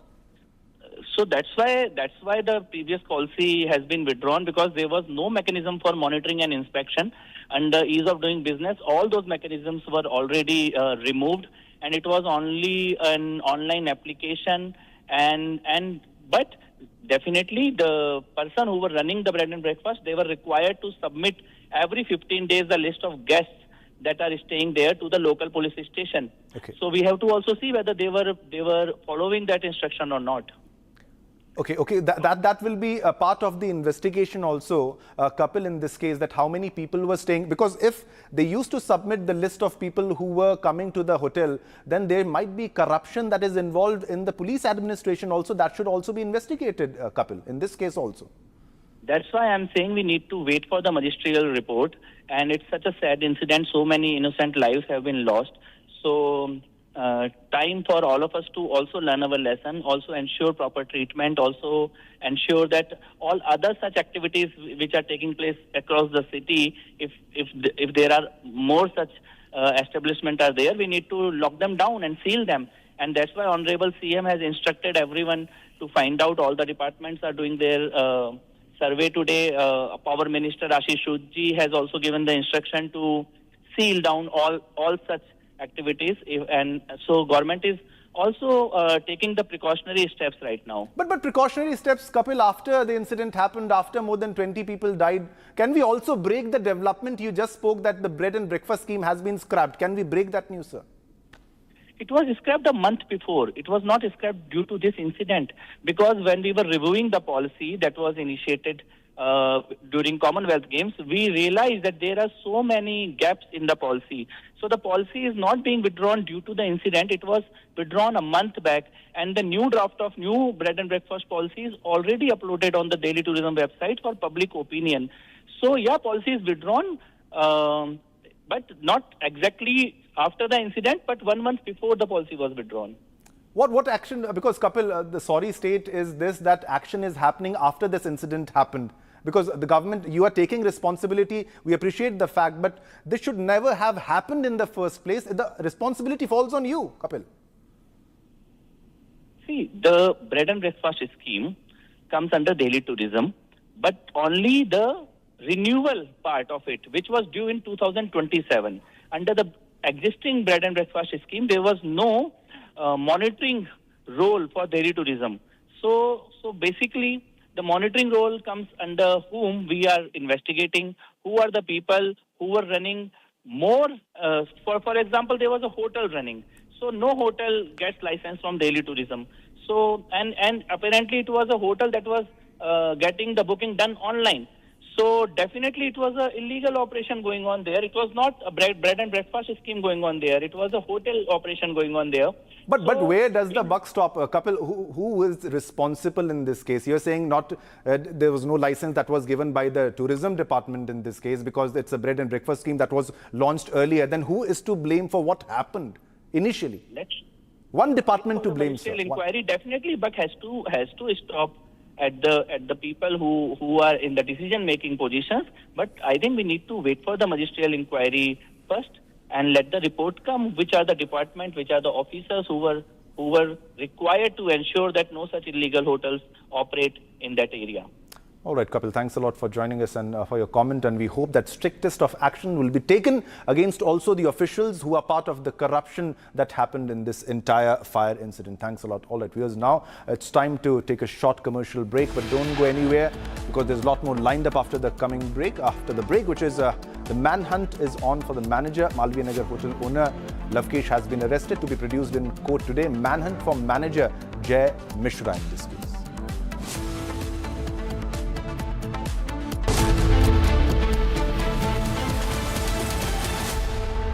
थोड़े में ज्यादा स्वाद, यही तो है इसकी खास बात। वाओ मम्मा, क्या स्वाद है? अरे मेरी राजा, AU सेविंग्स अकाउंट में मिलते हैं amazing benefits, paperless banking and higher interest, वो भी हर महीने। Money money money money every month. सोच बदलो और बैंक भी। चमकी चाट से क्या बना है? आलू चाट या फ्रूट चाट, स्वाद बढ़ाए चमकी chaat.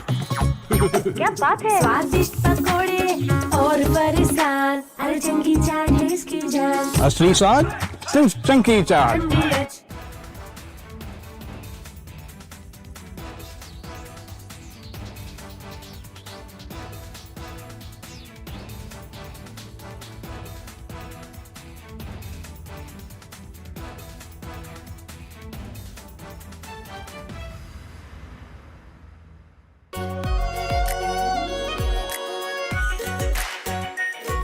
Pure shahi paneer masala, delicious, healthy every day. I want to start with some very disturbing pictures that have come in of a so-called right-wing leader. His name is Sushil Prajapati. He's accused of rape. After being in jail for 9 months, he gets bail, which means he's still an accused. He's an accused in a rape.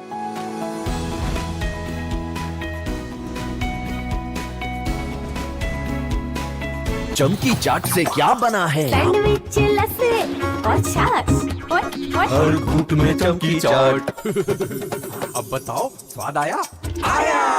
असली स्वाद सिर्फ चमकी चाट।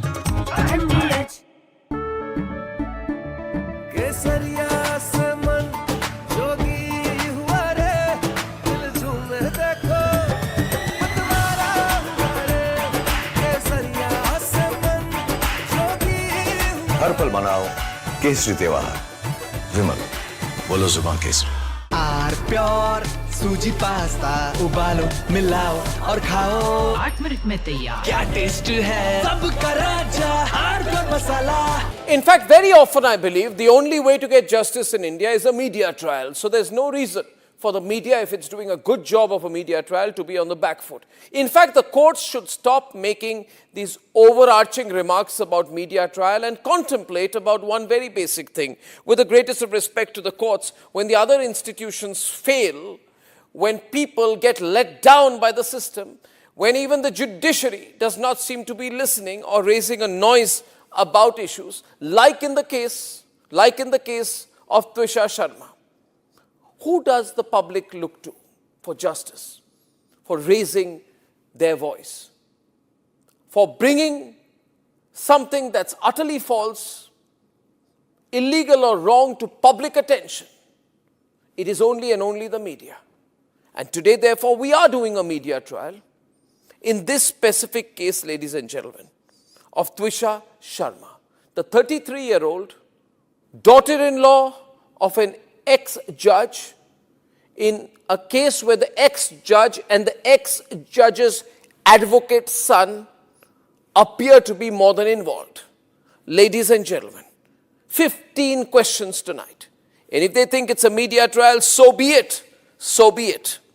Why did the ex-judge in the case of Twisha Sharma, neither she nor her son call a police or an ambulance? What took them 57 minutes to bring the body down?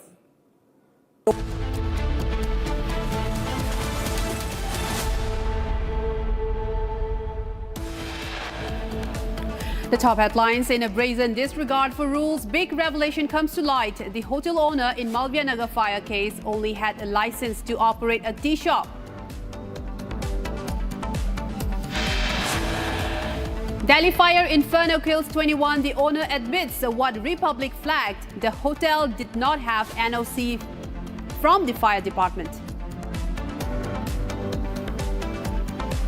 Malviya Nagar hotel owner love case arrested to be produced in court today. Manhunt on for manager Jay Mishra.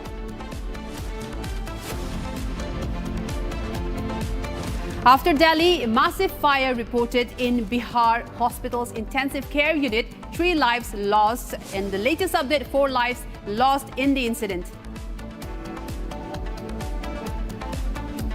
New Trinamool emerges without Mamata. 60 MLAs revolt against Mamata and Abhishek Banerjee. Big split in Trinamool. Expelled MLA Rita Brata Banerjee becomes the leader of opposition in West Bengal Assembly. Venezuela's acting president Delcy Rodriguez arrives in New Delhi, set to meet Prime Minister Modi today.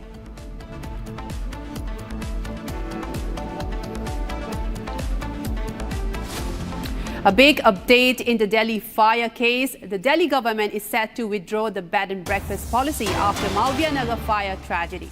Tourism Minister Kapil Mishra, the Delhi government has said that to officially withdraw the bed and breakfast policy and review all of its establishments operating under the scheme following a deadly fire at a hotel in South Delhi's Malviya Nagar area yesterday. Tourism Minister Kapil Mishra has confirmed this. Now, he said, and I quote, "We are going to review with officially withdraw the bed and breakfast scheme, and all establishments licensed under it will be checked. Mishra also told the news reports also coming in, action would be taken against the operators found violating the terms of the license. If any establishment registered under the scheme is found running more than 6 rooms, their licenses will be cancelled. This is the latest as the government has started to crack down after the big fire incident in Delhi's Mahawiyanagar, which apparently license was obtained for opening a tea shop and was operating as a hotel, as a bed and breakfast establishment, completely violating all the norms that it was registered for. It was operating with 26 rooms.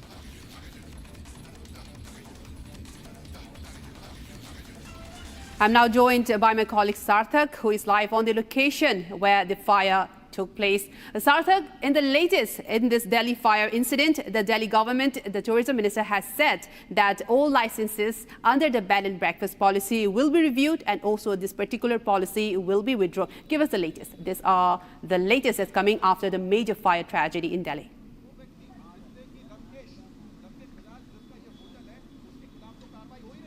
Well, absolutely, Amrita. It was high time that such order is passed where such remarks, such statements come from the Delhi government, where they ensure that strict actions will be taken. Anyone who carries out such activities, as a matter of fact, most of these residencies, guest houses and hotels in this area run under the BNB scheme, which is the bed and breakfast scheme, under which a hotel cannot have more than 6 rooms in their premises.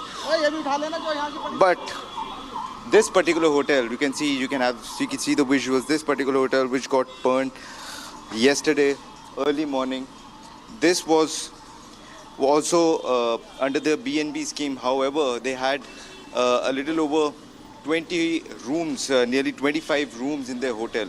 They did not have a fire NOC. They had just one entry and exit point over there. There weren't too many windows in the premises. The ventilation system was completely messed up. There were several issues with this. Republic also tried investigating other premises in the area. There is another hotel nearby which goes by the name Green Residency.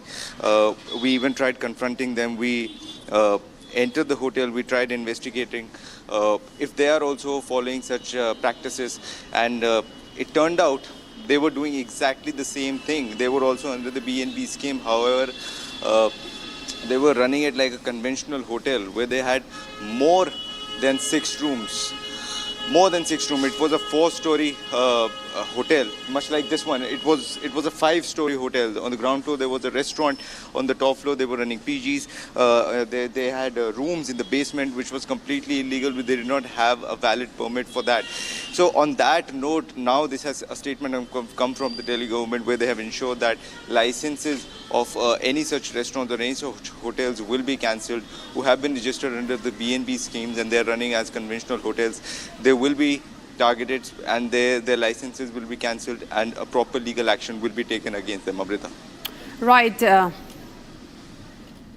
Sarthak, do stay with us. We have another major update with the Mahawiyanagar fire incident.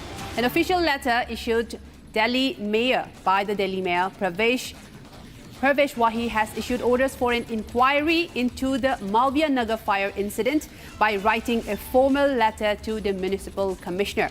The Municipal Commissioner has been directed to conduct a high-level investigation into the fire tragedy. The inquiry report has been sought within 3 days. Then the specific points being investigated by the high-level committee constituted by the Municipal Commissioner are, I will list them down as follows. Did the hotel where the fire broke out possess the necessary licenses? Which municipal officials were responsible for the negligence? And question number 3, which officials from the relevant departments are potentially liable? And question number 4, why were periodic inspections or surveys not conducted? A major inquiry being conducted in the fire incident. Well, several lapses, not just in obtaining of the license, but also regarding conduction of inspection. Now, coming back to you, Sarthak, this is not just a matter of obtaining obtaining a license and operating by violating some norms. This has gone beyond that, because now we are seeing that an inquiry has been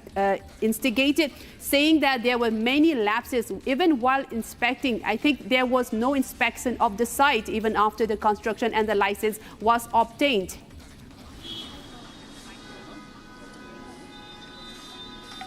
Well, yes, Amrita, this is a general rule where if any hotel has been granted a license, it's a responsibility of the municipal corporation to do these periodic inspections, and they do not even have to notify about these inspections. They can just randomly barge into the hotel and do their inspection just to ensure that everything is on point. They have all the licenses with them, because sometimes what these hotels do, their license, if they even do have a valid license, and if that gets expired, they do not intend on renewing those licenses because they have to pay a hefty amount for that. So they try to continue operating their hotels and their restaurants without having a valid license, and sometimes if that comes into the notice of the authorities, they can somehow bribe them or get away with doing some corruption.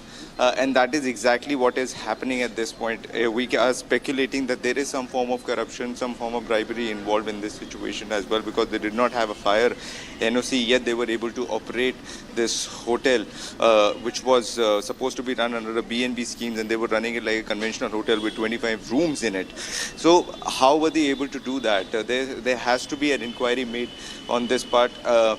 As a matter of fact, yesterday itself, a statement came from the MCD Commissioner where he said that a probe will be made and investigation will be conducted in this area, and whoever will be found guilty, strict actions will be taken against them. An FIR has also been lodged by the Delhi police against the owner of this property. Lokesh Bajaj has been taken into custody. He'll be produced in the Saket court this afternoon at 2 p.m. Right, Sarthak. Sarthak, do stay with us. Sarthak, do stay with us. We have another major update now coming in regarding the inquiry that has been sought by the Delhi mayor. And the top focus here is why were inspections not conducted? And also, the Delhi civic body has been seeking answers on safety failures, repeated safety failures regarding that.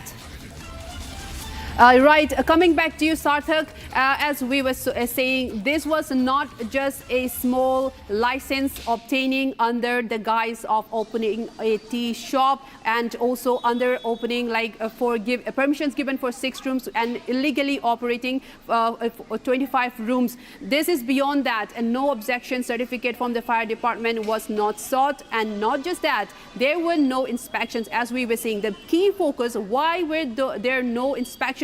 In fact, as you were saying, corruption was really rampant in giving these licenses as well. Sarthak, we want to know more details from you.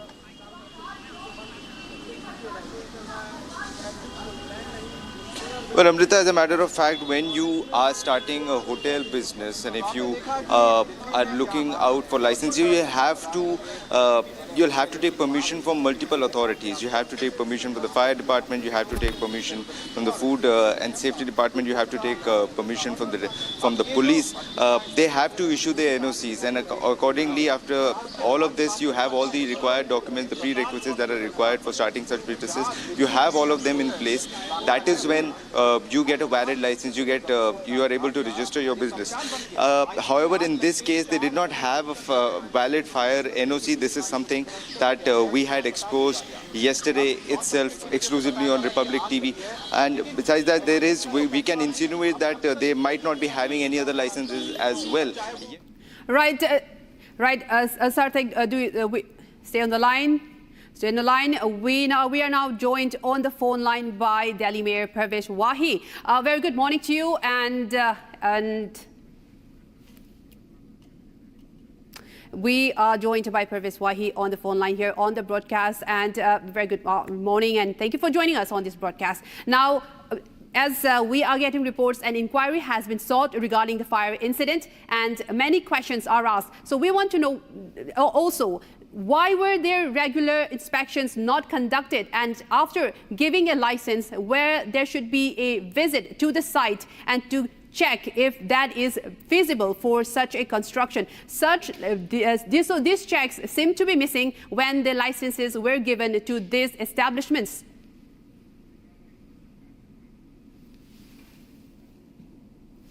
Right, we seem to have a connection issue. We are going back to Sarthak. Yes, Sarthak, I would also like to know from you, there should be regular site checks by the authorities when giving these licenses. This needs to be there should be a site visit as well. Looks like they were not done, none of them, as you were saying, Sarthak.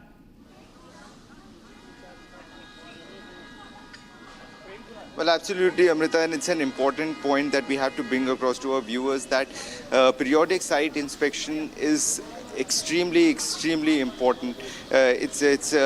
It's something that has to be done by authorities. If a valid license has been given to any business owner who runs a hotel business, their site inspection is extremely important. Some of the bigger hotels, some of the five-star hotels also go through this process where authorities come and inspect their hotels, their food and safety standards, their fire and safety standards. Everything has to be checked, everything has to be in place, because this concerns the safety of the customers, which has to be the topmost priority. However, in this case, it seemed like there weren't any periodic inspections being done on this premises or any of the premises in this area, because as a matter of fact, as I mentioned before, they were supposed to be done under a BNP schemes with not more than 6 rooms in their hotel. They had 25 rooms in their hotel. There were major safety concerns, no emergency exit, just one entry and exit point. No windows, no ventilation facilities. There were several issues with this hotel, and an accumulation of all those factors have come together and caused this incident to happen. Had these periodic inspections were done, this incident, this tragic incident where 21 people lost their life, could have been avoided, Amrita. Right, thank you so much for joining us on this broadcast. Sarthak, we'll get back to you shortly. And now moving on, Republic has confronted the MCD officers who were there on the site of the fire for inspection, and let's take a look at what went down.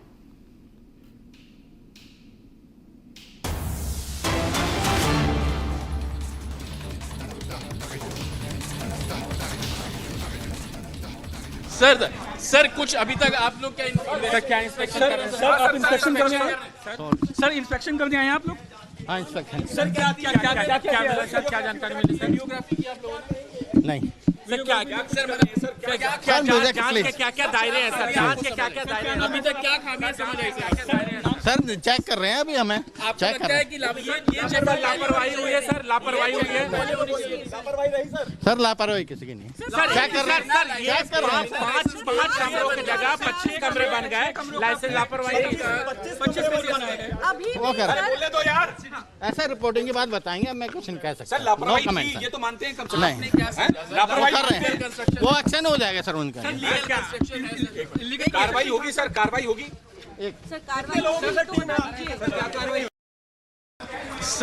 Sir कुछ अभी तक आप लोग क्या inspection कर रहे हैं? Sir आप इंस्पेक्शन करने आए हैं? सर इंस्पेक्शन करने आए हैं आप लोग? हाँ, इंस्पेक्शन। सर क्या जानकारी मिली? सर वीडियोग्राफी की आप लोगों ने? नहीं सर क्या दायरे हैं सर? जांच के क्या दायरे हैं? अभी तक क्या खामियां समझ आई सर? चेक कर रहे हैं अभी हमें। आपको लगता है कि ये लापरवाही हुई है सर? लापरवाही हुई है? लापरवाही रही सर? लापरवाही किसी की नहीं। चेक कर रहे हैं। 5 कमरों की जगह 25 कमरे बन गए। लाइसेंस लापरवाही 25 कमरे बनाए गए। वो कर रहे हैं। बोले तो यार, ऐसा रिपोर्टिंग के बाद बताइए, मैं कुछ नहीं कह सकता। सर लापरवाही थी, ये तो मानते हैं कम से कम। नहीं लापरवाही कर रहे हैं, वो एक्शन हो जाएगा सर उनका। कार्रवाई होगी सर, कार्रवाई होगी।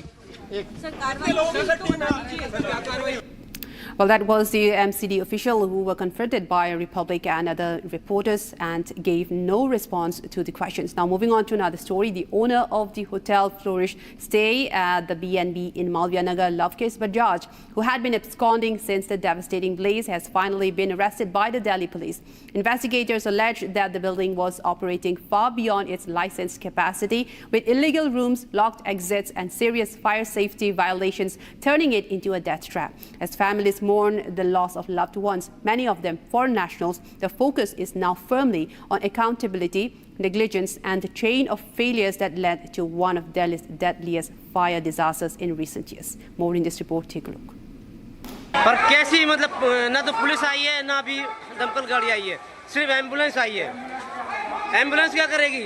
यहाँ आग बुझाने का काम है। तो ये देखिए कितनी भयानक आग लगी है और दमकल की गाड़ी अभी तक नहीं आई, कम से कम 20 मिनट से ऊपर हो गया है। The fire at Malviya Nagar's Flourish Stay Hotel engulfed 21 lives, out of which 17 were foreigners.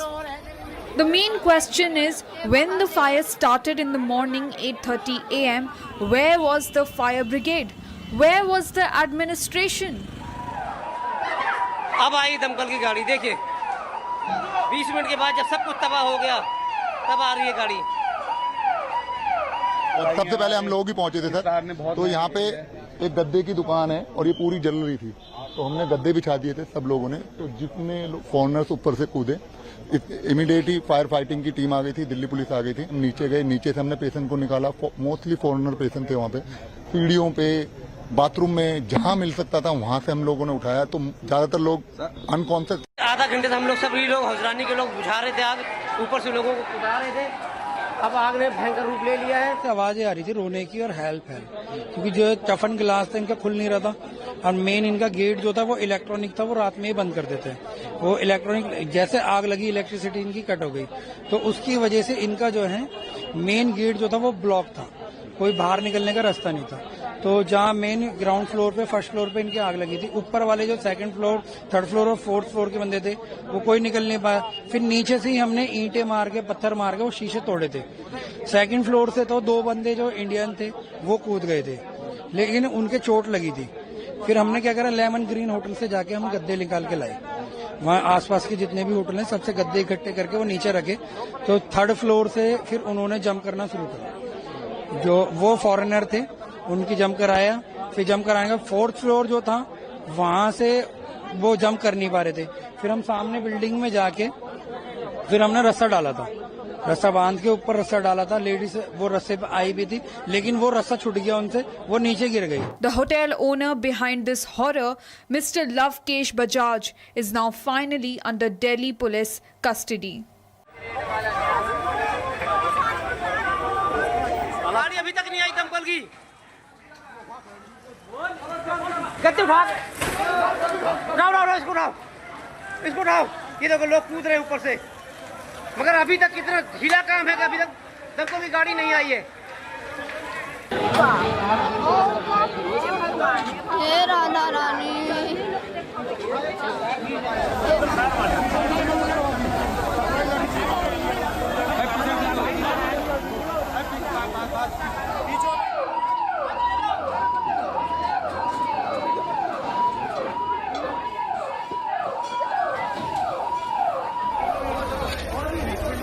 और भी है क्या?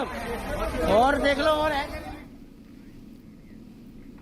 And now shifting focus to a major anti-terror raids being carried out in Jammu and Kashmir as the police are carrying out raids across the valley to dismantle the ecosystem of terror and radicalization being operated from across the border. Based on input generated by intelligence wing of the Jammu and Kashmir police, the raids are being conducted in 6 districts of the Kashmir Valley. Here's a ground report from our reporter. Take a look.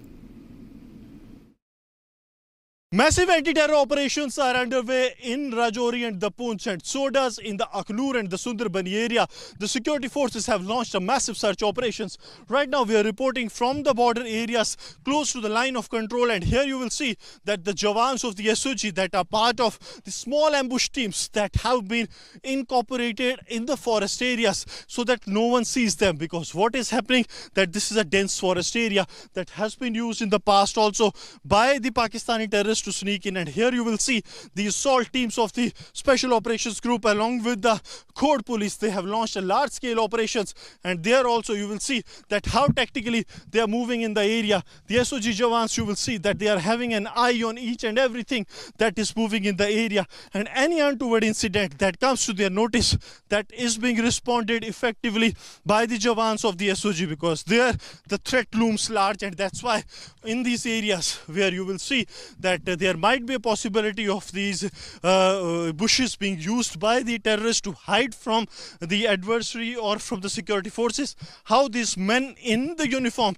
they are ensuring that every nook and corner is secured. There also you will see that how these men of the Jammu and Kashmir police, they are moving rapidly in the area, and by the footsteps you will have an idea that how they are trying to ensure that any threat that looms large on the security, that is foiled, because as we speak here this entire area has been cordoned in, and now step by step these men of the special operations group are moving, because this area in the past also have seen multiple encounters taking place. This has seen in the past that how Pakistan is pushing their terrorists into the Indian territory, be it drone dropping of the weapons and narcotics, that has also been a major threat.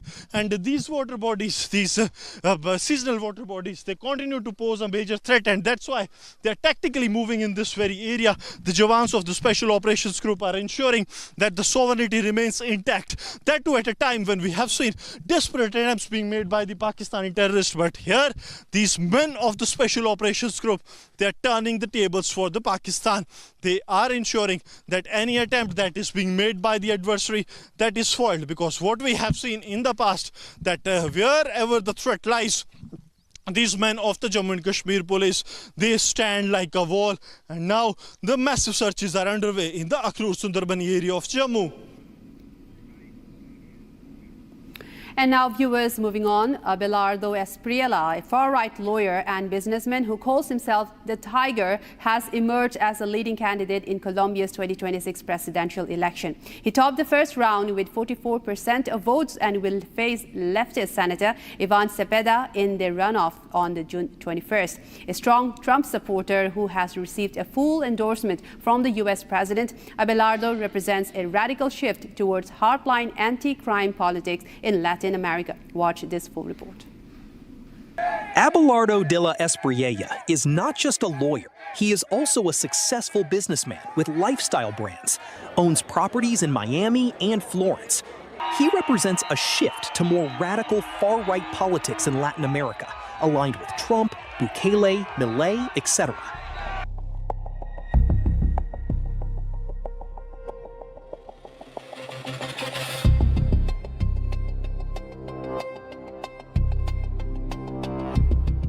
Hoy estamos defendiendo la democracia y la libertad de Colombia.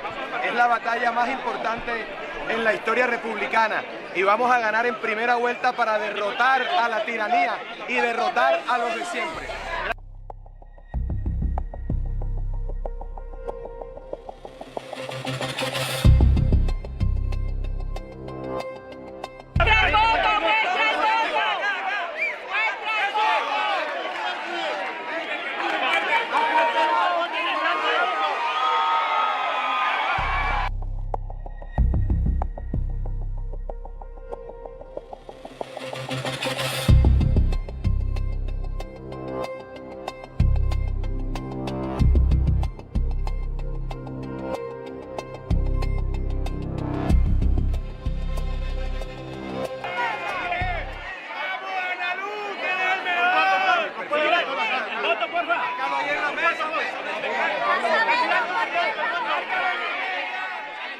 Candidates Abelardo de la Espriella and Paloma Valencia have vowed to come down on armed groups with a heavier hand.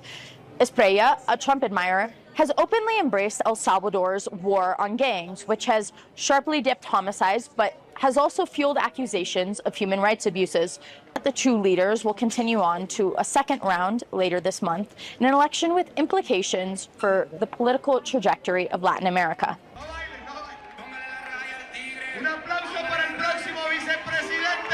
El único proceso de paz en el que creo es ese que se impone con la fuerza de las armas y la ley de la República. En mi gobierno, bandido que se resista será dado de baja como corresponde.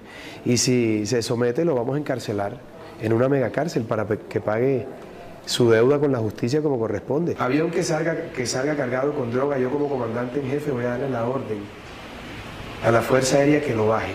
No salen dos, el tercero se asusta. Lancha que salga cargada de droga, voy a dar la orden que la hundan con la gente que vaya adentro. Yo respondo por eso, pero no voy a dejar que salga más droga de Colombia.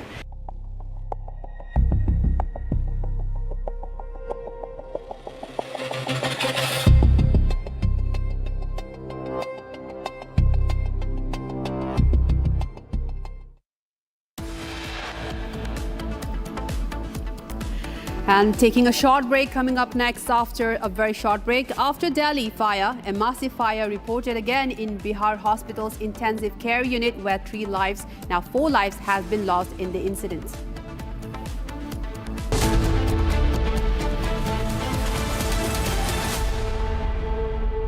थोड़े में ज्यादा स्वाद ये तो है इसकी खास बात। वाओ मम्मा क्या स्वाद है। अरे मेरी राजा रानी इस घर में कुछ है जो टूटता नहीं। ये पिलर कभी नहीं टूटेगा। रुंगटा स्टील TMT से बना। रुंगटा नहीं तो घर स्ट्रॉन्ग नहीं। रुंगटा स्टील TMT बार एकदम solid.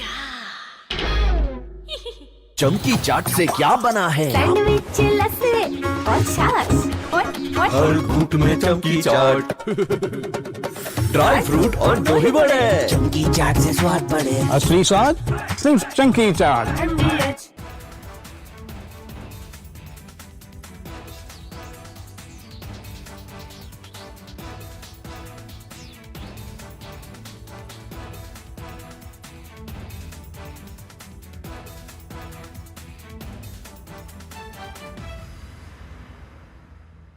I want to start with some very disturbing pictures that have come in of a so-called right-wing leader. His name is Sushil Prajapati. He's accused of rape. After being in jail for 9 months, he gets bail, which means he's still an accused. He's an accused in a rape case. And the case goes back to 2025 when he took an LLB student to one place on the pretext of introducing her to a senior advocate. He drugged her drink and then he sexually assaulted her. He is still under trial for rape. He has not been released.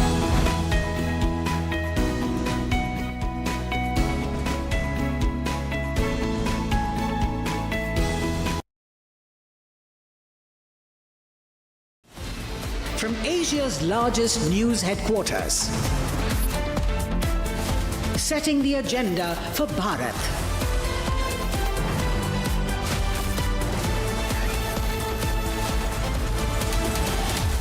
You're watching Republic.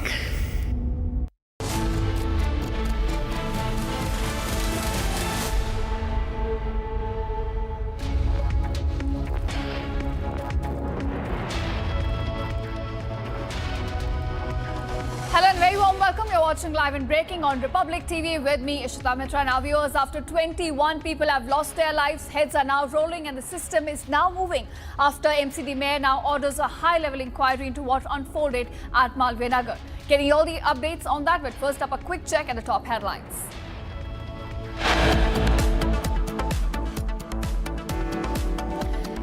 In a brazen disregard for rules, a big revelation comes to light. The hotel owner in Malviya Nagar fire case only had license to operate a tea shop. Delhi Inferno kills 21. The owner now admits what Republic flagged. The hotel did not have an NOC from the fire department. Malviya Nagar hotel owner Lavkesh arrested to be produced in court today. Manhunt on for manager Jay Mishra. After Delhi massive fire reported in Bihar Hospital's intensive care unit, 4 lives lost in the tragic incident. New Trinamool now emerges without Mamata Banerjee. 60 MLAs revolt against Mamata and Abhishek Banerjee.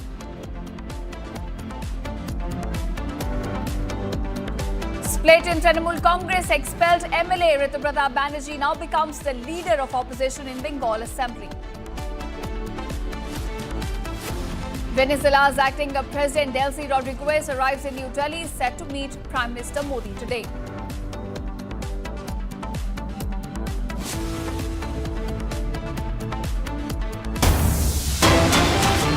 Alright, viewers, now our top focus at this hour. Now, opening of a Sharia law-based Islamic-friendly gym in Palakkad district has now created a controversy in Kerala. Now, the gym was opened by a person who goes by the name Nawaz, and he shared a new venture on his social media post. He explains clearly that Muslim women can practice wearing burqa. However, the post has now been criticized by all.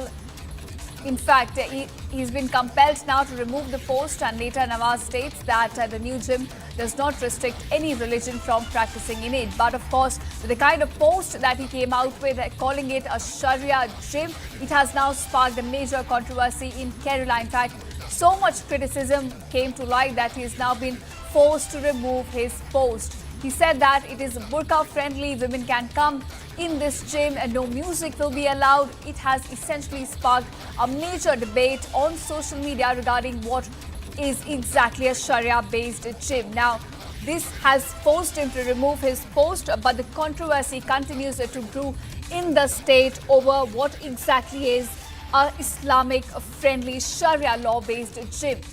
Now, this comes as a man who goes by the name Nawaz posted on social media in Palakkad district saying that he started a new venture, and he explains how Muslim women can come to his gym while wearing burqa.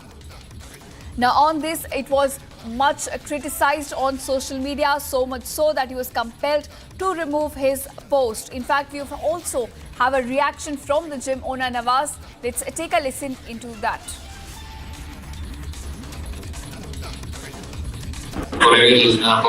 മുസ്ലിങ്ങളുടെ ജിമ്മാണ്, മുസ്ലിങ്ങൾക്ക് മാത്രമുള്ള ജിമ്മാണ് എന്നൊക്കെ പറയാം. കുത്തിരിപ്പ് ഉണ്ടാക്കാൻ വേണ്ടി കുറെ ആൾക്കാർ comment box പലതും പറയുന്നുണ്ടായിരുന്നു.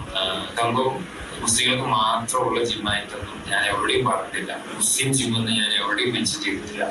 ഓക്കെ, ഇസ്ലാമിക് ഫ്രണ്ട്ലി ജിം എന്ന് പറഞ്ഞാൽ ഇസ്ലാമിക അനുസരിച്ച് ജീവിക്കുന്ന എത്രയോ മുസ്ലിങ്ങളുണ്ട്. അപ്പൊ അവര് മ്യൂസിക് കേൾക്കില്ല, സ്ത്രീകളുള്ള ജിമ്മിലേക്ക് കേൾക്കില്ല, അങ്ങനെയുണ്ട്. അപ്പൊ അവർക്ക് പോകാനൊരു ജിമ്മില്ല. നിങ്ങൾ ജിമ്മിൽ വന്നിട്ട് ഇപ്പൊ മ്യൂസിക് ഓഫാക്കാൻ പറഞ്ഞാൽ കേൾക്കും ഇല്ല. പിന്നെ ഞാൻ വരുന്നുണ്ട് ലേഡീസിനെ പുറത്തു പോകാൻ പറയുന്ന പറഞ്ഞാൽ ആരെങ്കിലും കേൾക്കും ഇല്ല. അപ്പൊ നിങ്ങൾ യൂണിവേഴ്സിറ്റി ജിമ്മാണ്. അപ്പൊ അതിനൊന്നും പോറലില്ലാത്ത രീതിയിൽ അങ്ങനെയുള്ള വിഭാഗത്തിൽ ഉള്ള ആൾക്കാർ, അങ്ങനെ ജീവിക്കുന്ന ആൾക്കാർ പരിഗണിച്ചു കൊടുത്തുള്ള.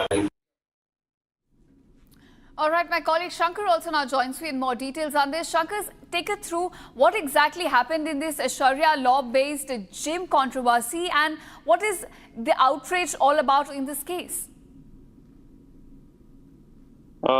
It was last week, this man named Nawaz shared a social media post stating that he is going to open a new gym in Palakkad district near Pudunagaram. You know, Pudunagaram is in the heart of Palakkad city, and in the post he was saying this new gym will be fully functioning based on Sharia rules, and it will be Islamic friendly. And the people started asking what is this, and the people were curious to know what is this Islamic friendly gym. Also, this is the first time people in Kerala are hearing about this new venture of this particular person named Nawaz. So he started explaining what is his new venture. He says this will be fully on the basis of Islamic rules. This will be functioning. You know, he was explaining that there are women in Kerala, Muslim women in Kerala, who are unable to go to gym because of their strong faith in Islamic religious rules. So they cannot go to gymnasiums even if they wish to do so, because of their religion prevents them from going to open gyms. But this new venture allows them to do so, as it functions purely on the basis of these Islamic rules. You know, there will be a separate timing for women.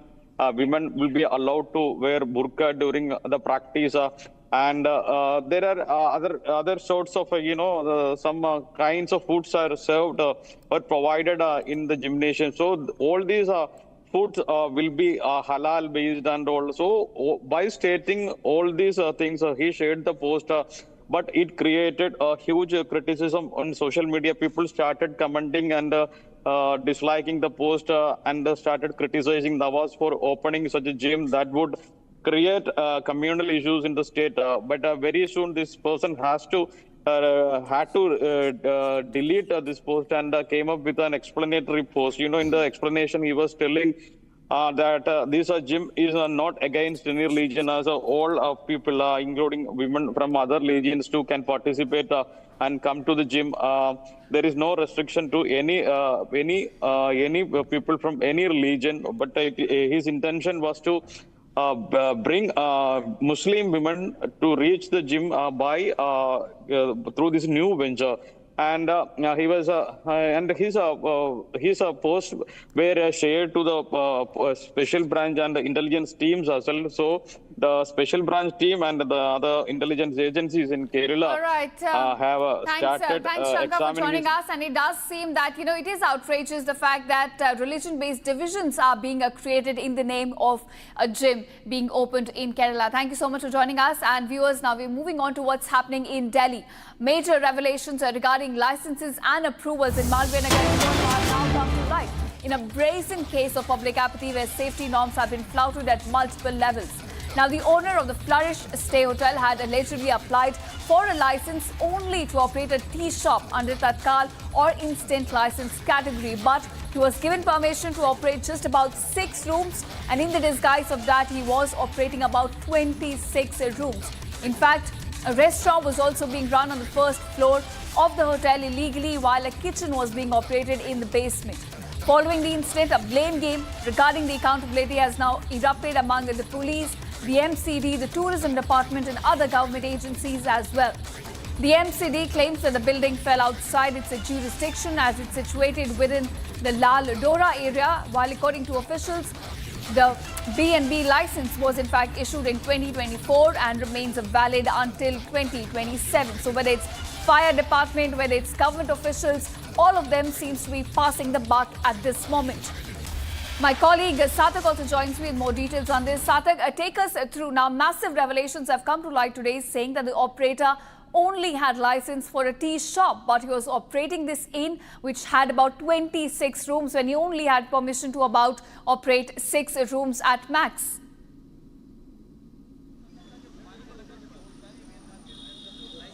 Well, Ishita, this is something that Republic had exposed yesterday itself, that this hotel that was being run by Lokesh Bajaj was under the BMB schemes, which means that they couldn't have had more than 6 rooms in the hotel. However, they had nearly 25 to 26 rooms in the hotel, which is a big revelation. As a matter of fact, Lokesh Bajaj, who happens to be the owner of this hotel, of this premises, who was running and operating this hotel along with 2 other partners, he has been taken into custody, and he has made some major revelations to the Delhi police, where he has stated that day-to-day operations were not under his control. He had delegated that to his manager, who was supposed to manage the hotel and the daily operations. He goes by the name J. Mishra, and he says that he was responsible for all these operations.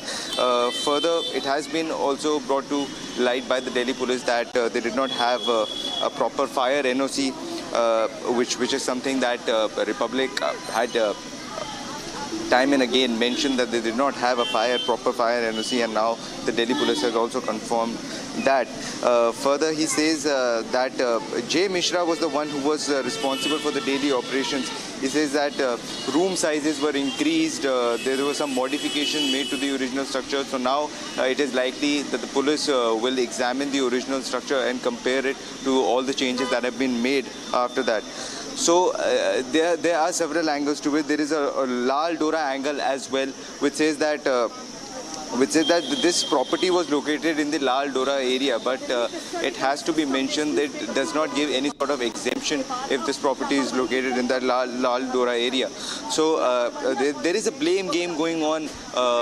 MCD would say something, there is a tourist department would say something, Delhi police would say something, the fire department would say something, the owner would say something. So there are certain things that have to be addressed at this point, and this is exactly what Delhi police is trying to do, investigate the matter further. As a matter of fact, Lokesh Bajaj, who happens to be the main accused in this case, he will be produced in court, Saket Court, today at 2 p.m. where Delhi police will try to extend the police custody for up to 4 days and try to investigate the matter further. Ishita. Right. Of course, safety norms were flouted at multiple levels, and the safety norms are just being treated as a mere formality in the entire case. And the question remains, who is accountable for the 21 lives that have been lost? Satak, do continue to stay with us. I'll get some more developments on from your side as we're getting some breaking news at this hour. Now, heads are rolling and the system seems to be moving after much outrage and after 21 lives have been lost. Delhi, in fact, will now be drawing its bed and breakfast policy after Malviya fire tragedy. Tourism Minister Kapil Mishra has now announced this, that the Delhi government has decided to officially withdraw its bed and breakfast policy and review all the establishments operating under this scheme following the deadly fire at the hotel in South Delhi, which killed 21 people. He goes on to say that we are going to officially withdraw the scheme and all the established licensed under it will be checked. That's the statement coming in from Delhi's Tourism Minister Kapil Mishra after a tragedy killed about 21 people in Delhi's Malviya Nagar. Now, Sarthak, continuing with you on this, we understand that right after 21 people have lost their lives, the system is now moving, the heads are rolling, and the Delhi government will now be withdrawing its bed and breakfast policy.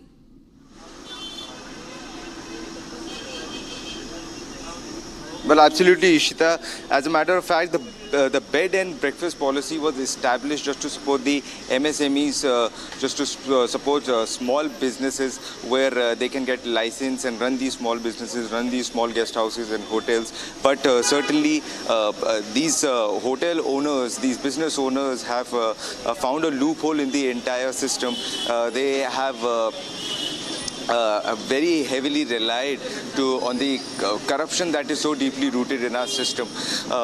There is, as we have mentioned before, this case is not just a case that it was not just a case of accident, it was a case of criminal negligence, and there was some form of corruption involved in that. And Delhi police is investigating in that department, where several sections have been pressed in their FIR for culpable homicide. For section 125A and 125B have also pressed negligence involving fire, section 287, section 326G, 324.5. So multiple sections have been pressed by Delhi police, culpable homicide being a very important one in that. So the investigation is ongoing, but certainly, as we have mentioned before, this was a criminal negligence, and some form of corruption was certainly involved in that.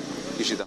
All right, Sarthak, do continue to stay with us. We're getting some more breaking news development at this hour. An official letter, in fact, has been issued by Delhi Mayor Prasad Hospital in this case. He's ordered for a high-level inquiry to be conducted in this case after a fire incident killed 21 people. He's written a formal letter to the Municipal Commissioner saying that a high-level investigation must be conducted in this matter. An inquiry, in fact, has been sought within 3 days. So a 3-day deadline has been set for a report to be submitted in this case, and the specific points of viewers which are being investigated by this high-level committee constituted by the Municipal Commissioner. Question 1, did the hotel where the fire broke out possess the necessary license? That is something that will be investigated.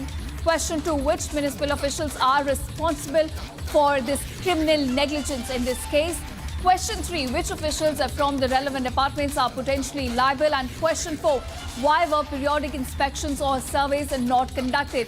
All the questions that the public, in fact, has been asking since this incident was reported. At what levels was criminal negligence conducted and reported, in fact, in this case? Now, these are the questions that will be investigated, and a report has now been sought by MCD Mayor within 3 days. In fact, coming back to you, Sarthak, on this as well. Sarthak, we understand that right after there's been much outrage, the MCD Mayor Prasad Hospital has now ordered for a high-level inquiry while seeking a detailed report within 3 days. Give us more details as to what are the angles that will be investigated in this.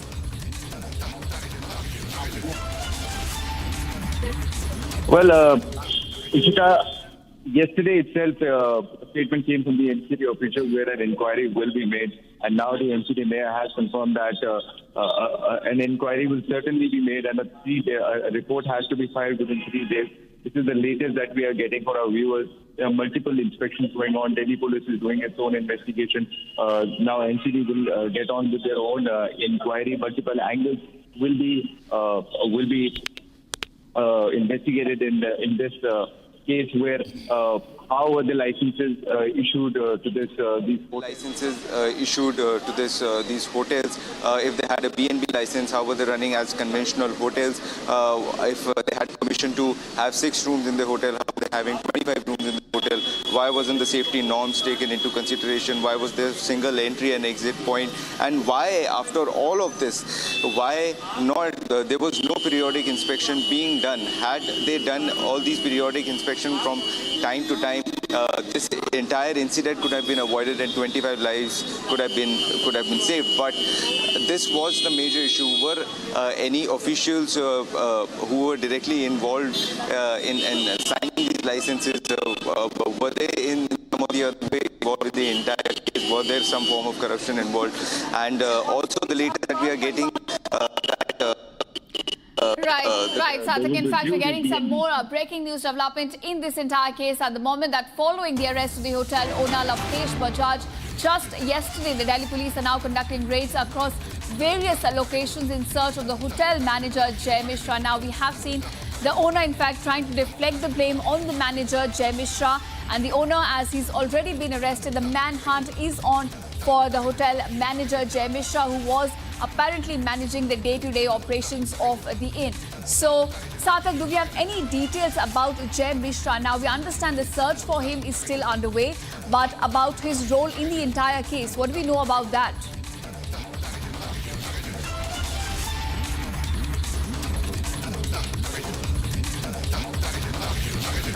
All right, in fact, we'll try and connect with my colleague Sathak later. But right now, my colleague earlier also spoke to Delhi's Tourism Minister Kapil Mishra regarding the criminal negligence that has been conducted in this case and how the Delhi government has now withdrawn its bed and breakfast policy. Take a listen.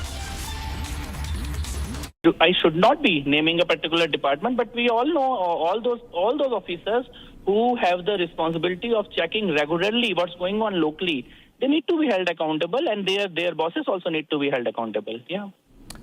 Kapil, we are getting to know that foreign nationals were those who were killed in this entire episode, Kapil. It's very sorry state. It becomes the national image is also at stake. How do you think that we'll manage that, what happened? Because foreign nationals got killed who came to India for better treatment and they died. It is very sad and very unfortunate, and definitely there are so many steps that need to be taken as a lesson from this incident. But right now, let's ensure that all those who are injured gets proper treatment, and let's wait for the magisterial inquiry report. Definitely, but as a minister, Kapil, how are you pushing this case forward? How are you tracking this case entirely? Because justice should be delivered fast, because many people got killed and this is clear negligence. Exit was shut. Even under bread and breakfast scheme, do you think there should be inspection on those even operating 6 rooms? What if their exits are blocked? So that's why the previous policy has been withdrawn, because there was no mechanism for monitoring and inspection under ease of doing business. All those mechanisms were already removed, and it was only an online application. But definitely the person who were running the bread and breakfast, they were required to submit every 15 days a list of guests that are staying there to the local police station. Okay. So we have to also see whether they were following that instruction or not. Okay. That will be a part of the investigation also, Kapil, in this case, that how many people were staying. Because if they used to submit the list of people who were coming to the hotel, then there might be corruption that is involved in the police administration also. That should also be investigated, Kapil, in this case also. That's why I'm saying we need to wait for the magisterial report. And it's such a sad incident. So many innocent lives have been lost.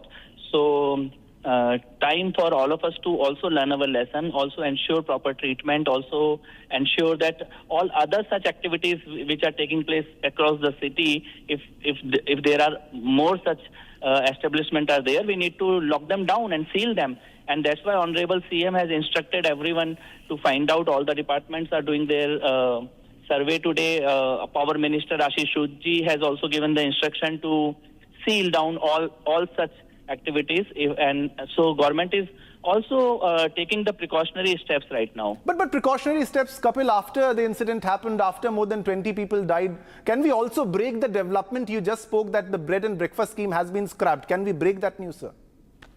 It was scrapped a month before. It was not scrapped due to this incident, because when we were reviewing the policy that was initiated during Commonwealth Games, we realized that there are so many gaps in the policy. So the policy is not being withdrawn due to the incident. It was withdrawn a month back, and the new draft of new bread and breakfast policy is already uploaded on the Delhi Tourism website for public opinion. So yeah, policy is withdrawn, but not exactly after the incident, but 1 month before the policy was withdrawn. All right, viewers, that's all we could wrap in this edition of Live and Breaking. Thanks so much for watching and don't go anywhere. Coming up on the other side, Malviyanagar hotel owner Lavkesh arrested to be produced in court today. Manhunt on for manager Jay Mishra. Getting you all the details on criminal negligence reported in this case on the other side. Stay tuned.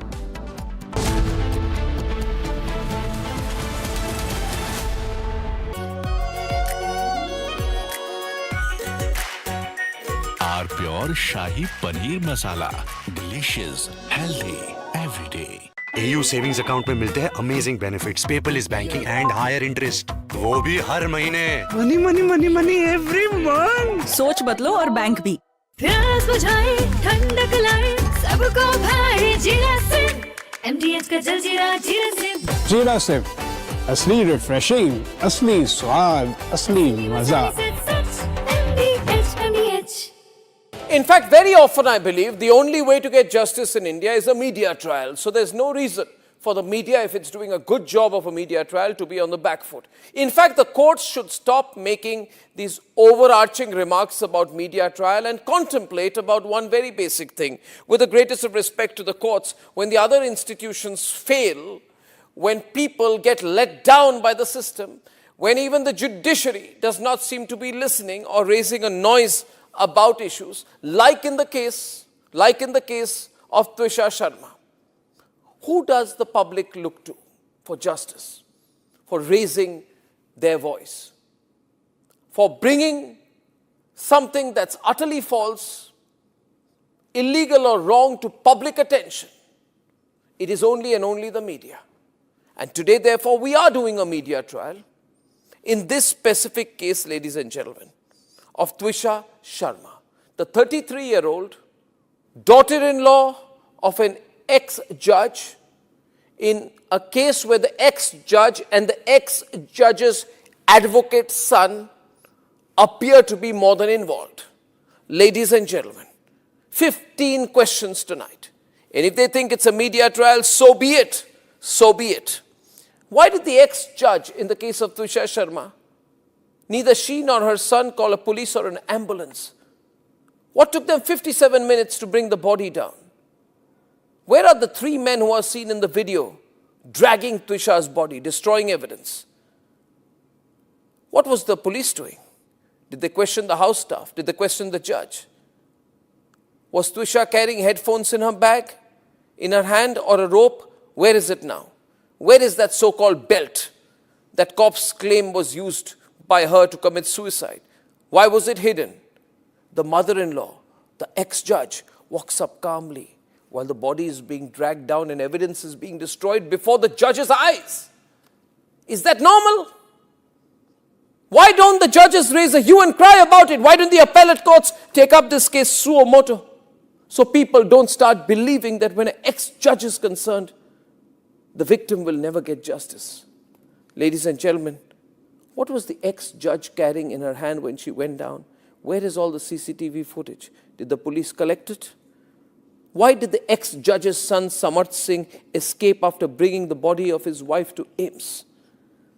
Is it true that the ex-judge's son's medical examination was not conducted? The police station is right behind the ex-judge's Giribala's house. Why was no call made? Why did it take 5 days to file an FIR in the case? Who stalled it? Why was the victim's family attacked in court if there's nothing to hide? And did a very senior police officer go to AIIMS that night to try and fudge the post-mortem report? Ladies and gentlemen, I'm asking these questions. Now I ask you, am I right or wrong in asking these questions? And if I don't, who will? Will the government of Madhya Pradesh raise these questions? The Chief Minister doesn't have 30 seconds to meet the victim.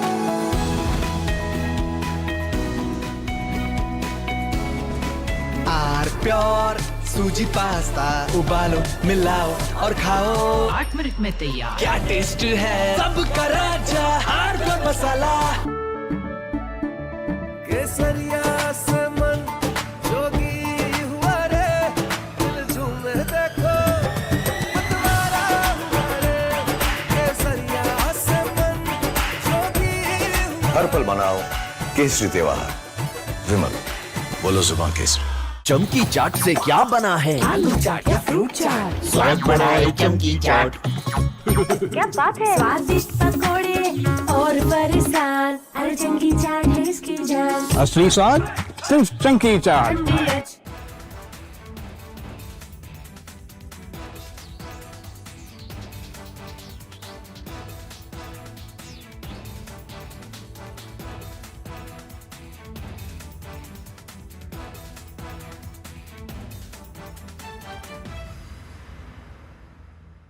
I want to start with some very disturbing pictures that have come in of a so-called right-wing leader. His name is Sushil Prajapati. He is accused of rape. After being in jail for 9 months, he gets bail, which means he's still an accused. He's an accused in a rape case. And the case goes back to 2025 when he took an LLB student to one place on the pretext of introducing her to a senior advocate. He drugged her drink and then he sexually assaulted her. He is still under trial for rape. He has not been released. But when he comes out, this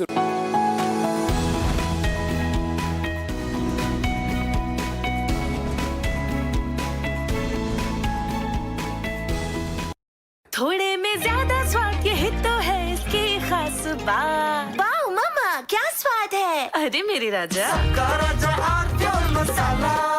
AU savings account में मिलते हैं amazing benefits, paperless banking and higher interest, वो भी हर महीने। Money money money money every month. सोच बदलो और बैंक भी। चमकी चाट से क्या बना है? सैंडविच, लस्सी और छाछ। हर घूंट में चमकी चाट। अब बताओ, स्वाद आया? आया। असली स्वाद सिर्फ चंकी चाट। रानी, इस घर में कुछ है जो टूटता नहीं। ये पिलर कभी नहीं टूटेगा। रुंगटा स्टील TMT से बना। रुंगटा नहीं तो घर स्ट्रॉन्ग नहीं। रुंगटा स्टील TMT बार एकदम solid.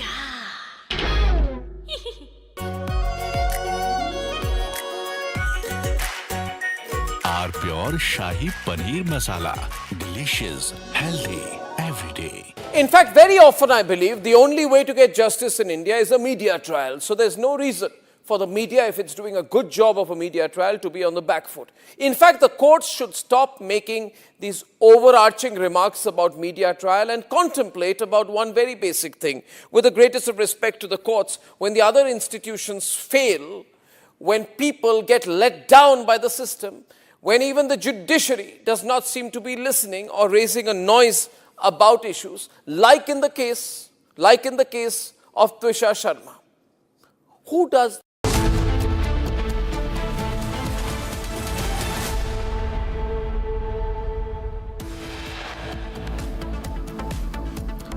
In a brazen disregard for rules, big regulation comes to light. The hotel owner in Malviya Nagar fire case only had license to operate a tea shop.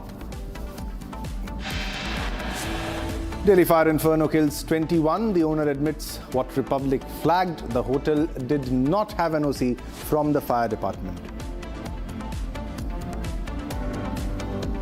Malviya Nagar hotel owner Lavkesh arrested to be produced in court today. Manhunt on for manager Jay Mishra.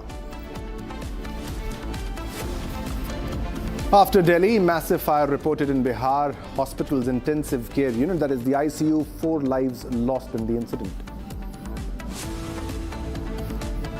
New Trinamool emerges without Mamata. 60 MLAs revolt against Mamata and Abhishek.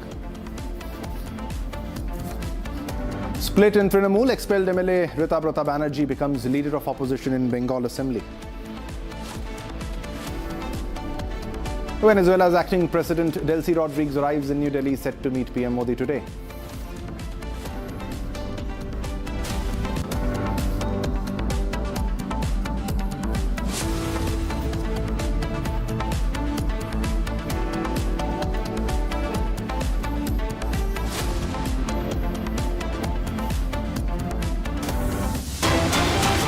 All right, viewers, let's begin this bulletin with the big breaking news. The big development that we're getting right now, major revelations regarding licenses and approvals in the Malviya Nagar inferno have come to light. It's a brazen case of public apathy where safety norms were flouted at multiple levels. The owner of the Flourish Stay Hotel had allegedly applied for a license solely to operate a tea shop under the Tatkal or instant license category. The hotel had been granted permission to operate only 6 rooms under the bed and breakfast category, while on the ground the owner was operating 26 rooms. A restaurant was also being run on the first floor of the hotel, while a kitchen was being operated in the basement. So a full-fledged hotel was being operated. Now, following the fire incident, a blame game regarding accountability has erupted among the police, the MCD, the tourism department and other government agencies. The MCD claims that the building fell outside its jurisdiction as it is situated within a Lal Dora area. According to officials, the B&B license was issued in 2024 and remains valid until 2027.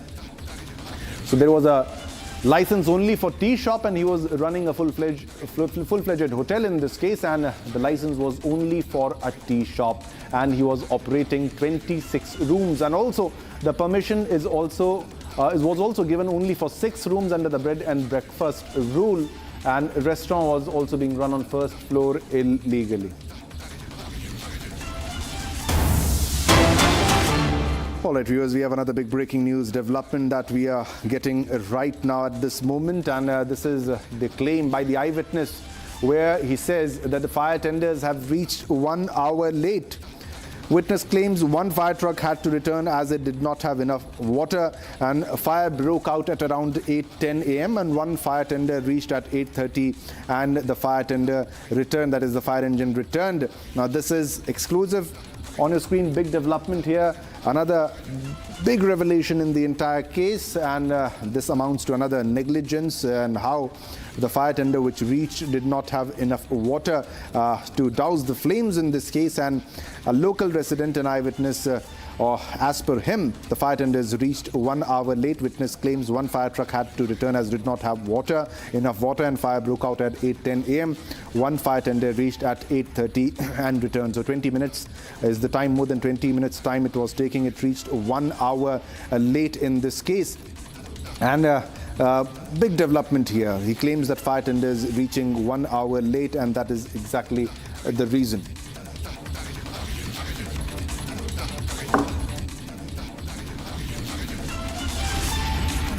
भाई बहुत बेकार service है, fire brigade वालों की बहुत बेकार service है।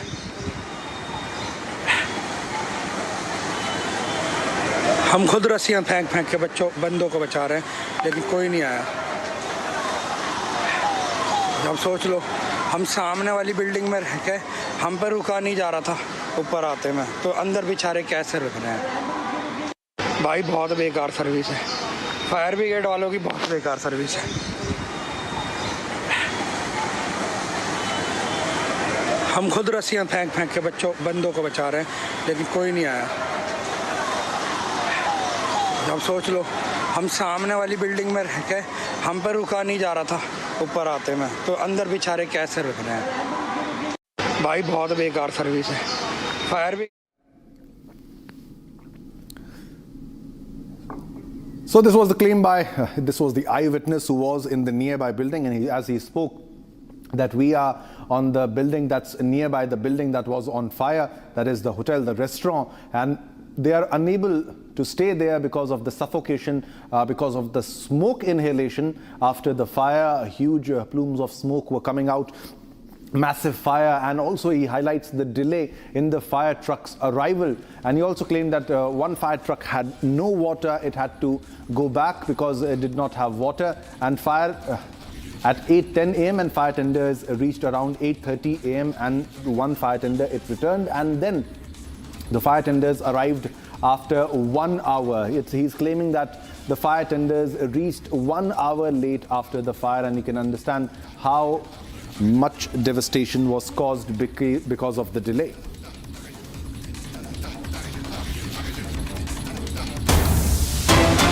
All right, viewers, now let's go on to another big breaking news development that we're getting now, and this is about Delhi government to withdraw bed and breakfast policy after the Malviya Nagar fire tragedy. Now, Tourism Minister Kapil Mishra, the Delhi government, as per Kapil Mishra, Tourism Minister, and the Delhi government has decided to officially withdraw its bread and breakfast policy and review all establishments operating under the scheme following the deadly fire at a hotel in South Delhi's Malviya Nagar area. Now, Tourism Minister Kapil Mishra has said we are going to officially withdraw the bed and breakfast scheme and all establishments licensed under it will be checked. And we spoke to him and he says that we will scrap this policy. It has been scrapped and action would be taken against operators found violating the terms of the license. And now, but this action is being taken after 21 lives are lost. And he says that if any establishment registered under the scheme is found running more than 6 rooms, its license will be cancelled. Now, this was Kapil Mishra's response. We also spoke to him exclusively.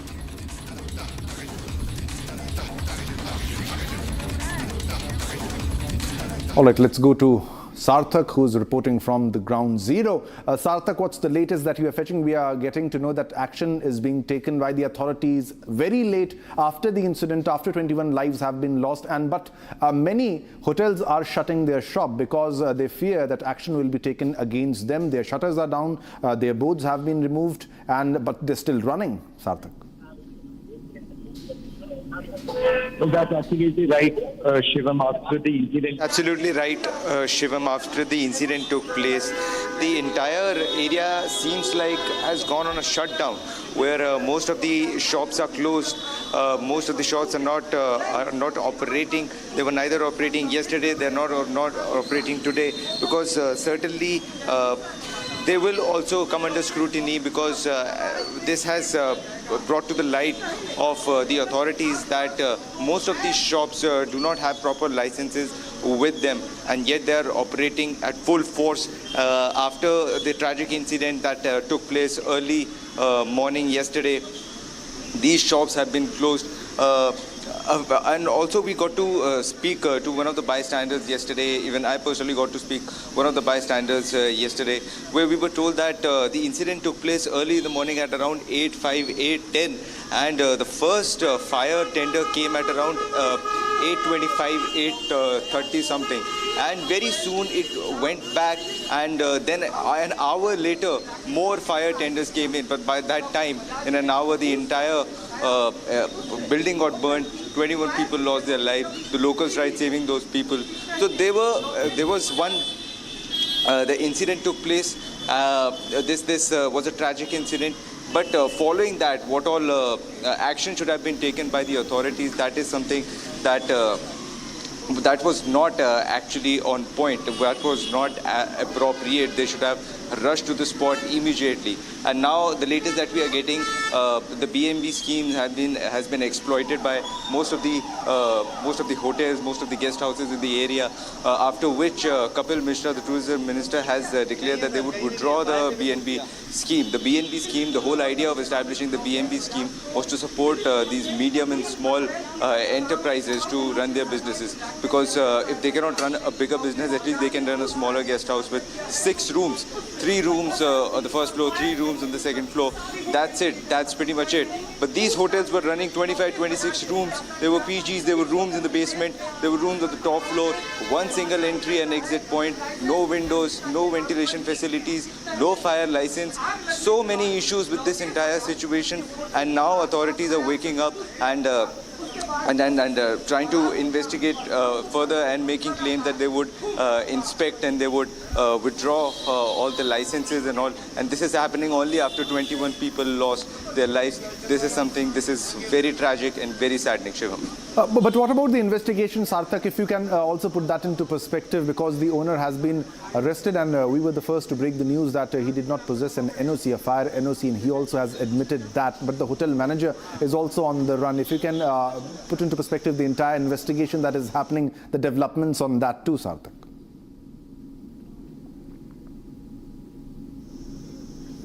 Well, Shivam, after the Republic exposure,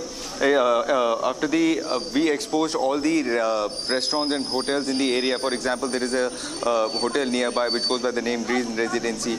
We exposed that hotel as well. It was also under the BNB schemes, where they were supposed to run not more than 6 rooms, and they were having 25 to 26 rooms, just much like this particular hotel that you can see behind me. This is something that is very rampantly prevalent in the entire area. Lokesh Bajaj, who happens to be be the owner of this hotel, was taken into custody by the police. He was arrested. There were two other people whose name we do not have any information about their details, but it was being run on a partnership deed. Lokesh Bajaj has made some confessions, made some revelations to the police, where he has said that he was not involved in the day-to-day operations of the hotel. It was his manager Jay Mishra who was actually responsible for all these operations. On the other hand, he has also mentioned that there were some renovations made, some construction changes that were made to the hotel. There were some infrastructure changes to the hotel. More rooms were added. The entire structure of the hotel was changed. This is something he has very clearly mentioned in his report to the police. Yeah, but he's trying to get away from any sort of accountability by putting everything on Jay Mishra, by saying that he had delegated the day-to-day operations to Jay Mishra. But how is it possible that if any renovation that is being made in the hotel is being done without his knowledge? He's the owner of the property, and anything that any change that has to be made has to come directly from him. At least they have to seek his permission. So these are very important questions, and therefore Delhi police has pressed multiple sections in this case, including a section related to culpable homicide in the BNS, under the BNS, and they are very serious about investigating the case. On the other hand, it has also been brought to the knowledge of the MCD mayor, where he has also given a statement stating that a deep inspection will be done in this, and a report has to be filed within next 3 days. Shivam. Yeah, Sarthak, stay with us because there are many developments that we are getting right now, and action is being taken against all other hotels which were operating in a similar pattern in this case. Sarthak, you have been to the location. If you walk around and also tell us what was the situation yesterday and the difference that you're observing today after the fire and right now, because many hotels were operating in a very similar pattern. Foreigners come here for treatment to India and they stay in such hotels which are operating in the bread and breakfast scheme, and they are operating far beyond their capacity, and they're flouting rules and norms openly, including the fire safety norms, Sarthak. Absolutely, Shivam. This is a complete violation of the safety norms. As a matter of fact, most of the people who died in the incident were foreign nationals, people coming from African countries. They were the ones who died. That gives a bad name to the hospitality industry of India, and this is something that you can see after all the shops are closed behind in the nearby locality. All the shops are closed. If we go to that side, there are multiple hotels and guest houses in this area. They are closed. They are not operational at this point. After a big exposure that was done by Republic, where we had mentioned that most of these hotels are running without any valid license. They do not have the fire license, they do not have the food and beverage license, and they might not have a lot of other licenses that are required for running these hotels. After which today these hotels are not operating because maybe they are under this fear that they would also come under scrutiny. But the Republic investigation is still ongoing. We are still exposing all these hotels because this is not just in the Malviya Nagar area. This is prevalent across the city of New Delhi, or probably across the country. This is a bigger issue, something that we witnessed in the Goa fire incident as well, and now we are seeing that happening again in the Delhi fire incident. Many parallels can be drawn to the Goa club fire incident. There also the owners ran away just knowing the magnitude of the incident. Thanks a lot, Sarthak, for all the latest details. Keep tracking for all the latest developments. Now, viewers, let's move on to other breaking development in this case. Now, Republic confronted MCD officers when they reached for inspection and reaching on the site for inspection. We'll also play this confrontation sequence. Let's go to that confrontation sequence once. Sir कुछ अभी तक आप लोग क्या inspection कर रहे हैं? Sir आप इंस्पेक्शन करने आए हैं? सर इंस्पेक्शन करने आए हैं आप लोग? हाँ, इंस्पेक्शन। सर क्या जानकारी मिली? वीडियोग्राफी की आप लोगों ने? नहीं। सर क्या दायरे हैं सर, जांच के क्या दायरे हैं, अभी तक क्या खामियां समझ आई सर? चेक कर रहे हैं अभी हमें। आपको लगता है कि लापरवाही हुई है सर? लापरवाही हुई है? लापरवाही नहीं सर, लापरवाही किसी की नहीं। चेक कर रहे हैं ये पांच कमरों की जगह 25 कमरे बन गए, लाइसेंस लापरवाही 25 कमरे बनाए गए। वो कर बोले तो यार, ऐसा रिपोर्टिंग के बाद बताएंगे, मैं कुछ नहीं कह सकता। सर लापरवाही ये तो मानते हैं कम से नहीं, लापरवाही कर रहे हैं, वो एक्शन हो जाएगा सर उनका। कार्रवाई होगी सर, कार्रवाई होगी। सर कुछ अभी तक आप लोग क्या इंस्पेक्शन कर रहे हैं? सर आप इंस्पेक्शन करने आए हैं? सर इंस्पेक्शन करने आए हैं आप लोग? हाँ इंस्पेक्शन। सर क्या जानकारी मिली? वीडियोग्राफी की आप लोगों ने? नहीं सर क्या दायरे हैं सर, जांच के क्या दायरे हैं, अभी तक क्या खामियां समझ आई सर? चेक कर रहे हैं अभी हमें। आपको लगता है कि ये लापरवाही हुई है सर? लापरवाही हुई है? लापरवाही नहीं सर, लापरवाही किसी की नहीं। चेक कर रहे हैं ये पांच कमरों की जगह 25 कमरे बन गए, लाइसेंस लापरवाही 25 कमरे बनाए गए। वो कर बोले तो यार, ऐसा रिपोर्टिंग के बाद बताएंगे, मैं कुछ नहीं कह सकता। सर लापरवाही ये तो मानते हैं कम से नहीं, लापरवाही कर रहे हैं, वो एक्शन हो जाएगा सर उनका। कार्रवाई होगी सर, कार्रवाई होगी। All right, viewers, let's shift our focus to another big development, and this is about SEBI. Now, SEBI has barred an interim order against Bengaluru-based Rajesh Exports, a promoter from securities market over rupees 15 lakh crore revenue misrepresentation. Now, SEBI passes interim order against Rajesh Exports. Now, rupees 15.15 lakh crore revenue gap is what's under scanner, and promoter Rajesh Mehta barred from stock market wheeling and dealing in securities of Rajesh Exports. Now, SEBI unearths major revenue misrepresentation at Rajesh Exports, and forensic auditor appointed to probe Rajesh Exports book. So this is the big development that we are getting, and this is the rupees 15.15 lakh crore revenue gap under scanner, and SEBI passes interim order against Rajesh Exports. So this is the interim order by SEBI. All right, let's go to Pranav for all the latest details on this. Pranav, if you can put in perspective the chronology of events that happened and what exactly is the cause of that. Pranav, over to you. Well, absolutely. In fact, this is one of the biggest things that has been, unveiled over the past about 24 hours. In fact, stock markets are busy just assessing what it actually means. I'll just take our viewers through what exactly is the SEBI saying in this case. One is that the SEBI has issued an interim order saying that there is a revenue gap of 15.15 lakh crore. Now, this is basically, and he has been, Rajesh Mehta has actually been barred from the securities market. Now, why is this important? This is important because the stock price today has fallen about 5%. Just to give you a perspective, this stock was trading at about 1,000 rupees in 2023. Right now, the stock price is at about 104 rupees. And one of the most important factors that matters to all the investors is that state-owned LIC has about 10% stake in Rajesh Exports. So that's the total, the gravity of the matter, because it involves not just the money of common retail investors, but also of corporations such as LIC, and exposure to such a fraud that SEBI has mentioned may be a risky matter as far as the investments are concerned.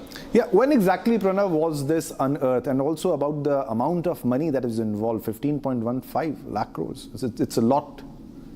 Just to give you a perspective, they're basically into an end-to-end gold service providers. They reportedly own mines, and SEBI has in fact also highlighted there is a misappropriation about 1,000 crore in one of the mines that they own through one of their subsidiaries. The primary case is that there has been a misrepresentation in terms of the 15 lakh crore revenue gap. Now, just to give you the gravity, the market cap of this company is just about 3,000 crore, and the revenue gap that we're talking about here is 15 lakh crore. So, you know, on one side, the size of the company is much smaller than what the revenue gap is. This has been going on for the past about 5 years, and the stock price has already reflected that. So market sentiment majorly dented, investor money exposed via LIC, mutual funds, and other instruments that could be as far as this company is concerned. So this is another big scam that has been unearthed. Pranav, thanks a lot for this information, but stay with us. We have another development and we'll need your comment on that too.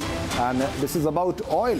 Now, Venezuelan interim president Delcy Rodriguez meets Prime Minister Modi today in crucial 5-day visit with a focus on energy and investment between the two nations. And a major agenda of talks will be on oil as India looks to diversify its oil import sources amid the uncertainty in West Asia war, putting a chokehold on the Strait of Hormuz. So let's go to Pranav for what exactly will be the agenda and how fruitful will this interaction be. Pranav, there is a shortage of oil energy resources because the Strait of Hormuz is choked, and America also completely understands it, and America wants to sell the Venezuelan oil in this case. And Delcy Rodriguez being in India, can we expect a major deal when it comes to oil imports for India? Well, I mean, we will have to wait and see whether some kind of deal actually emerges out of this visit. But why it is important is, if you just recollect, yesterday Marco Rubio in fact said that sanctions on Russian oil are at the core of US policy. And given that India is about 30 to 40% oil dependent, and Russian accounts is about 30 to 40% of India's oil imports, it is an absolutely critical matter, given that Strait of Hormuz is blocked. Russian oil depends completely on the US sanctions surrounding that. It could be important and interesting to see if India looks at diversifying its imports, the global oil imports, and from that perspective it will be important to watch what kind of commentary comes out of the Venezuelan president's visit to India today. Yeah, definitely, Pranav, because also the waiver on the sanctions is getting over. The time limit, the time frame that has been set by US in this case, and Donald Trump wants to present a very good picture of how he's managing the entire confrontation, the conflict. However, he wasn't able to manage it very properly, and that is exactly the reason why there was a waiver on the sanctions of Russian oil that was given. And Marco Rubio said that they won't be continuing, they're not planning to continue on the waiver. Do you think this Venezuelan oil comes as an alternative to the Russian oil? Because until you are ready with an alternative, you can't go on banning somebody from selling oil. Well, whether it comes as an alternative to Russian oil is a question of a larger debate. But yes, at a time when India is looking at diversifying its oil sources, given that the fragility around Russian oil, given the fragility in the Strait of Hormuz, it could definitely be one of the options that could emerge. Remember the action, the military action that the US carried out in Venezuela. So US, in fact, also has been signaling that the oil companies operating in Venezuela could be largely linked to the US. So the geopolitical situation that evolves around Venezuelan oil, given the involvement of US in Venezuela, in the operations within Venezuela, it would be interesting to actually see how the entire geopolitical equation pans out. In addition to the fact, on the backdrop, in fact, of the fact that Russian and the Strait of Hormuz oil are fragile streams right now. Yeah, but primarily we are talking about energy security here, Pranav. And it's very important because it's a very critical moment because of what's happening between United States of America and Iran. But we're also getting latest pictures here where Delcy meets Prime Minister Narendra Modi. And there's a lot of signaling that's going on, lot of messaging that is going on. How are world leaders going to read all this messaging? Because this also means a shift from the traditional buying that India does, whether it be the Russian oil or the oil that we were getting from Middle East, but because it's getting choked. It's also a threat for the oil that was being sold from the Middle East, because if we shift our market, other countries also shift their markets, it becomes a threat, because that will be a repercussion of the continuing conflict in the West Asian region, Pranav. Well, absolutely. In fact, we were talking to experts yesterday after Marco Rubio made that comment. And, some of the experts, in fact, gave us three scenarios. One was a base case scenario, which they consider will be valid for about a short term, where there could be, certain kind of price advantages that India could get from looking at oil beyond Russia. The second was a risk case where they spoke about 6 to 12 month scenario, where the import costs could increase, and that in turn could start affecting India's inflation, that could start affecting the margins as well as guidance of Indian companies that are heavily oil dependent. And the third is the worst case scenario, where the Russian oil is completely banned, that is the American sanctions are back in place on Russian oil, in which case India will really have to rush to look at other options, or sourcing oil from other parts of the world, which is the worst case scenario that could have longer repercussions. It's what experts were telling us. So what comes out of today's meeting will be absolutely crucial from India's energy dependence. Yeah, thanks a lot, Pranav, for all the latest details. And these were live pictures, live visuals of Venezuelan interim presidential meeting Prime Minister Narendra Modi. Coming up next, all the latest details on this and a lot more after the break.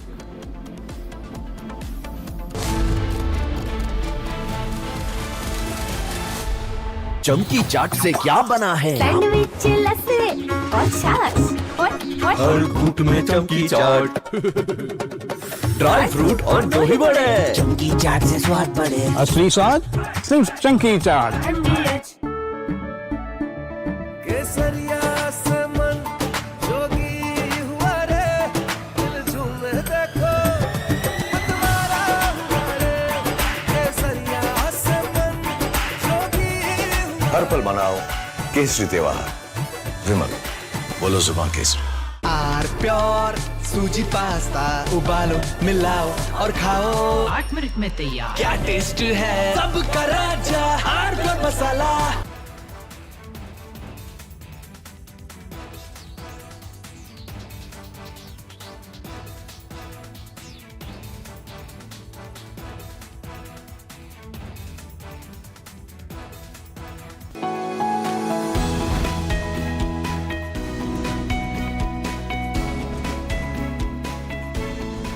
प्यास बुझाए ठंडक लाए सबको भाई जीरा से MDH का जलजीरा जीरा से जीरा सिर्फ असली रिफ्रेशिंग, असली स्वाद, असली मजा।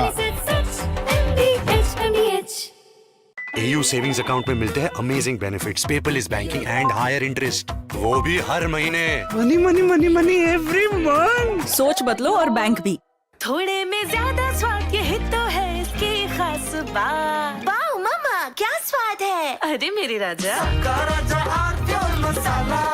In fact, very often I believe the only way to get justice in India is a media trial. So there's no reason for the media, if it's doing a good job of a media trial, to be on the back foot. In fact, the courts should stop making these overarching remarks about media trial and contemplate about one very basic thing. With the greatest of respect to the courts, when the other institutions fail, when people get let down by the system, when even the judiciary does not seem to be listening or raising a noise about issues, like in the case of Twisha Sharma. Who does the public look to for justice, for raising their voice, for bringing something that's utterly false, illegal or wrong to public attention? It is only and only the media.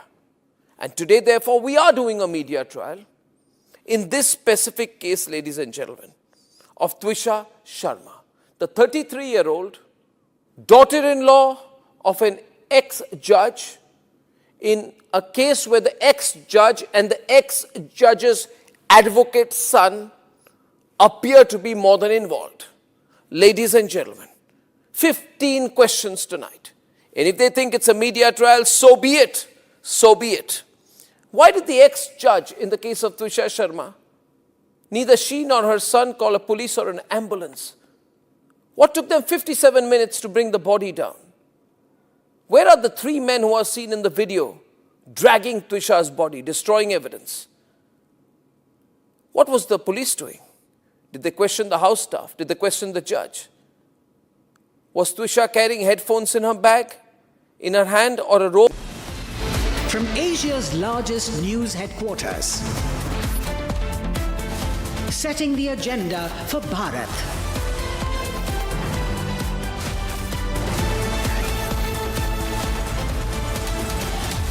You're watching Republic.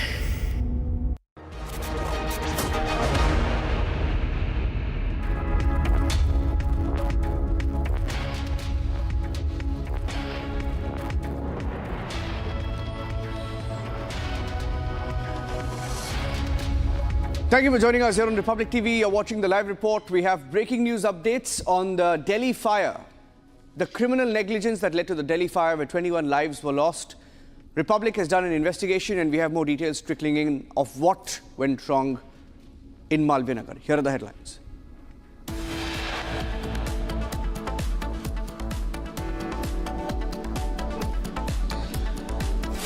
They only had a license for a tea shop, but were operating a full-blown hotel. B&B, the criminal negligence is beginning to unravel.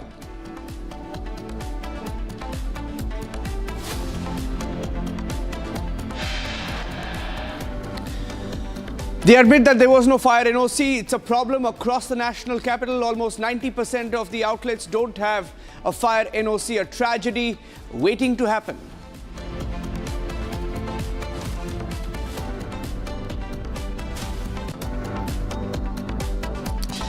Manhunt continues for the manager of the hotel where 21 lives were lost. The owner arrested, the manager is on the run.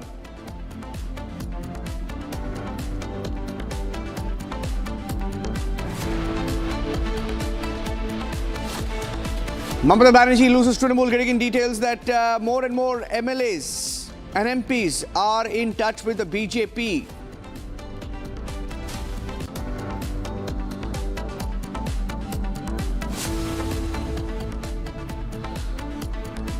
Mamata Banerjee becomes the LOP.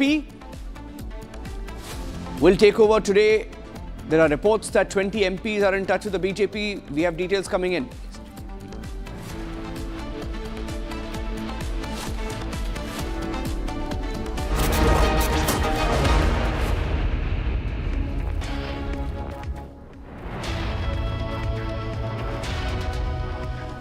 Ladies and gentlemen, as we look into what really went wrong in the national capital, as more eyewitnesses speak out, as more videos emerge, as more details come out of the hotel, it is clear that this was killer negligence. We have videos.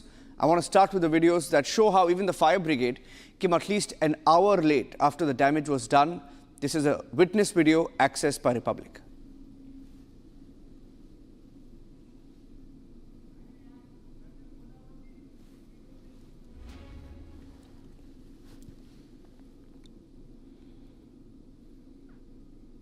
There are two videos. Can we please play both the videos out? Okay, there are two videos that are coming in and I want to play those videos out and also go across to Saurav and Sartak who are at the site. In fact, one of the witnesses here, he says that, and he refers to this video and he says the damage is done and the system is so bad even the fire brigade has not arrived. He's shouting, screaming, and he claims the fire brigade is just not there. Sartak, if I can go across to support Sartak and Saurav. Sartak, more and more eyewitnesses saying that even the fire brigade came an hour later. What do we know about the timeline? Some are saying that the fire brigade came but did not have adequate water and had to return.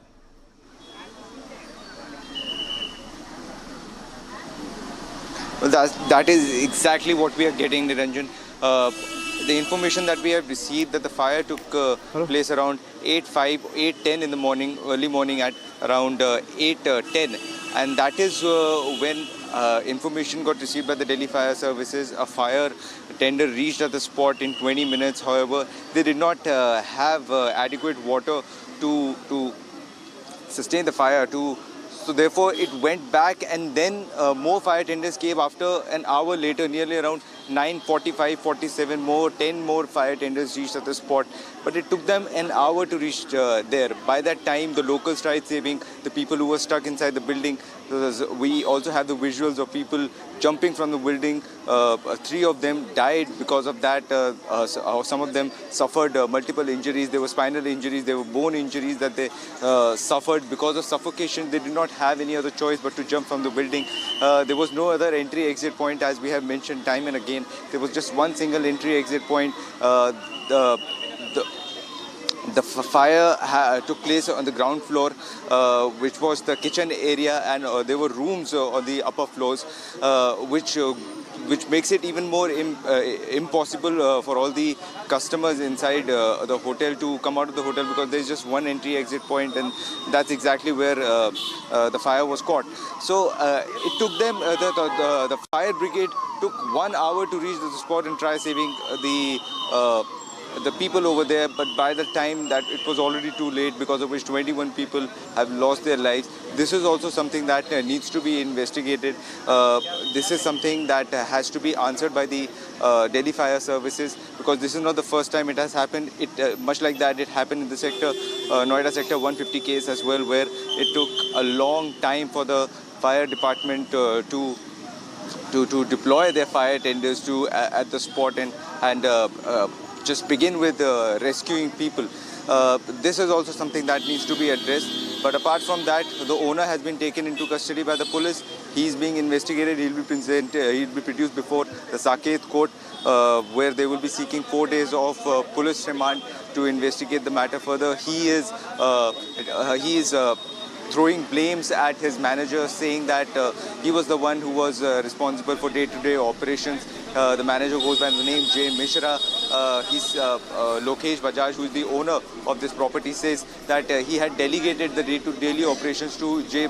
Mishra. He was responsible for making sure that the licenses are renewed. He was responsible for daily operations. He also mentioned that certain structural changes were made to the property, some renovations were made, and says that he wasn't aware of that, which sounds very unrealistic, which sounds very impossible, because he happens to be the owner of the property. So if any structural change or any renovation that has to be done to the property cannot be done without his knowledge. So there are several questions at this point, and one of the issues that we have constantly addressed, that these hotels that are running in this area, they do not have proper licenses. We exposed another hotel in the same neighborhood, which goes by the name Green Residency. We mentioned that this was also under the BNB scheme. However, it was running as a conventional hotel, and probably that hotel itself does not have a proper license with it, because it has to be displayed at the main gate. It wasn't there. It wasn't there at the reception. It's just for the customers to have a confidence that the hotel runs with proper licenses and their proper safety norms that they're complying with. But none of that was possible. Okay. Most of the shops in the neighborhood are closed. Most of the guest houses that they are closed at this point. Sarthak, be with me. There are videos of the witnesses. I'd like to play the videos out. Hear them yourself, ladies and gentlemen, as they say that the fire brigade came late after the damage was done. The fire 2 kilometers away, could have reached within 4 to 5 minutes. But take a look at this. पूरी आग लग गई। यार वो pipe मैंने पहले कहा था फाड़ दो। वो जो पाइप था ना फाड़ देने के अल्लाह रहम रहम रहम अल्लाह रहम रहम अल्लाह रहम कूद गई अल्लाह रहम रहम रहम रुका तक नहीं जा रहा भाई। बहुत बेकार सर्विस है, फायर ब्रिगेड वालों की बहुत बेकार सर्विस है।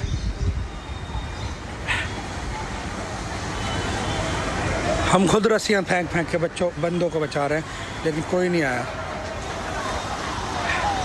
जब सोच लो हम सामने वाली बिल्डिंग में रह के हम पर रुका नहीं जा रहा था ऊपर आते में, तो अंदर बेचारे कैसे रुक रहे हैं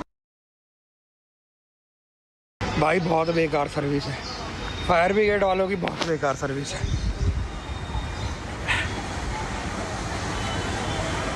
हम खुद रस्सियां फेंक के बंदों को बचा रहे हैं, लेकिन कोई नहीं आया।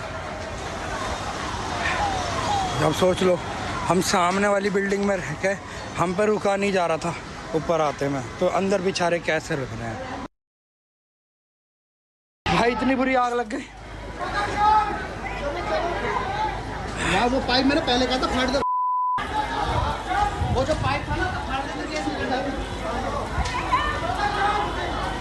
अल्लाह रहम रहम रहम, अल्लाह रहम रहम, अल्लाह रहम। कूद गई। अल्लाह रहम रहम रहम, रुका तक नहीं जा रहा।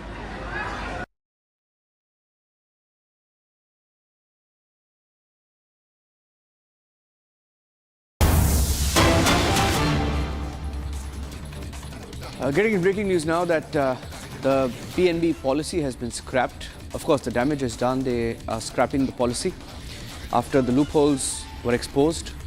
Delhi government belatedly saying that they will review the policy under which hotels took mileage and openly flouted rules.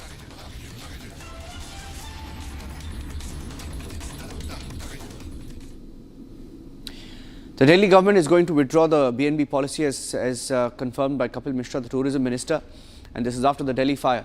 Let me go across to Saurav also joining us. Saurav, how many hotels in Delhi have flouted, have used this loophole? Hearing that there was a policy change in 2025 and most of them breached the law after the 2025 policy change. What is this policy change? What is the BNB policy? That is running over here. So why did no action? Yes, Niranjan, there was a BNB policy introduced in 2025 by the Delhi government, and in that policy it was given that with an aim of ease of doing business, the hotels were only required to get the BNB licenses from the Delhi Tourism Department. Delhi Tourism Department was solely responsible for conducting all the inspections and making sure that everything is in place in any hotel which attains this BNB license from the Delhi Tourism Department. And now this hotel which we are showing you on Republic TV's camera, that this hotel was gutted into the fire yesterday, and this hotel obtained the BNB license which allows a hotel to run with 6 rooms. However, this hotel was running with 25 rooms even after obtaining the BNB license, which only gives the bandwidth to an owner to run 6 rooms along with a kitchen. However, in this case, the kitchen was being operated from the basement of this building, which is totally illegal, and it is restricted by the authorities. However, as you can see this building, there is no window on the front of this building, see, there is the front is fully covered with glass, and that is why there was no ventilation, and smoke started accumulating in this building, which became one of the major reasons of people getting feared due to this, and they broken these glasses and they started jumping out from the building, and due to this they have sustained major injuries also. And as you can see, there is only one main entrance of this building where the police tape is currently put up by the Delhi police. That is the main entrance of the building from where the guest entered in that building, and this is the only exit. So there is no other fire exit made by the owner. The rules were completely flouted by this owner, and as you can see, this whole building is a symbol that how all the hotels are escaping the rules. They are not following the norms set by the Delhi government, and in the name of ease of doing business, Delhi Tourism Department is also being corrupted, and they are handing out the BNB licenses like peanuts to these owners, and because of which they are able to float these norms. And stay now with me. I this just have the major tragedy MCD. In fact, we confronted the MCD as well. This was a sequence where the MCD, which is also equally responsible, was asked a few questions. Take a listen. Sir कुछ अभी तक आप लोग क्या inspection कर रहे हैं? Sir आप इंस्पेक्शन करने आए हैं? सर इंस्पेक्शन करने आए हैं आप लोग? हाँ, इंस्पेक्शन। सर क्या जानकारी मिली? सर वीडियोग्राफी की आप लोगों ने? नहीं। सर क्या क्या दायरे हैं सर? जांच के क्या क्या दायरे हैं? अभी तक क्या खामियां समझ आई सर? चेक कर रहे हैं अभी हमें। आपको लगता है कि ये लापरवाही हुई है सर? लापरवाही हुई है सर? लापरवाही किसी की नहीं। चेक कर रहे हैं ये 5 कमरों की जगह 25 कमरे बन गए। लाइसेंस लापरवाही 25 बनाए गए। वो कर ऐसा रिपोर्टिंग के बाद बताएंगे। मैं कुछ नहीं कह सकता। सर लापरवाही ये तो मानते हैं कम से कम। नहीं लापरवाही कर रहे हैं, वो एक्शन हो जाएगा सर उनका। कार्रवाई होगी सर, कार्रवाई होगी।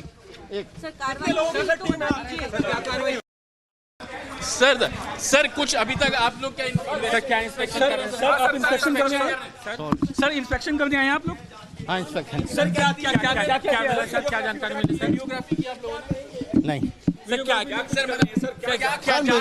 क्या क्या दायरे हैं सर? जांच के क्या क्या दायरे हैं? अभी तक क्या खामियां समझ आई सर? चेक कर रहे हैं अभी हमें। आपको लगता है कि ये लापरवाही हुई है सर? लापरवाही हुई है सर? लापरवाही किसी की नहीं। चेक कर रहे हैं ये 5 कमरों की जगह 25 कमरे बन गए। लाइसेंस लापरवाही 25 बनाए गए। वो कर ऐसा रिपोर्टिंग के बाद बताएंगे। मैं कुछ नहीं कह सकता। सर लापरवाही ये तो मानते हैं कम से कम। नहीं लापरवाही कर रहे हैं, वो एक्शन हो जाएगा सर उनका। कार्रवाई होगी सर, कार्रवाई होगी।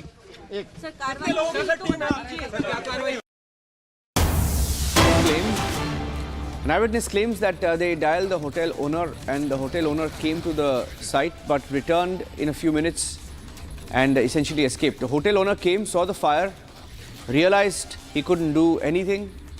Instead of standing there and ensuring the rescue happens, the hotel owner ran. The hotel owner ran from the site. We have the call log as well, where you can see that the hotel owner was dialed, but the hotel owner claims and just ran away. He fled the spot.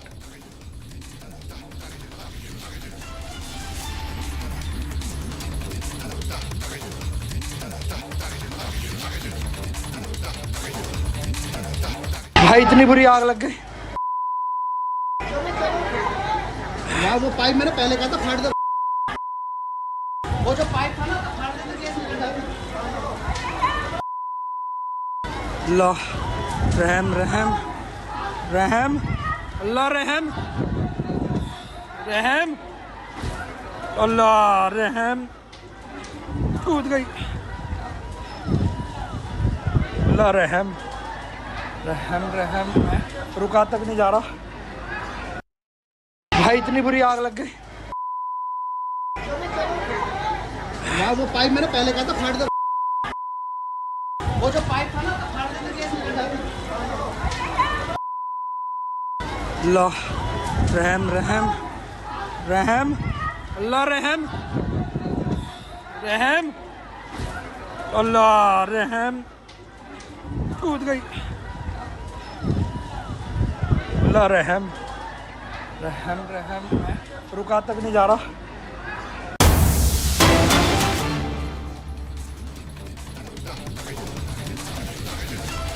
Three-day deadline set for the fire report to be submitted. The MCD has been served a notice. Now, these are details coming in. Let me go across to Sarthak. Sarthak, 3 days notice given to the MCD. Now, how culpable is the MCD in this? What are they answerable for? And what's been the response so far?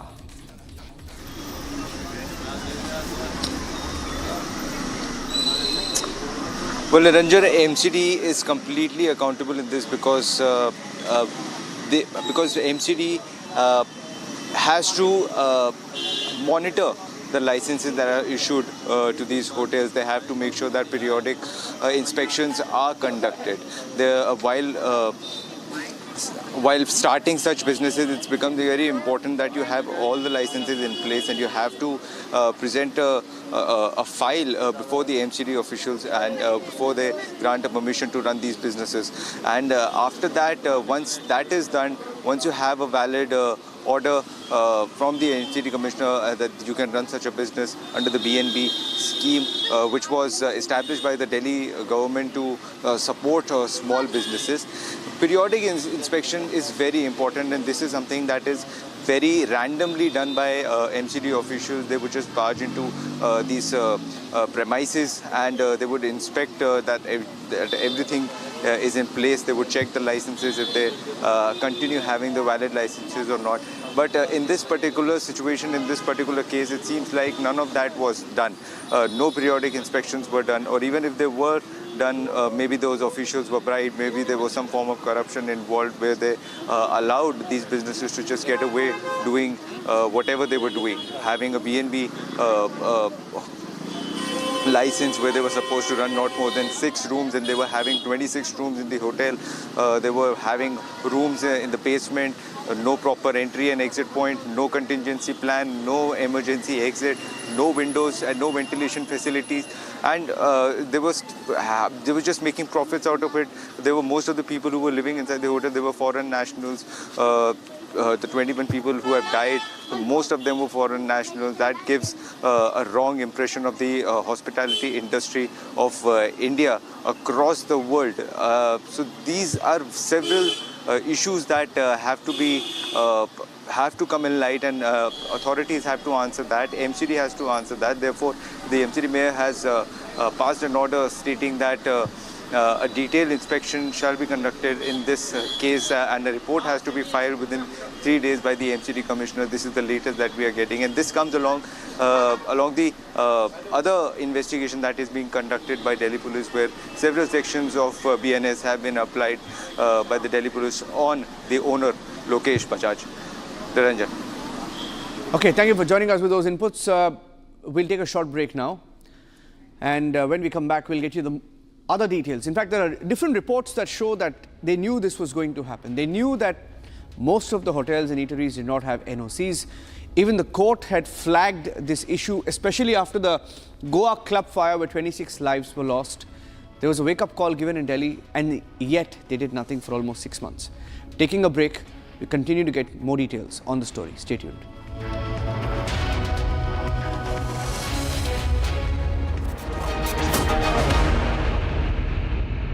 चमकी चाट से क्या बना है? Sandwich लस्सी और छाछ और हर घूंट में चमकी चाट। अब बताओ, स्वाद आया? आया। असली स्वाद सिर्फ चमकी चाट। Amity has been ranked amongst the top 3% universities globally, a testimony to Amity's globally benchmarked quality. थोड़े में ज्यादा स्वाद ये ही तो है इसकी खास बात। वाओ मामा, क्या स्वाद है? अरे मेरे राजा, मसाला।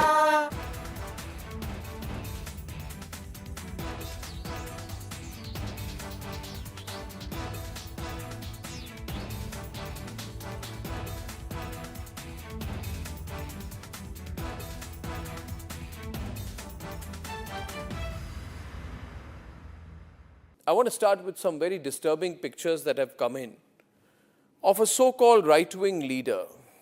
His name is Sushil Prajapati. He's accused of rape. After being in jail for 9 months, he gets bail, which means he's still an accused. He's an accused in a rape case.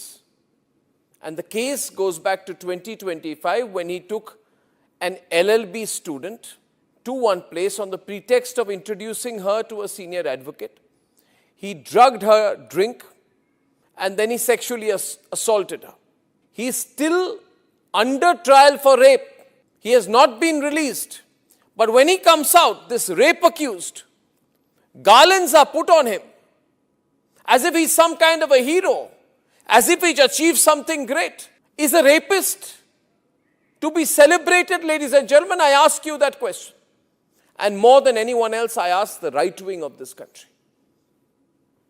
Very often I come on television and I say, yes, on several issues, I'm happy to be called a right-winger. But ladies and gentlemen, let me put it clearly. You cannot let a person like this man, this Sushil Prajapati, a leader of the Hindu youth,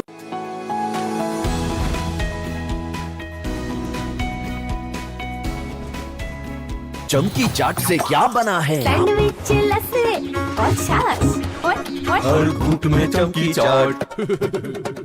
dry fruit और दो ही बड़े। चंकी चाट से स्वाद बढ़े। असली स्वाद सिर्फ चंकी चाट। केसरिया से मन जोगी हुआ रे, दिल झूमे देखो मतवारा हुआ रे। केसरिया से मन जोगी हुआ। हर पल मनाओ केसरी त्योहार। विमल, बोलो जुबान Kesari.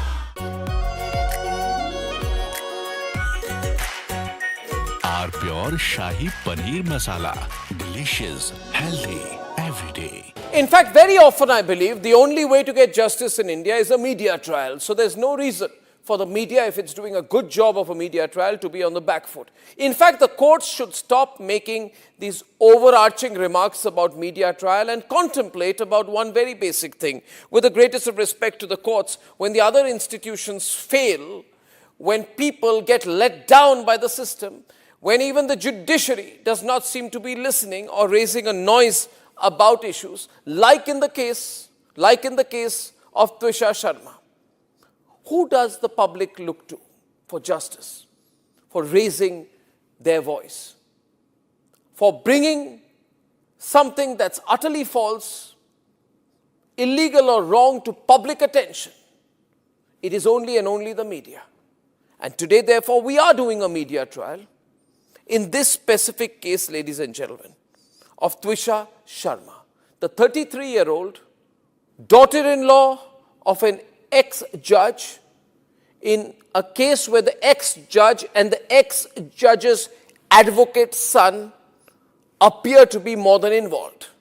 Ladies and gentlemen, 15 questions tonight. And if they think it's a media trial, so be it. So be it. Why did the ex-judge in the case of Twisha Sharma, neither she nor her son call a police or an ambulance? What took them 57 minutes to bring the body down? Where are the 3 men who are seen in the video dragging Twisha's body, destroying evidence? What was the police doing? Did they question the house staff? Did they question the judge? Was Twisha carrying headphones in her bag, in her hand, or a rope? Where is it now? Where is that so-called belt that cops claim was used by her to commit suicide? Why was it hidden? The mother-in-law, the ex-judge, walks up calmly while the body is being dragged down and evidence is being destroyed before the judge's eyes. Is that normal?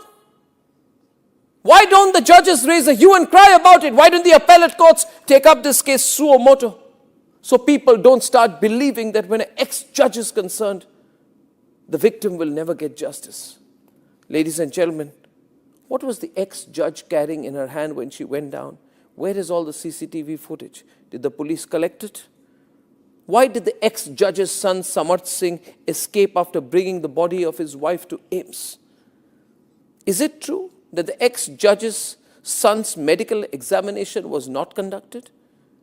The police station is right behind the ex-judge's Giribala's house. Why was no call made? Why did it take 5 days to file an FIR in the case? Who stalled it?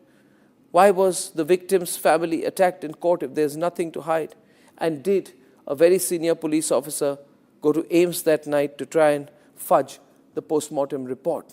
Ladies and gentlemen, I'm asking these questions. Now I ask you, am I right or wrong in asking these questions? And if I don't, who will? Will the government of Madhya Pradesh raise these questions? The Chief Minister doesn't have 30 seconds to meet the victim's family. Will the higher courts of the country raise these questions? So far, I have not seen this case being picked up by the appellate courts, though we are screaming and shouting about it. So I say tonight, what happens when other institutions fail? And if we do a media trial, should we be celebrated and supported for doing so? Was Aravali a media trial? Yes, it was. It was. Thank God for that. Thank God for that media trial which stopped the Aravalis from being destroyed. Was the Pune Porsche case a media trial where innocents were killed by a rich brat and the whole system colluded to give the rich brat a free run? Was it a media trial? I confess it was. Thank God for it. Thank God for that media trial. Was RG Kaur a media trial when the government...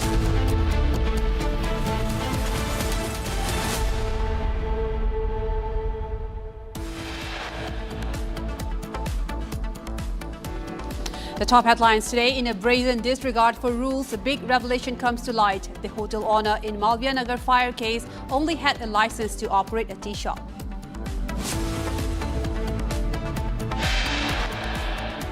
Delhi fire inferno kills 21. The owner admits what Republic flagged. The hotel did not have NOC from the fire department.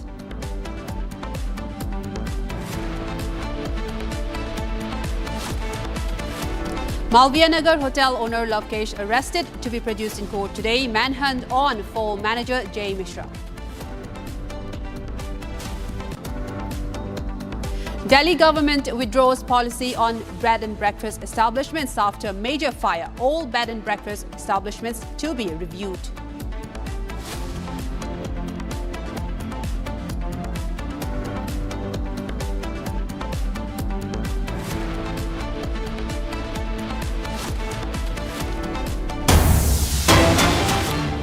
A major development now coming in as visuals continue to surface of the tragic fire that broke out in Delhi's Malviya Nagar in a bed and breakfast establishment. Now the visuals are showing eyewitness accounts of when the fire struck the building, a 5-storied building, and these are visuals of the fire when it started completely raging the building all throughout from the first floor up to the many floors that the building had, 5-story building in fact, and apparently the fire broke out from the basement where the kitchen was operating in this building. Major new visuals continue to emerge. These are eyewitness visual accounts, and major huge smokes continue to smoke out the entire area. Even it's very dark to see, the visibility even reduced because of the smoke from the massive fire that broke out in the building in Delhi's Malviya Nagar. This has risen, the death toll has now risen to 21, and several of them foreign nationals as well. And in tragic turn of events, a whole family has in fact, who has been residing in this hotel to take care of a medical treatment for one of their family members, has all been killed in this tragic fire that broke out in Delhi's Malviya Nagar. These are some of the visuals that are emerging from the fire that broke out in Delhi's Malviya Nagar, a hotel, bed and breakfast establishments. And as for now, the hotel owner, Lavkesh Bajaj, has been arrested and will be produced before the court very shortly. And these visuals show the extent of the damage of the fire and how the fire was raging outside the structure, a 5-story structure, the bed and breakfast establishment, and in all likelihood the bed and breakfast establishment was in fact operating with severe illegally operated rooms, which in fact the permission for the license sought for only 6 rooms and were operating for 25 rooms. And this has been responded back with the Delhi government in a major crackdown to take back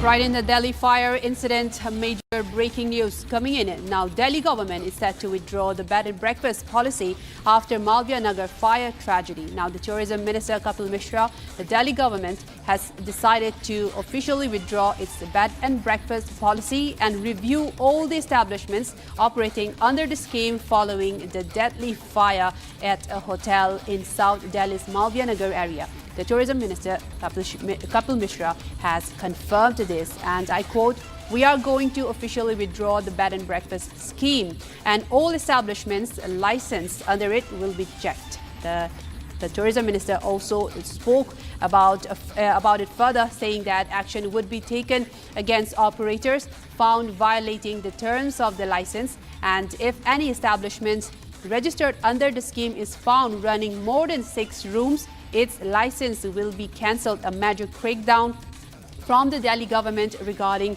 all of these establishments in the area that were operating under a bed and breakfast license. And the government is saying all of those structures, establishment operating under the license will be reviewed, and if found operating with more than 6 rooms will be cancelled. A major crackdown happening, but the question is, did these actions arrive too late 21 people have been killed in the fire tragedy because of structural lapses, because of license obtained illegally and from corruption. In fact, and these licenses were obtained under the guise of tea shops and permitted for only 6 rooms.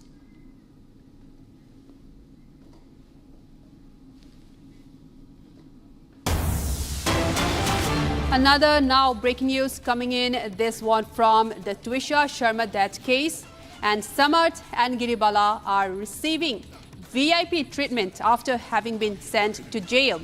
Giribala and Samarth is in the jail hospital.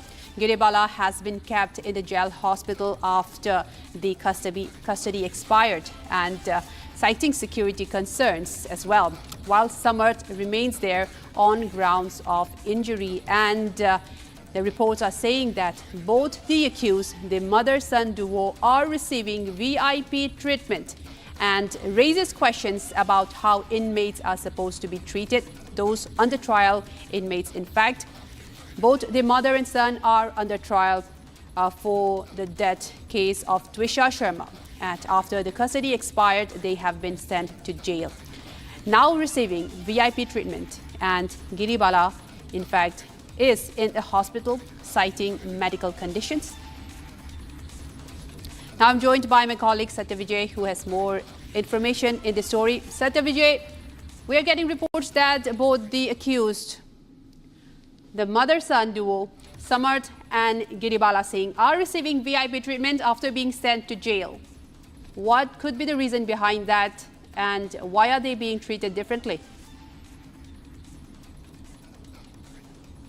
जी हाँ, बिल्कुल। देखिए, त्विषा शर्मा संदिग्ध मौत मामले में चूंकि आरोपी समर्थ सिंह और सह आरोपी गिरिबाला सिंह दोनों को ही न्यायिक हिरासत में जेल भेजा गया है। 14 दिन की ये न्यायिक हिरासत में जेल में है, लेकिन शुरुआत से ही जिस तरह के आरोप त्विषा का परिवार लगा रहा था कि चूंकि गिरिबाला सिंह जज रही हैं, इसलिए वो न्यायिक प्रक्रिया को जो है प्रभावित कर सकती हैं, तो इसकी एक और बानगी या कहें तस्वीर देखने को मिल रही है कि सेंट्रल जेल भोपाल के अंदर आरोपी समर्थ और गिरिबाला को वीवीआईपी ट्रीटमेंट दिया जा रहा है। और इसकी पटकथा पहले ही लिख ली गई थी। जब कोर्ट में गिरिबाला और समर्थ को सीबीआई ने पेश किया था और उन्होंने रिमांड ना लेने की मांग की थी, उस दौरान ही समर्थ के वकील ने भूमिका बना दी थी कि समर्थ के पैर में चोट है, उसको किसी मीडिया कर्मी के पैर से उसका पैर कुचल गया और उसको ट्रीटमेंट नहीं मिल पा रहा है। तो ये भूमिका कोर्ट रूम में ही बना दी गई थी। इसके बाद उन्हें चोट का हवाला देकर मेडिकल वार्ड में रखा गया है। वहीं दूसरी तरफ गिरिबाला सिंह की तरफ से ये दलीलें दी गई थी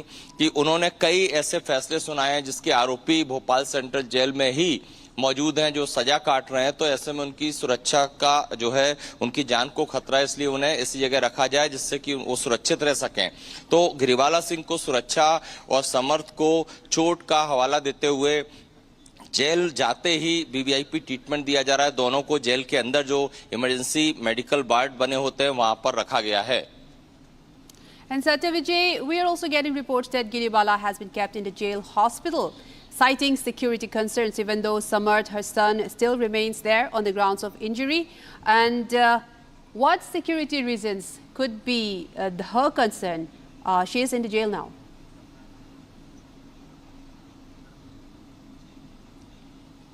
जी हाँ, बिल्कुल। जैसा कि मैंने बताया कि गिरिबाला सिंह ने ये तर्क दिए थे कोर्ट रूम में जब सीबीआई ने उन्हें पेश किया था कि उन्होंने भोपाल में वो डीजे रही हैं और इस दौरान उन्होंने 39 से ज्यादा केस ऐसे हैं जिसमें फैसले सुनाए हैं और इनके जो आरोपी हैं वो भोपाल सेंट्रल जेल में ही मौजूद हैं। ऐसे में अगर उन्हें बाकी कैदियों के साथ, बाकी मुलजिमों के साथ रखा जाएगा तो उनकी जान को खतरा है और इस चीज को कोर्ट ने स्वीकार किया था और इसीलिए उन्हें अलग जगह पर, सेपरेट जगह पर रखने की बात हुई थी। लेकिन यहाँ पर जेल परिसर में जेलर ने जो है उन्हें इस जो मेडिकल वार्ड होता है जहां पर कि 3 से 4 बेड होते हैं उसमें से एक बेड दिया है।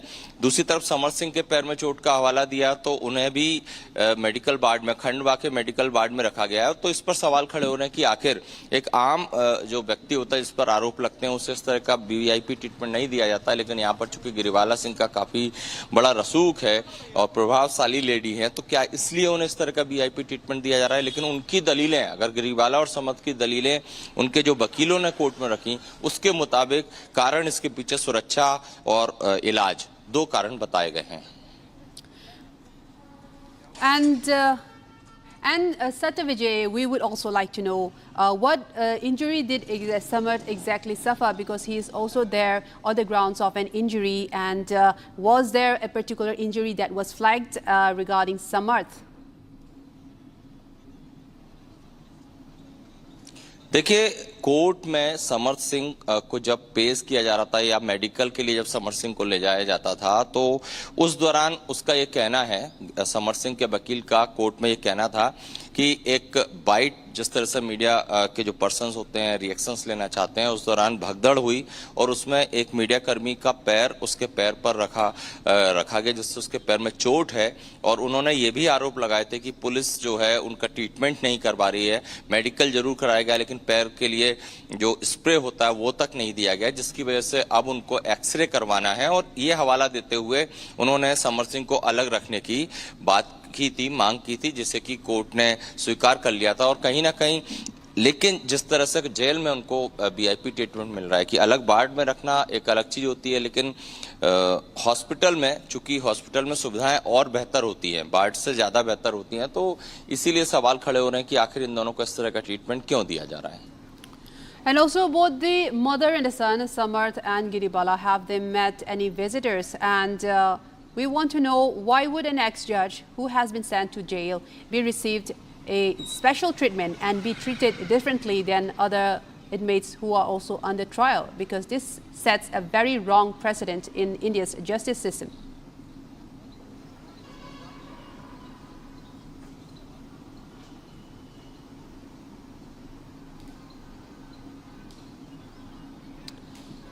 Well, Satya Vijay.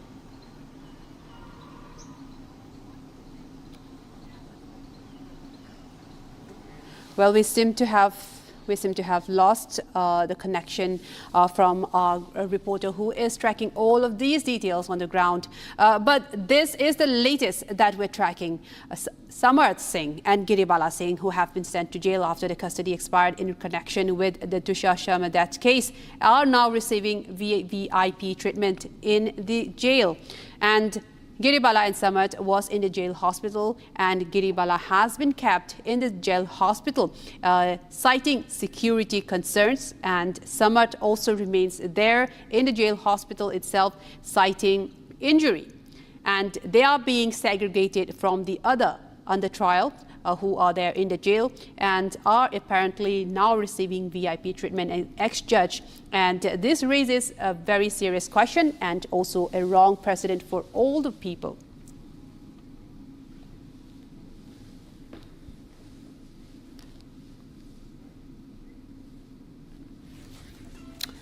And viewers, we move on to another story that's happening in Delhi regarding the fire that broke out yesterday. The Delhi government has decided to officially withdraw its bed and breakfast policy and review all establishments operating under the scheme following the deadly fire at a hotel in South Delhi's Malviya Nagar area. Tourism Minister Kapil Mishra, in fact, said that he is going to review the bed and breakfast scheme and officially withdraw the policy, and all establishments that have been licensed under it will be checked. He also said that actions would be taken against operators who are found violating the terms of the license. If any establishment registered under the scheme is found running with more than 6 rooms, its license will be cancelled.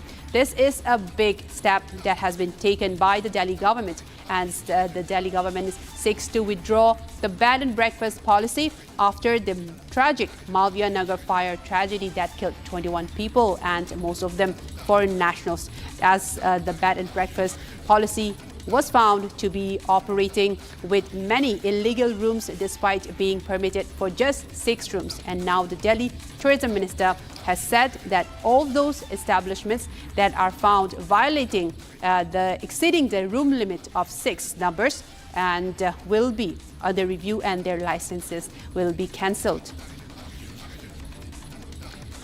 And now we will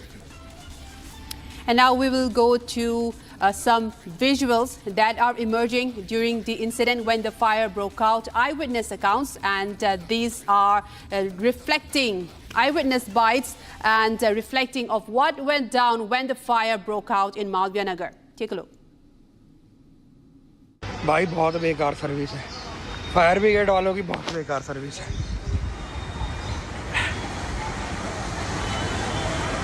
हम खुद रस्सियां फेंक फेंक के बंदों को बचा रहे हैं, लेकिन कोई नहीं आया। अब सोच लो, हम सामने वाली बिल्डिंग में रह के हम पर रुका नहीं जा रहा था ऊपर आते में, तो अंदर बेचारे कैसे रख रहे हैं। भाई बहुत बेकार सर्विस है, फायर ब्रिगेड वालों की बहुत बेकार सर्विस है।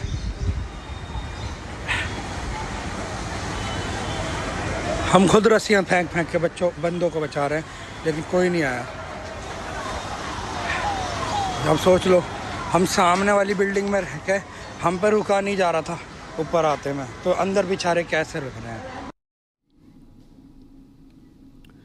Right, I'm now joined by my colleague Sarthak with more information in this story.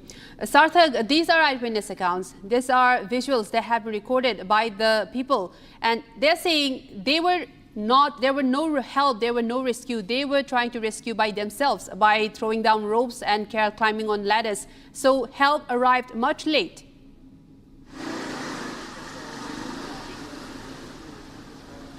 Yes, absolutely, Amrita. This is something that we have learned from the locals over here, where they mentioned that the fire took place around 8:10 in the morning.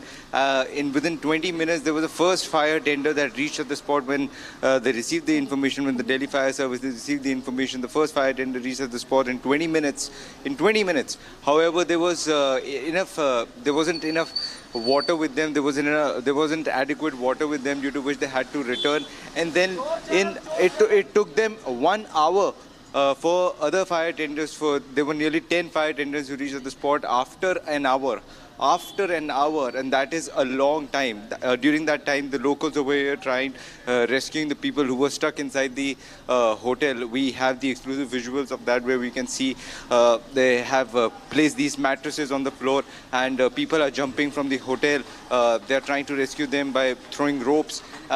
Whatever they could have done in their capacity to make sure that they save as many lives as possible. That the attempts were made by the locals over here. We also had a word with some bystanders who told us that it took more than an hour for the rescue team to reach here and start rescuing people. By that time, already a lot of people had died. A lot of people were critically injured. A lot could have been saved if the rescue department, the fire services had been a little more vigilant, a little more quick in their approach of rescuing people. This is something that we are getting from the view from the locals over here, who have given their testimony that it was the lapse on not only on the part of the authorities, but also the fire services, the rescue team, due to which these people, some of them right, suffered Sarthak, and also there are eyewitness accounts, several bites emerging from the scene when the fire broke out, saying that even the fire services, fire tenders arrived 1 hour late, and there was just one ambulance which arrived 20 minutes, and there was this fire tender that arrived and went back because there was no water to douse the flames. And now, viewers, we have another breaking news coming in from the Delhi fire incident. A big update, the Malviya Nagar fire, where following the arrest of the hotel owner Lavkesh Bajaj, the Delhi police are now conducting raids across the various locations in search of the hotel manager Jay Mishra.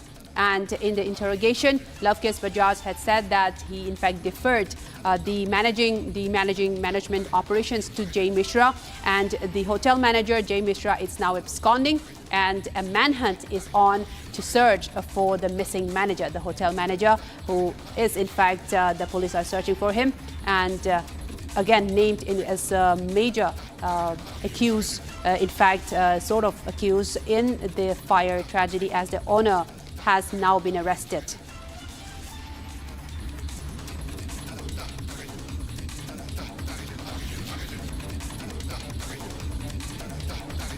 And with that, we will go back to an exclusive interview that we had at Republic Access with Kapil Mishra, the Delhi Tourism Minister, and he was speaking on the Delhi fire incident earlier. Let's take a listen in. I should not be naming a particular department, but we all know all those officers who have the responsibility of checking regularly what's going on locally. They need to be held accountable, and their bosses also need to be held accountable. Yeah. Kapil, we are getting to know that foreign nationals were those who were killed in this entire episode, Kapil. So it also, it's very sorry state. It becomes the national image is also at stake. How do you think that we'll manage that, what happened? Because foreign nationals got killed who came to India for better treatment and they died. It is very sad and very unfortunate. And definitely there are so many steps that need to be taken as a lesson from this incident. But right now, let's ensure that all those who are injured gets proper treatment, and let's wait for the magisterial inquiry report. Definitely, but as a minister, Kapil, how are you pushing this case forward? How are you tracking this case entirely? Because justice should be delivered fast, because many people got killed and this is clear negligence. Exit was shut. Even under bread and breakfast scheme, do you think there should be inspection on those even operating 6 rooms? What if their exits are blocked? So that's why the previous policy has been withdrawn, because there was no mechanism for monitoring and inspection. Under ease of doing business, all those mechanisms were already removed, and it was only an online application. But definitely the person who were running the bread and breakfast, they were required to submit every 15 days a list of guests that are staying there to the local police station. Okay. So we have to also see whether they were following that instruction or not. Okay. That will be a part of the investigation also, Kapil, in this case, that how many people were staying. Because if they used to submit the list of people who were coming to the hotel, then there might be corruption that is involved in the police administration also. That should also be investigated, Kapil, in this case also. That's why I'm saying we need to wait for the magisterial report. And it's such a sad incident. So many innocent lives have been lost. So time for all of us to also learn our lesson, also ensure proper treatment, also ensure that all other such activities which are taking place across the city, if there are more such establishments are there, we need to lock them down and seal them. And that's why Honorable CM has instructed everyone to find out. All the departments are doing their survey today. Power Minister Ashish Shuji has also given the instruction to seal down all such activities, and so government is also taking the precautionary steps right now. But precautionary steps, Kapil, after the incident happened, after more than 20 people died, can we also break the development? You just spoke that the bread and breakfast scheme has been scrapped. Can we break that news, sir? It was scrapped a month before. It was not scrapped due to this incident, because when we were reviewing the policy that was initiated during Commonwealth Games, we realized that there are so many gaps in the policy. So the policy is not being withdrawn due to the incident. It was withdrawn a month back, and the new draft of new bread and breakfast policy is already uploaded on the Daily Tourism website for public opinion. So yeah, policy is withdrawn, but not exactly after the incident, but 1 month before the policy was withdrawn. With that, we come to the end of the bulletin, but we'll be right back with more stories and updates on the other side. Coming up next, in the Malviya Nagar Hotel fire incident, hotel owner Lavkesh has been arrested to be produced in court today, and manhunt still on for manager Jay Mishra. Coming up next.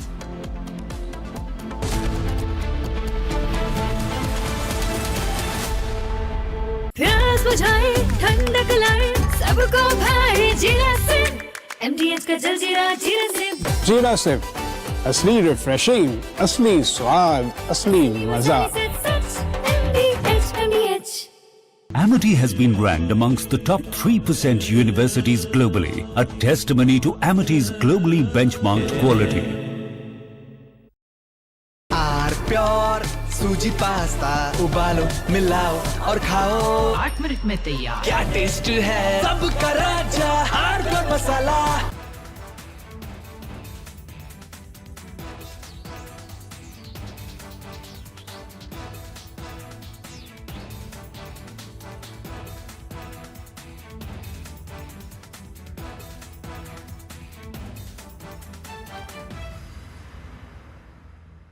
I want to start with some very disturbing pictures that have come in of a so-called right-wing leader. His name is Sushil Prajapati. He is accused of rape. After being in jail for 9 months, he gets bail, which means he's still an accused. He's an accused in a rape case. And the case goes back to 2025 when he took an LLB student to one place on the pretext of introducing her to a senior advocate. He drugged her drink and then he sexually assaulted her. He is still under trial for rape. He has not been released. But when he comes out, this rape accused, garlands are put on him as if he's some kind of a hero, as if he's achieved something great. Is a rapist to be celebrated, ladies and gentlemen? I ask you that question. And more than anyone else, I ask the right wing of this country. Very often I come on television and I say, yes, on several issues, I'm happy to be called a right-winger. But ladies and gentlemen, let me put it clearly. You cannot let a person like this man, this Sushil Prajapati, a leader of the Hindu Yuva Vahini, a local thug, a man accused of rape, you cannot celebrate his act of rape or celebrate the fact that the rapist is out on bail. If that is the message we want to send to our society, and if all the BJP leaders want to be quiet about it, I want to ask them, why are they quiet about this? Why are they quiet? In the silence of the BJP leaders, is there a tacit support to this person? Is there a feeling that anyone who wears or puts a, proclaims that he is from a so-called Hindu organization, that he will be allowed to get away with absolutely everything, including an act of rape? Is there a feeling that this man, do right-wingers feel, this man, this accused rapist is one of our own? So hence, regardless of what happens, one of our own should never be accused. It's like all those people, those radical Islamists who say that as long as the act of murder or crime of terrorism is carried out by a Muslim, it must be defended. This very thought, ladies and gentlemen, is completely unacceptable. And we need to make the point more strongly because it's not the first time this has happened. This happened in the case of Bilkis Bano. When in Gujarat, the rapists of Bilkis Bano came out, they were greeted with tikas and sweets. And it was happening openly. This was an act of defiance. A manner of saying, so what? It is a Hindu who carried out the act of rape and hence we will celebrate.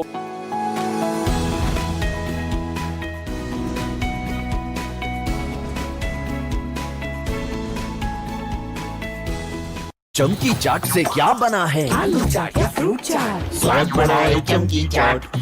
क्या बात है? स्वादिष्ट पकोड़े और बरसान, अरे चंकी चाट है इसकी जान। असली स्वाद सिर्फ चंकी चाट। केसरिया से मन जोगी हुआ रे, दिल झूमे देखो मतवारा हुआ रे। केसरिया से मन जोगी हुआ। हर पल मनाओ केसरी त्योहार, विमल बोलो जुबान Kesari.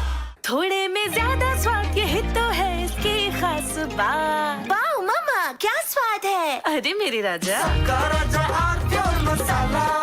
In fact, very often I believe the only way to get justice in India is a media trial. So there's no reason for the media, if it's doing a good job of a media trial, to be on the back foot. In fact, the courts should stop making these overarching remarks about media trial and contemplate about one very basic thing. With the greatest of respect to the courts, when the other institutions fail, when people get let down by the system, when even the judiciary does not seem to be listening or raising a noise about issues, like in the case of Twisha Sharma, who does the public look to for justice, for raising their voice, for bringing something that's utterly false, illegal or wrong to public attention? It is only and only the media. And today, therefore, we are doing a media trial in this specific case, ladies and gentlemen, of Twisha Sharma, the 33-year-old daughter-in-law of an ex-judge, in a case where the ex-judge and the ex-judge's advocate's son appear to be more than involved. Ladies and gentlemen, 15 questions tonight. And if they think it's a media trial, so be it. So be it. Why did the ex-judge in the case of Tushar Sharma, neither she nor her son call a police or an ambulance? What took them 57 minutes to bring the body down? Where are the 3 men who are seen in the video? From Asia's largest news headquarters,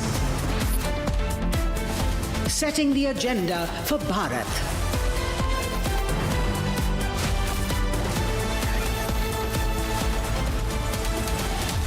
You're watching Republic.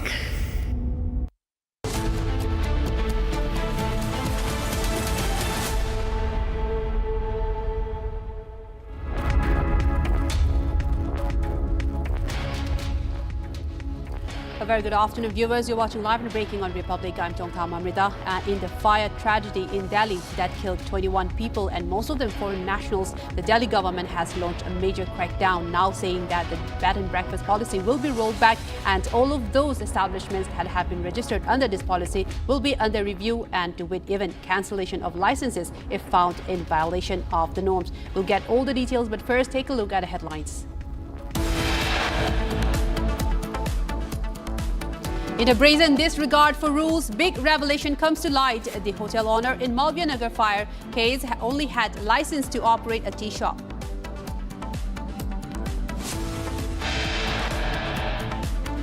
Delhi fire inferno kills 21. The owner admits what Republic flagged. The hotel did not have NOC from the fire department. Malviya Nagar hotel owner Lavkesh arrested to be produced in court today. Manhunt on for manager Jay Mishra. Delhi government withdraws policy on bed and breakfast establishments after major fire. All B&B establishments to be reviewed.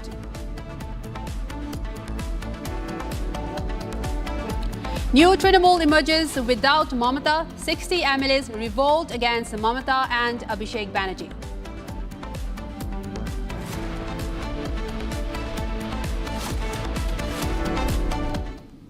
A major update coming in from Delhi with regards to the Delhi fire incident that killed 21 people. The system has now waken up after 21 people have been killed in the deadly fire. Chief Minister convenes meeting of ministers at the Delhi Secretariat, and in this meeting, major discussions will be held on the Malviya Nagar fire tragedy that claimed 21 lives. The main agenda of the meeting is going to be on the preventive measures to avoid similar incidents in the future, a city-wide inspection of hotels, guest houses and commercial establishments, strict verification of no objection certificates, especially fire safety, building and operational clearances, and fixing accountability and strengthening enforcement. In fact, a magisterial inquiry has also been ordered with regards to this tragic fire. And police have arrested the hotel owner as of now and a manhunt on for the manager. Now the question. Right, now I'm joined by my colleague Ishan, right outside of the Delhi Secretariat. The Chief Minister has convened a meeting, and the question is, Ishan, is the system waking up too late after 21 lives have been taken by the tragic fire? And now with reports emerging with several lapses at the whole systemic collapse of how these establishments have been given permission to operate. Absolutely, this is a horrific incident that took place in Delhi where 21 lives were sadly lost, and this comes shortly after the Romeo Birch fire that took place in Goa. Now, this entire incident highlighted the fact that most of the establishments operating in Delhi do not have proper clearances, do not have proper certifications and do not have proper licenses. They are circumventing the system using licenses meant for other things such as tea shops, small pan shops, small bed and breakfast, to operate large hotels and large establishments without proper fire clearances, without proper fire safety measures, without proper building safety measures. This endangers the lives of people. This is the way to cut costs. This is a way to ensure that they can operate a hotel or a business without spending a lot of money on the proper safety measures that are required to ensure the safety of the customers and the guests, and they do this to cut down on their costs, and this endangers lives. Now, this is a pattern that is being seen across a lot of establishments in Delhi, and now after this tragic incident where 21 people lost their life, the Chief Minister of Delhi, Srimati Rekha Gupta, has convened a high-level meeting with the top ministers, including Ashish Sood and other ministers, in the secretariat to see whether what measures can be taken and to ensure that such incidents don't take place in the future, and proper fire NOCs and building clearance NOCs are issued, and a sweeping check has to be made across establishment in Delhi to ensure that such fire safety measures are taken place so that no such incident is repeated in the future. Back to you. And also, Ishan, this is not just a question of the system waking up after 21 people have been killed. They are saying that this is to prevent future such similar lapses, such similar incidents. But this whole incident, the fire tragedy in Malviya has only highlighted more systemic corruption, because we are getting reports that the permission was obtained for just 6 rooms and also to be operated under a tea shop. And there were no site visits, there were no routine checks. So this only shows the system was sleeping all this time. And when such a big fire has emerged, killing many people and some of them foreign nationals, now the system wants to keep check, although it's welcome, but it has happened too late. Absolutely. The systematic corruption that was showcased during this entire incident truly reveals the depth and the discourse that needs to be taken place. Now, the building where this hotel was being operated did not have any clearances. No fire official had visited that facility. No building clearance certificate was granted. No use certificate was granted to this particular incident. Now, according to law, there are around 34 certificates and licenses that a hotel needs to operate in New Delhi. Apart from this, there are shop and establishment compliances that ensure that fire safety measures and labor laws are being complied with within the establishment. However, none of these compliances were there. Everything was on paper, and a lot of it was done through misleading the authorities, and the authorities failed to crack down on checks, crack down and check whether these facilities that are operating are actually doing the proper jobs. And this establishment of corruption has been seen, and this pattern has been seen across Delhi. Back to you. Right, Ishan, thank you so much for joining us. And now we move on to more visuals that are emerging. After the Delhi inferno, which claimed the lives of 21 people and people seen jumping off the roofs to save their lives, multiple eyewitnesses claim have emerged, saying that the fire tenders were too late to arrive, and that has in fact endangered more lives. Lives could have been saved if fire tenders arrived on time. Visuals now coming in, eyewitnesses claim coming in, visuals emerge as the stories unfold of the tragic Malviya fire incident, that the fire tenders arrived very late, in fact 30 minutes late to arrive, and there were also reports that one of the fire tenders turned back because there was no water to douse the fire. That in fact led to the fire burning even more worse and killing, the death toll rising, the casualties rising so much more. Let's take a look at the bite of the eyewitness claims. कितने बजे fire की पहली गाड़ी आई थी और उसके बाद बाकी की गाड़ियाँ कितनी देर बाद आई? गाड़ियाँ आगे पीछे आती रही। 8 बजे कॉल होने के बाद करीब 8:30 के आसपास एक छोटी गाड़ी आई थी, बट अगेन उसको लौटना पड़ा था बिकॉज ऑफ सम रीजंस। कुछ लोग बोल रहे हैं कि पानी नहीं था उसके पास। फिर करीब 9 बजे के अराउंड फिर बड़ी गाड़ियाँ आई हैं, और हमारे एमएलए हैं सतीश उपाध्याय साहब, उनके आने के बाद काफ़ी कोऑर्डिनेशन हो गया, तो सब चीज़ें बहुत चेंज हो गई थी। तो ओवरऑल देखें तो दिनेश भाई हमारे जो पुलिस बीट ऑफिसर हैं यहाँ पर, वो जो कांस्टेबल हैं दिल्ली पुलिस के, और दमकल की गाड़ियाँ जब आई हैं तो मेन एंट्रेंस जो है वो उन्होंने तोड़ा है, तो और हेल्प हो गई है उससे। थोड़ा कॉम्प्लेसेंट थे वो स्टार्टिंग में कि लेट आए, बट अगेन उनके आने के बाद भी काफ़ी जान बची हैं। कितना लेट आए थे वो? अगर छोटी गाड़ी की बात करें शुरू वाली की, तो वो आधा घंटा लेट थी, बाकी बड़ी गाड़ियाँ 1 घंटे में आई थी। 1 घंटे में आई थी। आपको लगता है कि अगर वो थोड़ा टाइम से आ जाते तो काफ़ी लोगों की और जान बचाई जा सकती थी? टाइम से अगर आ जाते तो और बच सकती थी, but again local rescue operation चल ही रहा था। हम लोग सब फैमिली वाले लोग थे वहाँ पर, वसीम भाई, हम लोग, मंसूर मुस्तकीम भाई, ज़ियाउल हक, हम लोग सभी थे और लोकल जो भी सामने रहते हैं सब लोग आ गए थे, जैसे जो कर सकता था। विंडो इवन हमने ही तोड़ी है, पत्थर मार मार के उसको, विंडो टूट नहीं रही थी, वो काफ़ी स्ट्रॉन्ग ग्लास था, वो तो टूटा नहीं है। तो उसके बाद गद्दे बिछाए हैं होटल से लाके, अपने घरों से लाके। तो 5th फ्लोर से 4th फ्लोर से एक लेडी अपने बच्चे को लेके भी कूद गया है और फॉर्चुनेटली वो बच भी गई हैं, तो काफ़ी लोग बचे भी हैं उससे। जी, आधा घंटे से हम लोग सभी लोग हौजरानी के लोग बुझा रहे थे आग, ऊपर से लोगों को कुदा रहे थे। अब आग ने भयंकर रूप ले लिया है। अब आई दमकल की गाड़ी, देखिए 20 मिनट के बाद, आधा घंटे से हम लोग सभी लोग हौजरानी के लोग बुझा रहे थे आग, ऊपर से लोगों को कुदा रहे थे। अब आग ने भयंकर रूप ले लिया है। अब आई दमकल की गाड़ी, देखिए 20 मिनट के बाद, आधा घंटे से हम लोग सभी लोग हौजरानी के लोग बुझा रहे थे आग, ऊपर से लोगों को कुदा रहे थे। अब आग ने भयंकर रूप ले लिया है। अब आई दमकल की गाड़ी, देखिए 20 मिनट के बाद जब सब कुछ।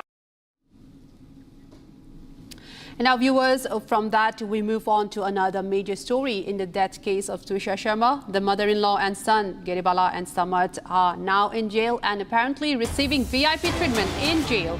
The latest that we're getting from this story, Giribala and Samarth has been in the jail hospital, and Giribala has been kept there in the jail hospital and citing security concerns, and Samarth also continues to stay there on the grounds of injury. They remain in the jail hospital, segregated from the other under trials that are in the jail, and they are now under a judicial remand of 14 days, and they will be produced before court again as they undergo their trial. And now the latest that we're getting, they are receiving VIP treatment even in jail. An ex-judge in jail receiving VIP treatment. I'm now joined by our senior editor Rhythm on the broadcast with us. A very good afternoon to you, and thank you for joining us. And my question is, an ex-judge has been in jail and now being segregated from all the other trials. Does this raise a big question on the justice system? Why are they being treated differently? This is a travesty of justice, Amrita.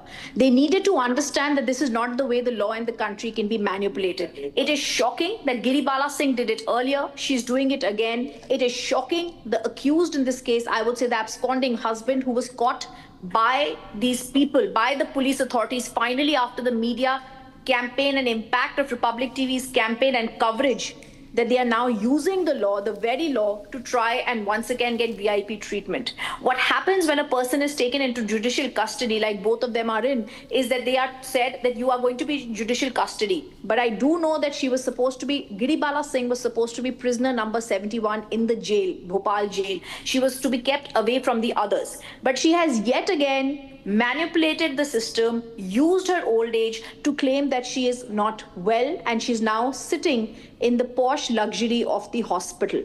Same thing is being done with Samarth, who claims that he's got some injuries. It is a shame that we are letting this happen again. It's a shame that the government is not waking up to the reality. The police authorities are not waking up to the reality, and they are in CBI's remand. They needed to understand that a case that has reached them with the campaign that Republic TV had done should not be met with injustice. I remember the day when Giribala was arrested, the father was jubilant. He felt there was peace for his daughter's soul, Trisha's soul. And today, yet again, when they are seeing this VIP treatment being given to Samarth and Giribala, their hopes are dashed. We have to remember we started the campaign, but no matter what, their hopes should not be dashed in this manner, in this clear favoritism that is being shown to Giribala Singh for the powerful nexus that she had, herself being a former district judge, having connections in the judiciary, having connections in the police, calling the sitting Lokayukt. One of the 44 plus calls that she made was to the sitting Lokayukt. And if it need be, if we need to remind the viewers again about how we reached here only with the die-hard campaign that Republic TV did, then we shall do it again. Because we do remember how Giribala Singh had come out and given interviews right after the death of Trisha Sharma and said she doesn't pray enough, she's not planting the water enough, she's not giving water to the plants enough. She questioned her promiscuity. She made allegations against her. She said she did not want to have the child and therefore she had an abortion.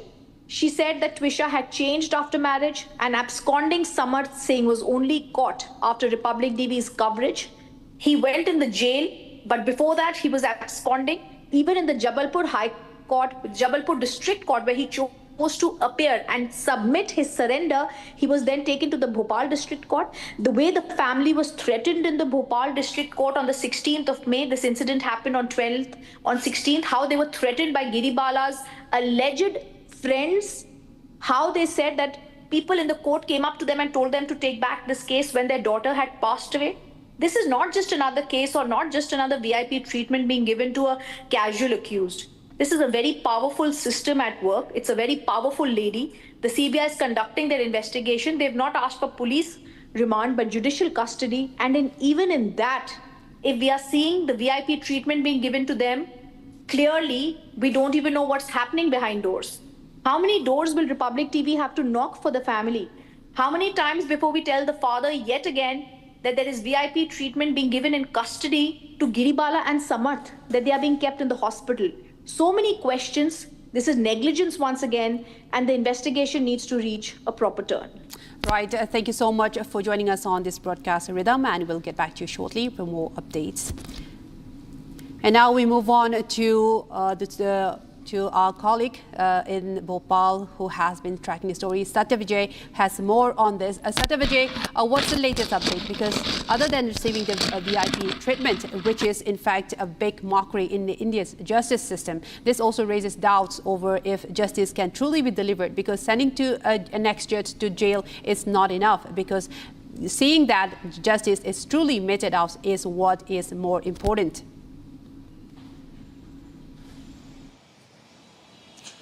जी हाँ, बिल्कुल। देखिए, जिस तरह से Bhopal central jail में गिरिवाला और समर्थ को VVIP treatment दिया जा रहा है, इससे कई तरह के सवाल खड़े होते हैं, क्योंकि आम व्यक्ति जब कोई अपराध करता है और उसे जेल भेजा जाता है तो उसे इस तरह का व्यवहार या ट्रीटमेंट उसके साथ नहीं होता है। हालांकि ये बात सही है कि गिरिवाला और समर्थ के वकील ने कोर्ट में अपनी जो बात रखी थी उसमें उन्होंने कहा था कि चूंकि गिरिवाला जज रही हैं और उन्होंने कई ऐसे फैसले सुनाए हैं और उसमें जो आरोपी हैं जो सजा काट रहे हैं वो जेल में, तो उनकी सुरक्षा को खतरा है, इसलिए उन्होंने सेपरेट रखने की बात की थी, मांग की थी, जिसे कोर्ट ने माना था। समर्थ सिंह के लिए भी उन्होंने यही दलीलें दी थी, उनके वकील ने चोट का हवाला दिया था। लेकिन जेल के अगर आप स्ट्रक्चर को समझें तो सेपरेट रखना अलग चीज होती है और जेल के हॉस्पिटल में रखना अलग चीज होती है। हॉस्पिटल में उन लोगों को रखा जाता है जिनकी तबीयत खराब है, लेकिन गिरिवाला के साथ ऐसा कुछ भी नहीं था। उन्होंने सुरक्षा का हवाला दिया था, तो ऐसे में उन्हें किसी ऐसे वार्ड में रखा जा सकता था जहां पर कि कुछ कैदी हों, लेकिन हॉस्पिटल जो है वहां का जो मेडिकल इमरजेंसी वार्ड वहां का है, उसमें बाकायदा अगर हम आपको बताएं तो बेड होता है, फैन होता है, इस तरह की सुविधाएं होती हैं। तो ये वीआईपी ट्रीटमेंट आखिर इनको क्यों दिया जा रहा है, ये सवाल खड़ा होता है। और जैसा कि शुरुआत से इस केस में ये सामने आ रहा था कि गिरिवाला सिंह काफी प्रभावशाली लेडी है, कई प्रभावशाली लोग उनसे जुड़े हुए हैं, जुडिशरी से वो जुड़ी रही हैं, तो केस को कमजोर करने की बात या आरोप उन पर लगते रहे थे। और अब सेंट्रल जेल भोपाल में जिस तरह से उन्हें जो ट्रीटमेंट दिया जा रहा है, इसको लेकर भी कई तरह के सवाल खड़े हो रहे हैं। And also, Satya Vijay, the question is who allowed this, because they have cited health reasons and security concerns to stay in the hospital jail. So are they planning to stay there until the end of the whole judicial remand time period?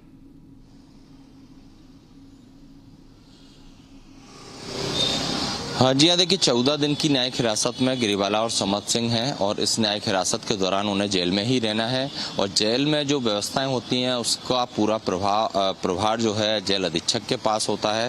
Court में जो दलीलें दी गई थी उसमें सुरक्षा का और injuries का जिक्र किया गया था, सेपरेट रखने की बात की गई थी, लेकिन जेल में अब उन्हें हॉस्पिटल में क्यों रखा गया, इसको लेकर सवाल खड़े हो रहे हैं। तो जाहिर तौर से जो जेल प्रशासन है, जेल डीजी, जेल एडीजी, इन पर भी सवाल खड़े होते हैं कि क्या किसी प्रभाव में आकर इन्होंने इस तरह से उन्हें हॉस्पिटल में रखने की व्यवस्था की है।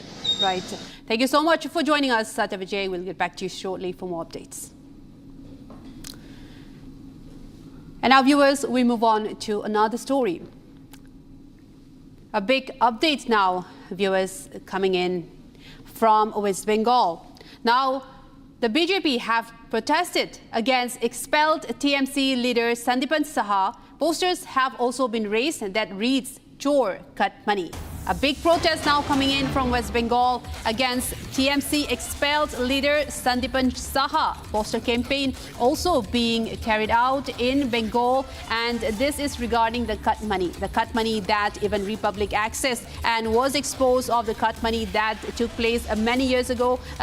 Recently, that happened over a long period of time in West Bengal, and now posters now being put up against Sandipan Saha, and a BJP also held a protest against them, visiting outside of his residence, and posters are that reads "Chor Cut Money" against TMC leader Sandipan Saha.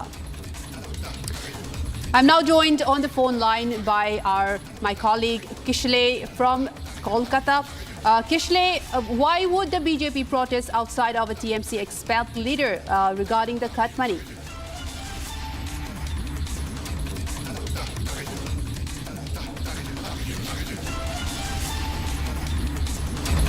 Well, Kishle, if you're on the line, I would like to know what is the reason behind the BJP holding a protest behind a TMC expelled leader. Sandipan Saha has been expelled, and now there are posters coming up against him, protesting against him regarding the cut money and calling him chor also.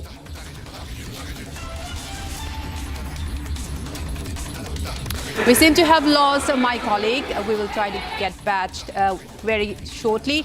And these are the latest that we're seeing. These are visuals, in fact, of people, BJP protesters carrying posters and slogans even raised saying "Chor Cut Money." This is a big protest happening, a political shift after the big political shift in West Bengal. BJP protesters now protesting against the expelled TMC leader Sandipan Saha. And this is coming after visuals have emerged of a cut money of the benefactors taking back their cut money being distributed back. And this is a large protest being organized outside of his residence in his constituency, in fact.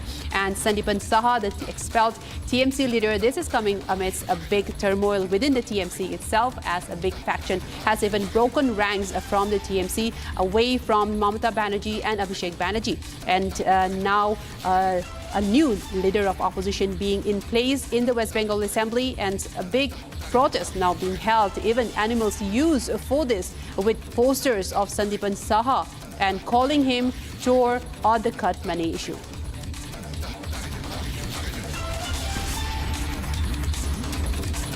Right, these are the latest that we have from West Bengal, the latest development as political turmoil begins to churn, continues to churn in West Bengal. BJP workers have assembled in a big protest against Sandipan Saha, who is an expelled TMC leader's posters raised even regarding a cut money and regarding bribe money, in fact, that they claim that was taken by TMC leaders in exchange for opportunities, beneficiaries, and even jobs. And we are now, in fact, joined on the phone line by my colleague Kishle.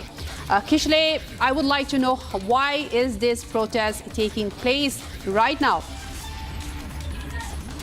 Right now, as we speak, there is a protest outside this TMC MLA's house, Sandipan Saha's house, and he is the son of Swarnakomal Shah, who was also an TMC MLA. Now, the reason of the protest is there are several allegations against Sandipan Saha, including intimidation, including taking cut money, including taking money for providing service and schemes to the people of West Bengal and people of his constituency. So the common people, along with the BJP leaders, local BJP workers, have now organized themselves outside his residence. They are holding a protest, and this is not new. We saw a similar situation at Kosba, where there were protests against Trinamool councillors and Trinamool MLAs as well. There were protests against Javed Khan at several points. There were protests against Sushanto Saha. There were protests against other TMC MLAs and councillors. All these TMC MLAs, councillors have allegations on them. Most of them have allegations of taking cut money from the common people, and in lieu of which they used to provide beneficial schemes to the people of their constituency, which the people deserve to get for free. They used to take money for that. So posters out there in front of Sandipan Saha's house and BJP workers and leaders, along with common people protesting against him. This is after a day when the TMC, the new bloc of the TMC, including Sondipan Saha, declared themselves the real TMC in the West Bengal Assembly, and he's a part of that TMC bloc of Ritobroto Banerjee. He also wrote a letter to the speaker against Abhishek Banerjee, Bhaipo Abhishek Banerjee. But even after that, he is right now right now there are protests outside his house, and these are BJP workers, BJP leaders asking their money back. They are saying that the money that he has taken as cut money in lieu of providing service to the people of his constituency, that money needs to be returned. Otherwise, police needs to take action against him. That is the demand that they are putting forward. Also, there are placards and posters in their hand saying that Chor Sondipan Saha, which means Sondipan Saha is a thief and he has to return the money that he has taken at a point of time. Right, and Kishle would also like to know, help us understand why only Sondipan Saha has been targeted when now as a new political turmoil emerges within the Trinamool Congress as they have broken ranks from the Mamata Banerjee, Abhishek Banerjee faction also. He is the one, along with Ritobroto Banerjee, who wrote a letter to the speaker saying that there were forged signatures of TMC MLAs by Bhaipo Abhishek Banerjee and his gang. So he is one of the key persons who decided on dividing themselves away from the TMC that was led by Bhaipo Abhishek Banerjee. But in spite of that fact, yesterday we saw the press conference, Sondipan Saha was present. He is the son of a long-time TMC loyalist and TMC MLA, Swarnokamal Saha. All of them used to take cut money according to these allegations. They used to take cut money, and in return of that cut money, they allowed people to build their homes. They allowed promoters to build their buildings and all, and also provided beneficiary schemes. So this is the situation right now, and they are demanding the arrest of the TMC MLA Sondipan Saha. Right, thank you so much for joining us, Kishle, and we'll get back to you very shortly.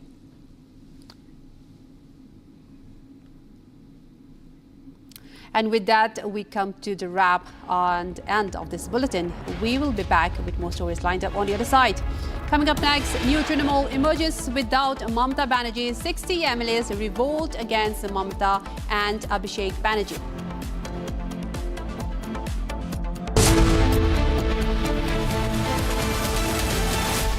चमकी चाट से क्या बना है? Sandwich, लस्सी और छाछ और हर घूंट में चमकी चाट। अब बताओ, स्वाद आया? आया। असली स्वाद सिर्फ चमकी चाट। Amity has been ranked amongst the top 3% universities globally, a testimony to Amity's globally benchmarked quality.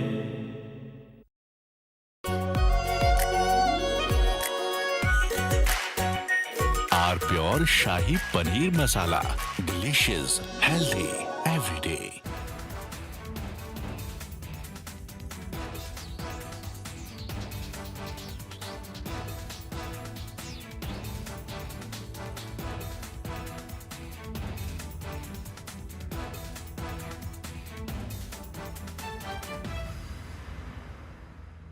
चमकी चाट से क्या बना है? सैंडविच, लस्सी और छाछ और हर घूंट में चमकी चाट। ड्राई फ्रूट और दही बड़े। चमकी चाट से स्वाद बढ़े। असली स्वाद सिर्फ चमकी चाट। I want to start with some very disturbing pictures that have come in of a so-called right-wing leader. His name is Sushil Prajapati. He's accused of rape. After being in jail for 9 months, he gets bail, which means he's still an accused.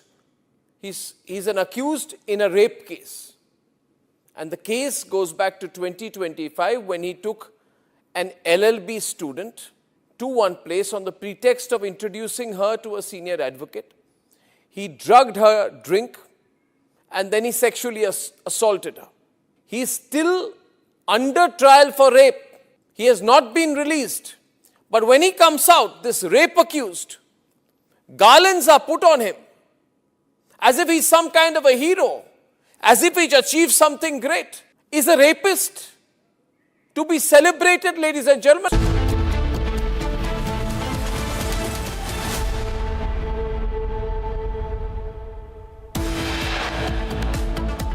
The top headlines today: in a brazen disregard for rules, a big revelation comes to light. The hotel owner in Malviya Nagar fire case only had license to operate a tea shop.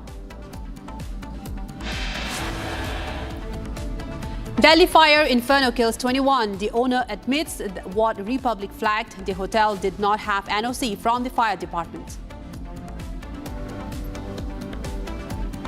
Malviya Nagar hotel owner Lavkesh arrested to be produced in court today. Manhunt on for manager Jay Mishra.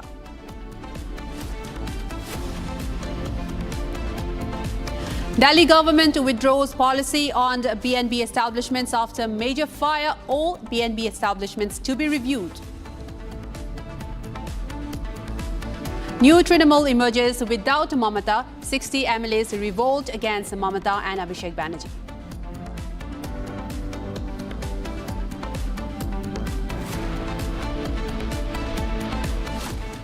Viewers, a big update coming in from the New Delhi fire incident. The system just woke up after 21 people have been killed in a major fire tragedy. The Chief Minister has convened a meeting of ministers at the Delhi Secretariat with regards to the Delhi fire tragedy that claimed 21 lives. A big structural lapses in obtaining of permissions as well.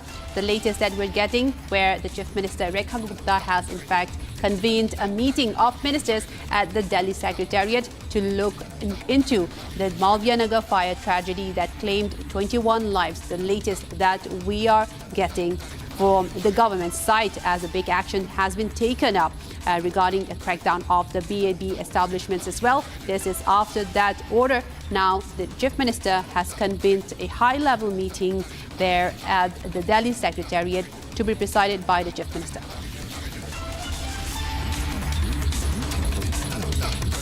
And this is the latest, as the Delhi government has now taken steps to prevent such future tragedy from happening. And now, with reports emerging, there have been many structural lapses, and this is not just one or two structural lapses, but from the obtaining of such permissions, because now we're getting reports that NOC has not been obtained by the particular building that caught the fire, and the building had in fact violated norms from the 6 rooms that was permitted to 26 rooms, and there was not many openings that led to more casualties in this particular fire. And now the Delhi Chief Minister, taking cognizance of this tragedy, has convened a meeting at the Delhi Secretariat.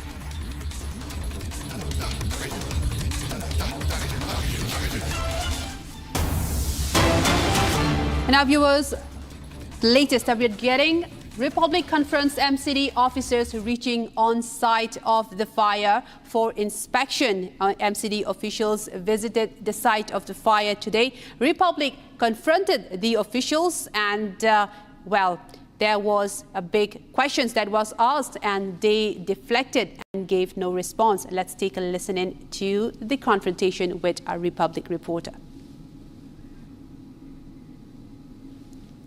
The latest from the Delhi fire incident, and a big question: why the MCD could not respond to some of the major questions. Republic in fact confronted the MCD officials who was visiting the site after the fire broke out in Malviya Nagar in Delhi. And now let us take a look at the incident that happened on the ground. Sir कुछ अभी तक आप लोग क्या inspection कर रहे हैं? Sir आप इंस्पेक्शन करने आए हैं? सर इंस्पेक्शन करने आए हैं आप लोग? हाँ, इंस्पेक्शन। सर क्या जानकारी मिली? सर वीडियोग्राफी की आप लोगों ने? नहीं सर, क्या दायरे हैं सर? जांच के क्या दायरे हैं? अभी तक क्या खामियां समझ आई सर? चेक कर रहे हैं अभी हमें। आपको लगता है कि लापरवाही हुई है सर? लापरवाही हुई है? लापरवाही रही सर? लापरवाही किसी की नहीं। चेक कर रहे हैं सर। 5 कमरों की जगह 25 कमरे बन गए। लाइसेंस लापरवाही 25 कमरे बनाए गए। वो कर बोले दो यार, ऐसा रिपोर्टिंग की बात बताएंगे। मैं कुछ नहीं कह सकता सर। लापरवाही ये तो मानते हैं, कम से कम लापरवाही कर रहे हैं, वो एक्शन हो जाएगा सर उनका। कार्रवाई होगी सर, कार्रवाई होगी। All right, now my colleague Ishan has now joined online, and we're going back to the meeting that has been convened by the Chief Minister, a high-level meeting to review on major structural lapses that occurred in the fire tragedy in Malvianagar. Now, Ishan, coming to you, what are some of the top agenda that will be discussed in this meeting? See, this meeting is being held by Chief Minister Rekha Gupta after the tragic incident at Malvianagar. Now the meeting was held and 13 major decisions have come out from the meeting. The most important of them is the formation of joint teams where the DCP, MCD, Delhi Police and Tourism Department will do a 30-day intensive check across Delhi with most hotels, coaching centers, nursing homes, everything where people can be there. Now, all of this will be done because the incident highlighted structural lapses and a lot of lapses during the checking, that there were no licenses with the hotel, there were no permissions availed by the hotel, and all of this was being operated in an illegal manner. Now, the information that was given to the fire department that this will be a small hotel with 4 or 5 rooms, a small tea stall, but a massive, large hotel was operating in its place, and this is the reason why so many people perished. The fire safety norms were not followed, no fire safety equipment was present. And even the response of the Delhi Fire Department has come into question, where a lot of information has been coming that one of the fire tenders that arrived at the location did not have sufficient water to fight the fire. Now, all of this has been taken into account during this meeting, and now it is being showcased that these 13 points that have been discussed and will be implemented in the coming next 30 days, that these joint teams that are being formed will do a crackdown and do a thorough check of all licenses, all safety measures and all building norms that are being followed across nursing homes, across hotels, across eateries, coaching centers, anywhere where there is a large public gathering. These checks will be carried out by this joint team that is being formed by the Delhi government. And also, Ishan, with the bed and breakfast policy being rolled back by the Delhi government, and also with this crackdown that will be taking place for 30 days, what can we expect? Will there be licenses cancelled where there are violations? And also, what about fixing accountability? Because some of the officials have given these licenses to these establishments. And what about fixing accountability when such a tragic incident has occurred in the heart of Delhi? Absolutely, the Joint Magisterial Committee has been formed to check what were the lapses that had happened, and now we will be checking what is the primary reason behind this incident, and accountability will be fixed by this Magisterial Committee that has been formed to investigate into the matter in a deep manner. Apart from that, the BNB policy that Delhi had was very lenient, and it allowed almost anybody to use any property, even residential properties, to be used as bed and breakfast, and this was done in a way to promote tourism and provide cheap stays and about sustainable income to a lot of people. Now, the scrapping of this policy will some way or the other affect the livelihoods of people who have now become dependent on these bed and breakfast. But this is a necessary step because none of the safety norms were being followed, especially the fire safety norms that should have been there were not being followed. There were no proper exits, there were no proper fire safety doors, or there were no materials even used in these places are substandard, and a lot of times are just residential homes that are being lent out to people for short stays. Now this although provided yes, Ishan, thank you so much for those details, and we'll get back to you shortly. We have a major breaking news again coming in now from Hyderabad. Another fire broke out now in Hyderabad in a shopping complex in Amirpet in Hyderabad. The massive fire accident occurred on the Amirpet main road. The flames have engulfed the entire building housing a shop, a KSR Fashions, a clothing store that was situated directly on the main road near Maitri Vanan, was also destroyed, completely gutted, and the entire building is burning from top to the bottom. This is a 3-story building. It is being reduced to ashes from the fire, and the area surrounding this building is densely packed with various establishments as well, including hotels, restaurants, computer stores also, and mobile phones, a big commercial hub. Now that happened near the main road, and upon receiving immediate information about the incident, fire department personnel responded and police have rushed to the spot. Now measures are being taken to prevent the fire from spreading to adjacent areas. And also, we have this report that after the information was received about the fire department personnel and police officials rushed to the site, rescue operations being conducted and measures being taken to douse the fire and to prevent the spread of the fire. And this is another major fire incident that happens now from Hyderabad. I'm now joined by my colleague Aishwarya from Hyderabad, who has more details in the story. Aishwarya, we were just witnessing a tragedy in Delhi, a big fire that gutted a hotel, killing many people. Now another fire has taken place in Hyderabad, this in a shopping complex that we're getting. What's the latest? How did the fire start about?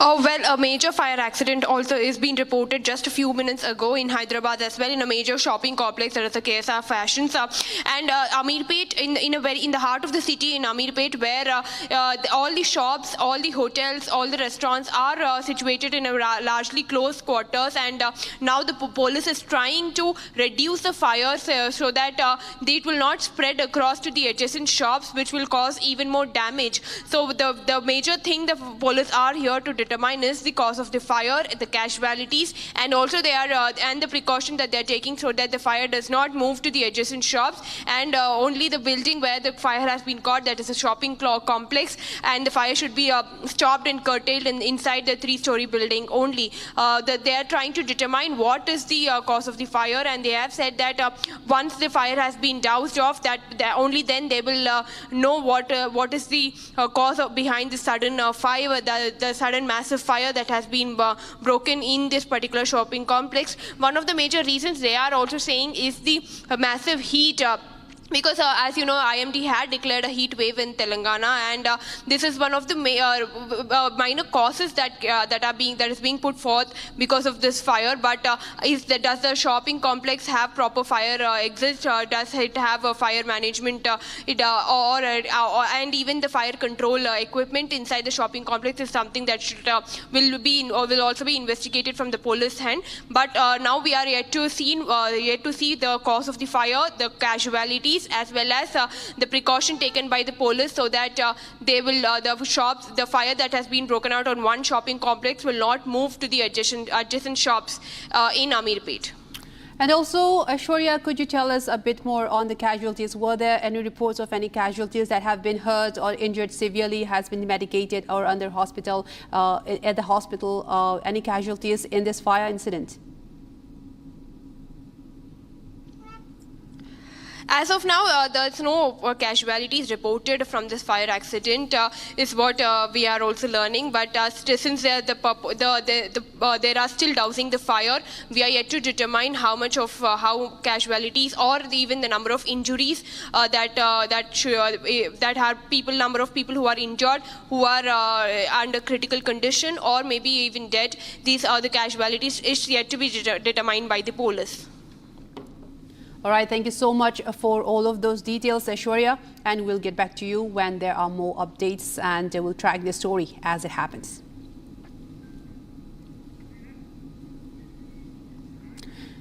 And now, viewers, we move on to another top story. Venezuelan interim president Delcy Rodriguez meets Prime Minister Modi today in a crucial 5-day visit with a focus on energy and investment between the two nations. A major agenda of the talks will be on oil, as India looks to diversify its oil import sources amid the uncertainty in West Asia region, putting a big chokehold on the Strait of Hormuz.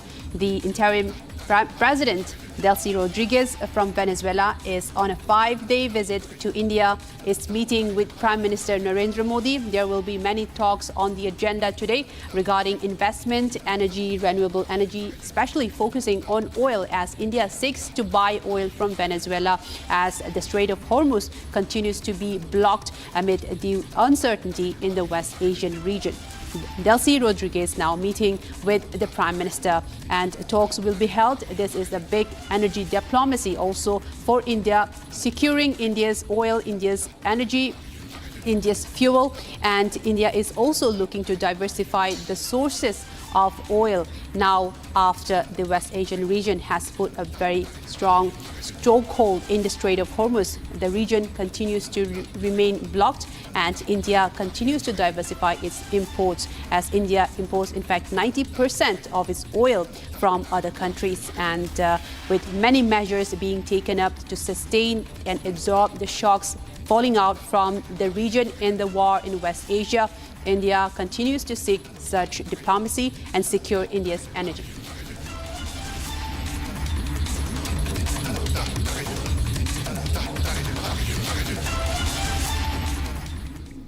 And viewers, moving on, the owner of the hotel Flourish Stay B&B in Malviya Nagar, Lovekesh Bajaj, who had been absconding since the devastating blaze, has finally been arrested by the Delhi police. Investigators allege that the building was operating far beyond its licensed capacity, with illegal rooms, locked exits and serious fire safety violations, turning it into a death trap. As families mourn the loss of loved ones, many of them foreign nationals, the focus is now firmly on accountability, negligence and a chain of failures that led to one of Delhi's deadliest fire disasters in recent years. Take a look. पर कैसी मतलब ना तो police आई है ना भी दमकल गाड़ी आई है, सिर्फ एम्बुलेंस आई है। एम्बुलेंस क्या करेगी? या आग बुझाने का काम है। तो ये देखिए कितनी भयानक आग लगी है, और दमकल की गाड़ी अभी तक नहीं आई, कम से कम 20 मिनट से ऊपर हो गया है। The fire at Malviya Nagar's Flourish Stay Hotel engulfed 21 lives, out of which 17 were foreigners. The main question is, when the fire started in the morning 8:30 a.m., where was the fire brigade? Where was the administration? अब आई दमकल की गाड़ी, देखिए 20 minute के बाद जब सब कुछ तबाह हो गया, तब आ रही है गाड़ी। सबसे पहले हम लोग ही पहुंचे थे सर, तो यहाँ पे एक गद्दे की दुकान है और ये पूरी जल रही थी, तो हमने गद्दे बिछा दिए थे सब लोगों ने। तो जितने फॉरेनर्स ऊपर से कूदे, इमीडिएट ही फायर फाइटिंग की टीम आ गई थी, दिल्ली पुलिस आ गई थी। नीचे गए, नीचे से हमने पेशेंट को निकाला, मोस्टली फॉरेनर पेशेंट थे वहाँ पे। सीढ़ियों पे, बाथरूम में, जहाँ मिल सकता था वहाँ से हम लोगों ने उठाया, तो ज्यादातर लोग अनकॉन्शियस। आधा घंटे से हम लोग सभी लोग हौजरानी के लोग बुझा रहे थे आग, ऊपर से लोगों को कुदा रहे थे। अब आग ने भयंकर रूप ले लिया है। आवाजें आ रही थी रोने की और हेल्प हेल्प, क्योंकि जो टफन ग्लास था इनका खुल नहीं रहा था, और मेन इनका गेट जो था वो इलेक्ट्रॉनिक था, वो रात में ही बंद कर देते हैं। वो इलेक्ट्रॉनिक जैसे आग लगी, इलेक्ट्रिसिटी इनकी कट हो गई, तो उसकी वजह से इनका जो है मेन गेट जो था वो ब्लॉक था, कोई बाहर निकलने का रास्ता नहीं था। तो जहाँ मेन ग्राउंड फ्लोर पे, फर्स्ट फ्लोर पे इनकी आग लगी थी, ऊपर वाले जो सेकंड फ्लोर, थर्ड फ्लोर और फोर्थ फ्लोर के बंदे थे वो कोई निकल नहीं पाया। फिर नीचे से ही हमने ईंटें मार के, पत्थर मार के वो शीशे तोड़े थे। सेकंड फ्लोर से तो 2 बंदे जो इंडियन थे वो कूद गए थे, लेकिन उनके चोट लगी थी। फिर हमने क्या करा, लेमन ग्रीन होटल से जाके हम गद्दे निकाल के लाए, वहाँ आसपास के जितने भी होटल हैं सबसे गद्दे इकट्ठे करके वो नीचे रखे। तो थर्ड फ्लोर से फिर उन्होंने जंप करना शुरू करा, जो वो फॉरेनर थे उनकी जंप कराया। फिर जंप कराने का फोर्थ फ्लोर जो था वहां से वो जंप कर नहीं पा रहे थे। फिर हम सामने बिल्डिंग में जाके फिर हमने रस्सा डाला था, रस्सा बांध के ऊपर रस्सा डाला था। लेडीज वो रस्से पे आई भी थी, लेकिन वो रस्सा छूट गया उनसे, वो नीचे गिर गई। The hotel owner behind this horror, Mr. Lovekesh Bajaj, is now finally under Delhi police custody.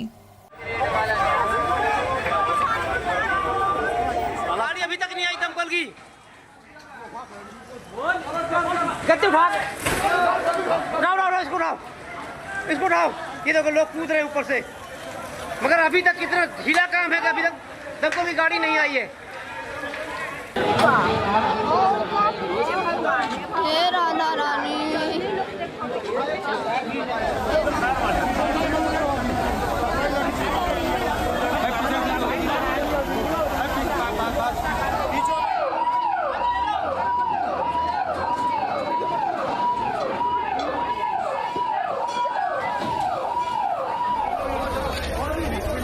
और भी है क्या?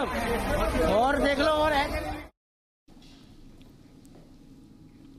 And moving on, another tragedy unfolded in Bihar's Muzaffarpur in the early hours today after a massive fire broke out at Prasad Hospital. The blaze reportedly started in the intensive care unit, triggering panic among patients and hospital staff. Several fire engines rushed to the spot and a large-scale rescue operation was launched. The District Magistrate has confirmed multiple fatalities while several patients were safely evacuated. Our correspondent brings you this report from the ground. Take a look.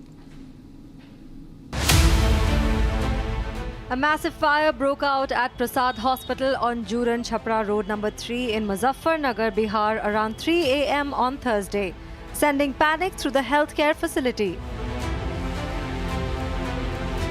Though smoke engulfed parts of the hospital after fumes reportedly erupted inside the intensive care unit, where several critically ill patients were currently undergoing treatment. As the fire spread, emergency services rushed into action. Multiple fire tenders were deployed on the scene, while firefighters, police personnel, hospital staff worked together to evacuate patients trapped inside the building. After hours of firefighting operation, the tragedy claimed the lives of 4 people.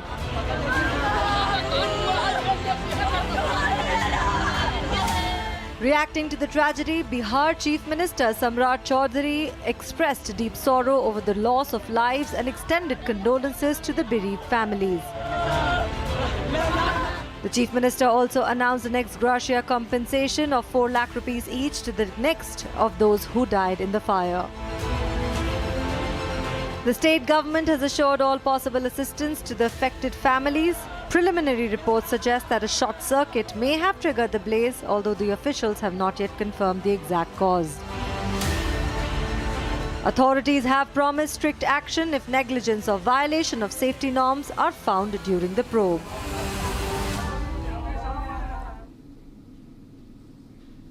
Now moving on to some of the top global stories. Abelardo Espriella, far-right lawyer and businessman who calls himself the Tiger, has emerged as a leading candidate in Colombia's 2026 presidential election. He topped the first round with 44% votes and will face leftist Senator Iván Cepeda in the runoff on June 21st. A strong Trump supporter who has received a full endorsement from the U.S. president, Abelardo represents a radical shift towards hardline anti-crime politics in Latin America. Watch this report. Abelardo de la Espriella is not just a lawyer. He is also a successful businessman with lifestyle brands, owns properties in Miami and Florence. He represents a shift to more radical far-right politics in Latin America, aligned with Trump, Bukele, Milei, etc.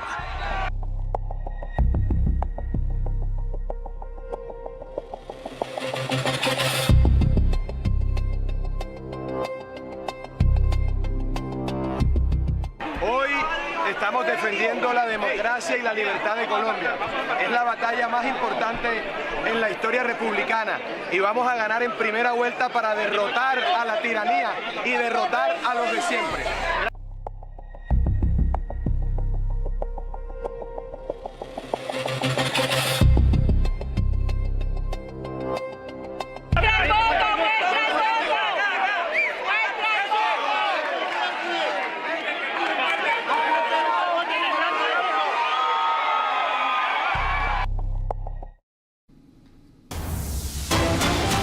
Big breaking news coming in again from Hyderabad as a massive fire breaks out in a shopping complex in Amirpet in Hyderabad. The massive fire accident that occurred on the Amirpet main road in a commercial hub. The flames have engulfed the entire building housing. KSR Fashions, which is a clothing store situated directly on the main road near Maitrivanam. The entire building is now burning from top to bottom, and this is a 3-story building that is being reduced to ashes. The area surrounding this building is densely packed with various establishments, including hotels, restaurants, computer stores as well. And now measures are being implemented as well to prevent the fire from spreading to the adjacent areas. And upon receiving immediate information about the incident, fire department and police officials rushed to the spot and are now trying to douse the fire, and they are currently taking measures to prevent the spread of the fire in nearby areas. Officials have stated that the intensity of the fire is particularly severe because the KSR fashion store is stocked entirely with clothing materials, and that in fact raised the temperature a lot worse, including a heat wave that's been happening in Telangana recently. The latest that we're getting: a massive fire in Hyderabad. Well, these are live visuals that we're tracking from the ground as firefighters and police personnel continue to douse the fires in the massive fire that happened at a shopping complex. And these are fires from moments ago where the fire in fact engulfed the whole building, a two-story building, a commercial hub. Now I'm joined by these are the visuals that we're tracking, a big, massive fire that took place in Hyderabad. Now I'm joined by my colleague Aishwarya, who has more details in this fire story. Aishwarya, we are seeing that the fire incident was taking place in a commercial hub, in a clothing store, and even was particularly serious because of how there were many clothing that was packed inside of the store as well. Give us more details as to how it particularly caught fire and it raised to such a big degree, charring the building. Okay, Aishwarya. Right, Aishwarya, could you tell us about how the fire started and what are being done right now and what's the status as of now?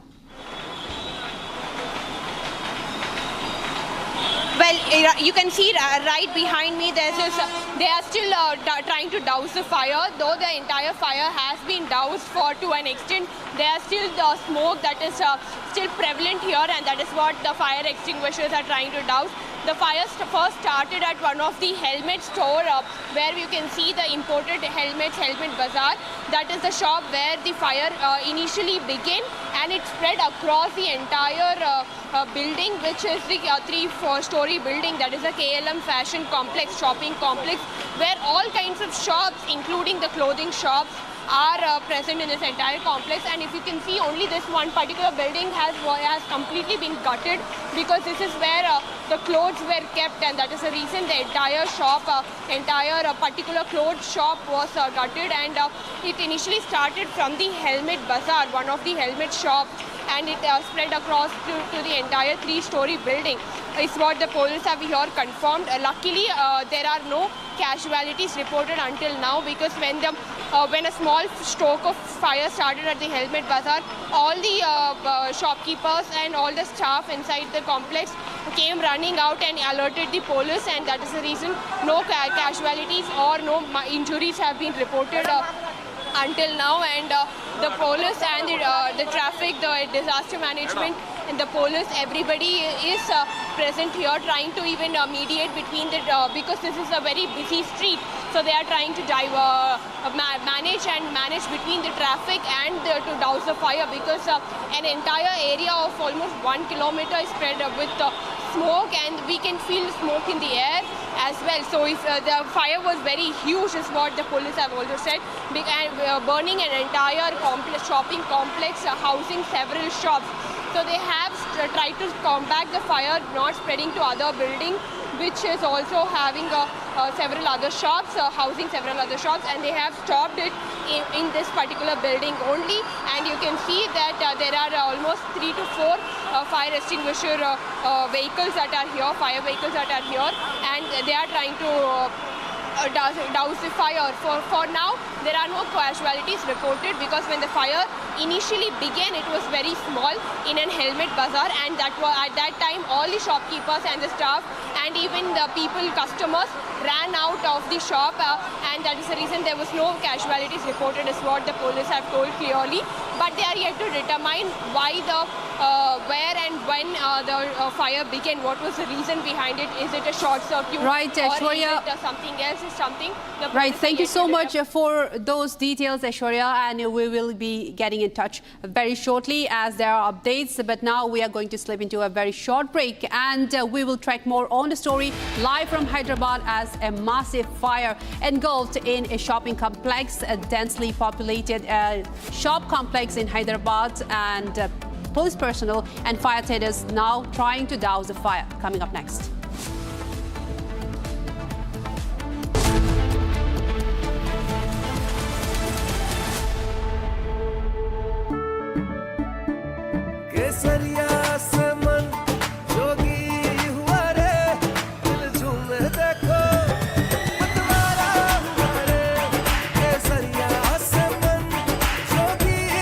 हर पल मनाओ केसरी त्योहार।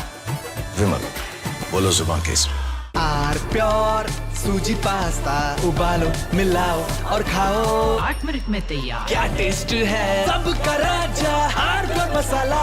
In fact, very often I believe the only way to get justice in India is a media trial. So there's no reason for the media, if it's doing a good job of a media trial, to be on the back foot. In fact, the courts should stop making these overarching remarks about media trial and contemplate about one very basic thing. With the greatest of respect to the courts, when the other institutions fail, when people get let down by the system, when even the judiciary does not seem to be listening or raising a noise about issues, like in the case of Twisha Sharma, who does the public look to for justice, for raising their voice, for bringing something that's utterly false, illegal or wrong to public attention?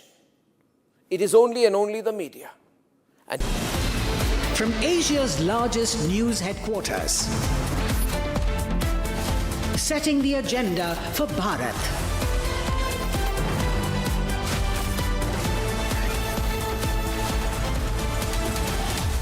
You're watching Republic.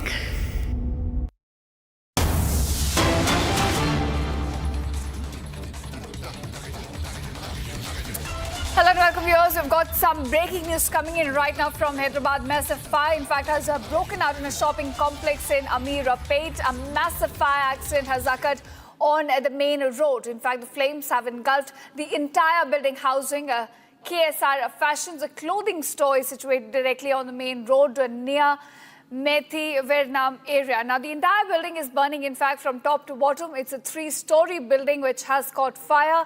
And at the moment, efforts are on to douse the flame. In fact, we'll try and get you the visuals on your screen right now, showing you how the shopping complex, in fact, has been charred by this massive fire that's engulfed the entire complex in Hyderabad area right now. Now, as you can see, efforts are on to douse the fire right now. And it's a breaking news situation. We're trying to get more details on this as to how the fire began. But right now, we understand that fire department, police personnel, police officials, all have been rushed to the spot. Measures are being implemented to prevent the fire from spreading to adjacent areas. As you can see, it's a market area, so even the shops nearby are at risk. My colleague Aishwarya also joins me with more details on this. Aishwarya, take us through what's the situation on the ground right now. We understand that police personnel and fire brigade team, in fact, is on their way to douse the fire right now. Absolutely, as you can see here, the entire shopping complex, a 3-story building, has been entirely gutted in fire, and one particular portion has been literally been reduced to ashes, and that is the area where clothing store was present.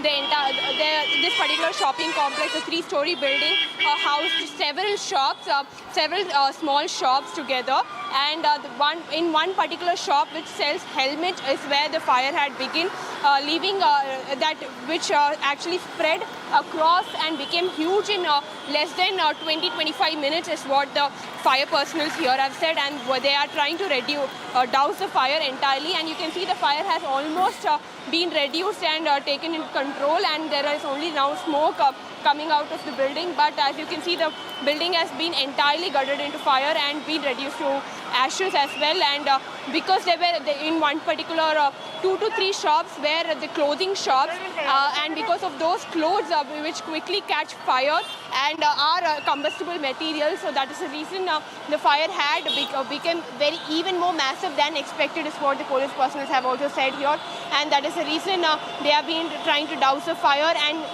on the other hand, if you can see, this is a market area, a heavily traffic area, and that is the reason they are trying to divide a particular section where they can move the traffic as well as clear and as well as combat the fire equally. And even the Hyderabad CP has also clearly said to avoid this particular road for another 1 to 2 hours, so that they can entirely get the entire fire situation under control. This is what the police official have also let out a warning, let out a cautionary saying this particular road in Ameerpet should be avoided for the next 2 to 3 hours, so that they can get the entire situation under control.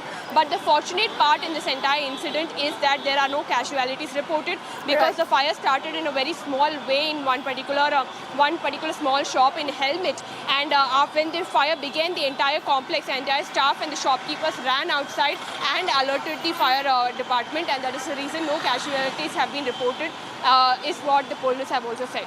All right, so, the big takeaway is that despite the extensive damage that we're looking at in terms of property, human lives have not been lost in this tragic accident, which is a big and a good takeaway right now from this accident. But although it's very initially right now, but what do we know about this, the cause of the fire? What exactly triggered this massive blaze at the shopping complex?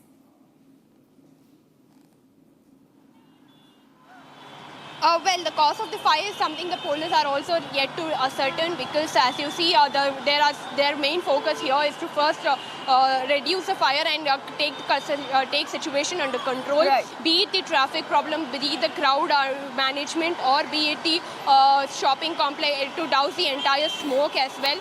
So what they have said is, once the fire has been doused, they will enter into one particular shop, because it is not one particular big complex, but several small shops in a 3-story building.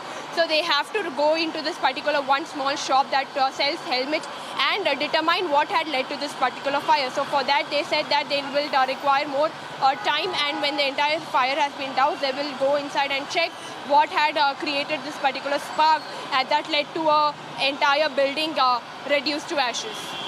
Right, so no casualties and injuries have been reported in this incident. Could you give us a timeline as to when exactly the call was received about this fire, and for how long the emergency operations have been going on? Well, what we have learned is that it's been 45 minutes now that the emergency operations have been going on. They first received a call maybe between 12:30 to 1, and after which the fire extinguisher and the fire department and the police department came about. And when the fire began at a very small shop, it was not expected that it would go on and take the entire building with it, because as I told you, in between the entire complex was some clothing shops. 2 to 3 clothing shops were present, where when the fire reached that particular shop is when the fire massively became huge, and that is the reason there was a entire building, and it took the entire building down with it. So that when it's been 45 minutes that they are focusing on 2 particular shops, that is a clothing shop as well as where the fire had begun, that is a helmet shop. As you can see, there's a targeted water that they are firing at, where they are only targeting the clothing shops as well as where it has begun, that is the helmet shop. So these are the 2 areas that the fire had massively. One where it has massively broken, and one where it actually emerged out of proportion, blown out of proportion. So what the police are saying is that it's been 45 minutes that they are trying to douse the fire in both the areas, and they had received maybe just 5 to 10 minutes before that, they had received a call saying that there has been a fire broken out in this particular shopping complex in Ameerpet. Right. I continue to emphasize on this point for our viewers as well that no injuries or casualties have been reported from this massive fire incident reported from Hyderabad, which is a big takeaway and a happy takeaway from this accident. But I want to ask you about the scale of this accident. We understand that at present about 7 fire tenders have been deployed to the site. And as you mentioned, the operation has been going on for over 45 minutes for now. So if you could explain to our viewers the scale of this entire fire accident.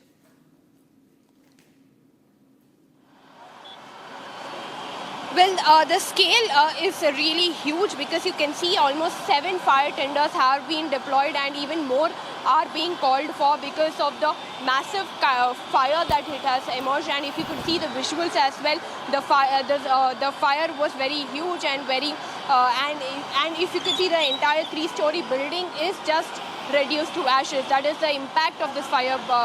That was the impact that the fire has broken out, and you could actually you could see nothing in this particular building except its construction. It has been reduced to ashes, and even after 45 minutes, there is still water cannons working at their best to reduce the ashes, and the smoke is being seen for almost 1.5 kilometers, and you could actually feel the smoke in the air. So this is the kind of impact this fire has caused. Even though this is a 3-story building at one particular area, the entire smoke is being seen up to 1.5 kilometers in this particular market busy area. And as you can see around, in and around, this is a very busy market area as well. So there are other shops that were at high risk of spreading the fire, but because of the timely response of the fire department, they could reduce the fire in this particular building, and they could and stop it from passing on to other restaurants or hotels or other shops that are nearby or adjacent to this particular shopping complex. So this is the kind of impact, and the entire building has been reduced to fire, reduced to ashes, and this is a huge property damage to as well. It can be reported because of the kind of impact this fire has been created. Right, of course, Shreya, we can see, in fact, right now the entire 3-story shopping complex has been charred, and what remains is just the structure of it right now, and the operations are still on at the site. As you mentioned that traffic has also been diverted given the scale of the operations which are ongoing at the site. But I want to ask you, any words that is coming from the administration, from the market body, or from the officials, in fact, which are present on the site?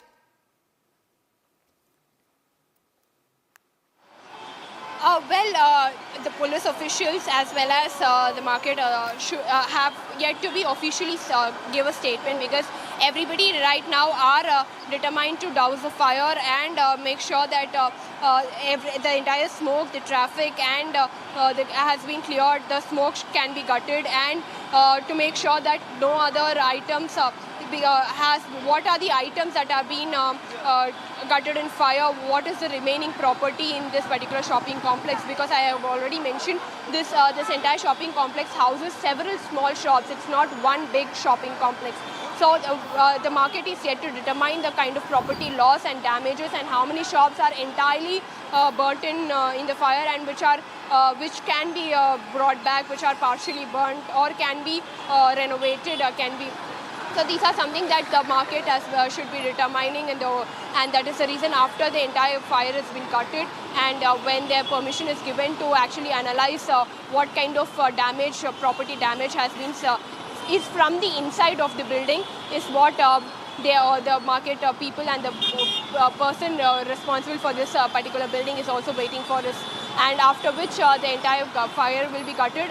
The other important items like why and when the fire has been broken out, what was the reason behind it, what is the extent of the property damages, how many shops have been entirely gutted and how many can be renovated and recovered back from this particular fire accident is something we have to be determined.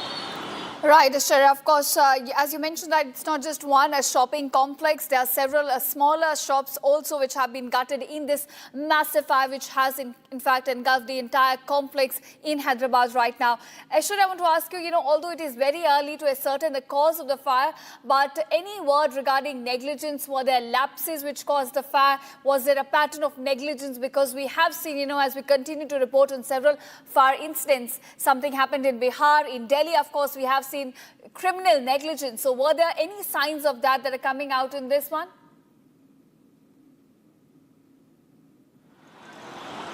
Well, it is too early to say what is the negligence about, because one thing that is coming forward is the short circuit, as well as the kind of heat wave that is being determined.